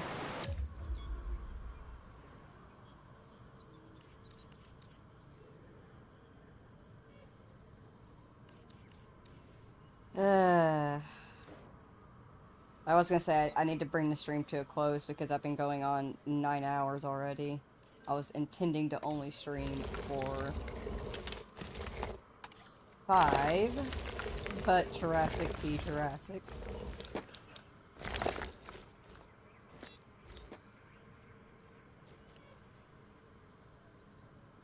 I need to brick this up first.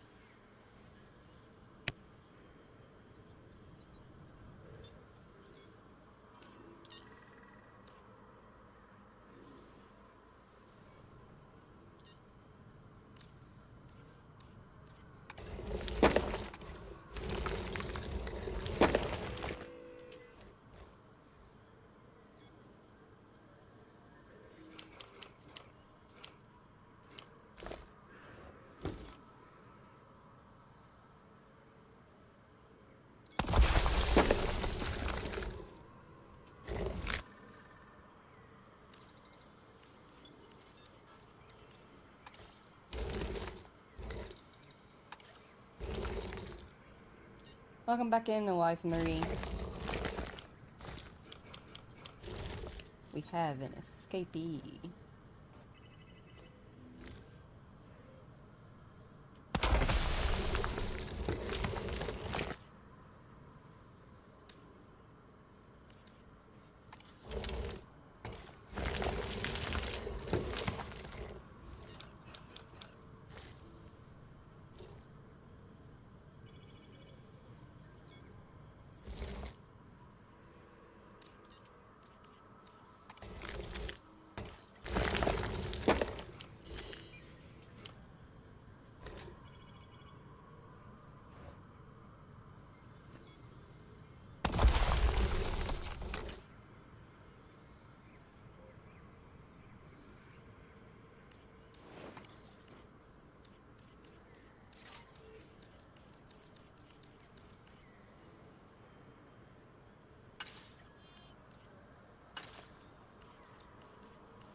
Okay.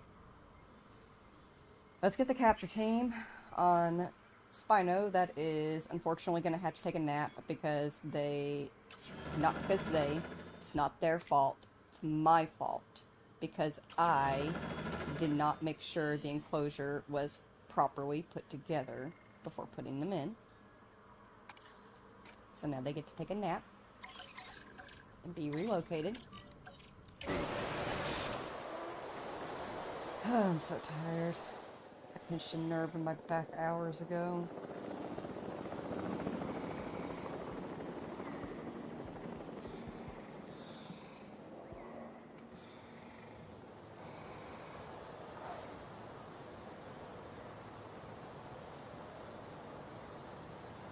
Fine, oh man, where are these trees coming from? Right. Imagine how scary that would be. Like, I just pause time and build stuff and then unpause it. That is equivalent to them just blinking and then the entire habitat around them is built and fleshed out. Terrifying. No wonder they want to escape. Back you go. To pick up the asset.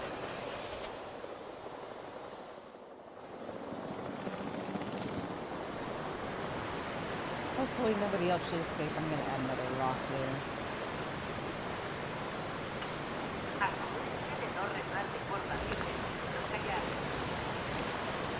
Yeah, they're safe. I'm sorry.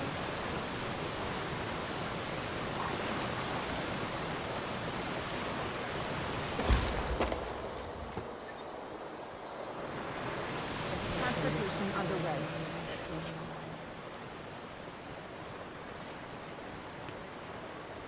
Please remember, if your kayak becomes beached at any point in the tour, remain seated and our expert staff will come to you.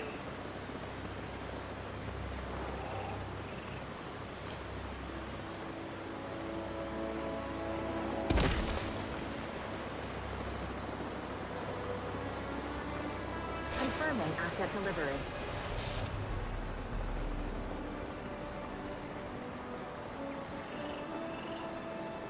Bien que nous surveillions la qualité de l'eau pour le bien-être de nos animaux, nous vous prions de ne pas descendre de votre kayak au cours de la visite.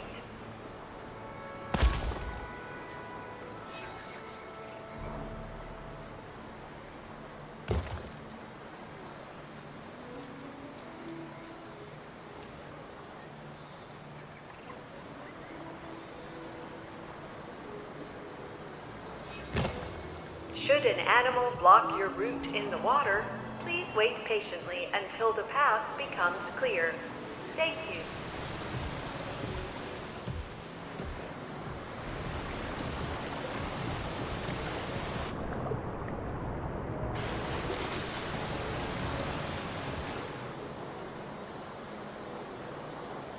Alrighty. I think this is a good place to bring this particular stream to a close. We have gotten a massive amount done in our new Calling All Carnivores save. We started out with just a blank island of nothingness and we built an arrival point that has a super nice cool walkway that is lined with lights leading you through the Jurassic Park sign all the way to when dinosaurs ruled the earth, and the bone statue, and a meat statue. We have the Innovation Center and of course some amenities and a Hyperloop that takes you all the way around the park. You can't have a theme park without a Lego store, and you can't have a Lego store without Douchmerth Evil Incorporated Science Center. We also have a marketplace built and all the facilities that you could possibly need for your workers. We have a visitor center, and branching off from all of this up front, we have the Compsognathus, which are running wild. And we have so many of them at this point, it's ridiculous. We then added in the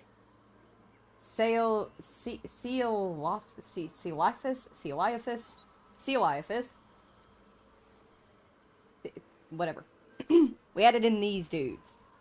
And then, after we added in them, we added in the Troodons over here. They are somewhere running around. Also equally small, equally bitey. There they are. We added in Troodons. After we added in Troodons, we made the mistake of adding in intelligent Proceratosauruses. Never again. We learned lessons. We struggled. We had a crash. Our first crash. But then we added in the Dimetrodons, which are Dimetrodoning around and doing pretty good.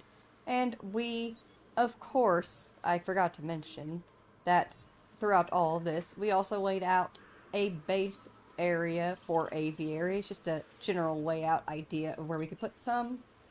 We have 2 amphitheaters where we will be hosting dinosaur fight. And we have some lagoons as well placed out. And a large Cretaceous cruise that will be going through every single fish eater that we have. And at the moment we have already added in the Spinoceratops. And the Spinoraptors. All in all, super good stream. So, with that in mind, if you spent time here today with me, Sky, here in Jurassic World Evolution 3, then thank you all so very, very much for taking the time out of your day and spending it here with us, with me. I greatly appreciate you doing so. If you have to go to work or go home from work, please be very, very careful, and I hope that you all have a very wonderful day. And a friendly reminder, although that is my outro each and every single time, it does not mean that I mean it any less. I truly appreciate you watching. I hope you all have a wonderful day. Thank you so very much, and I'll see you next time. Goodbye!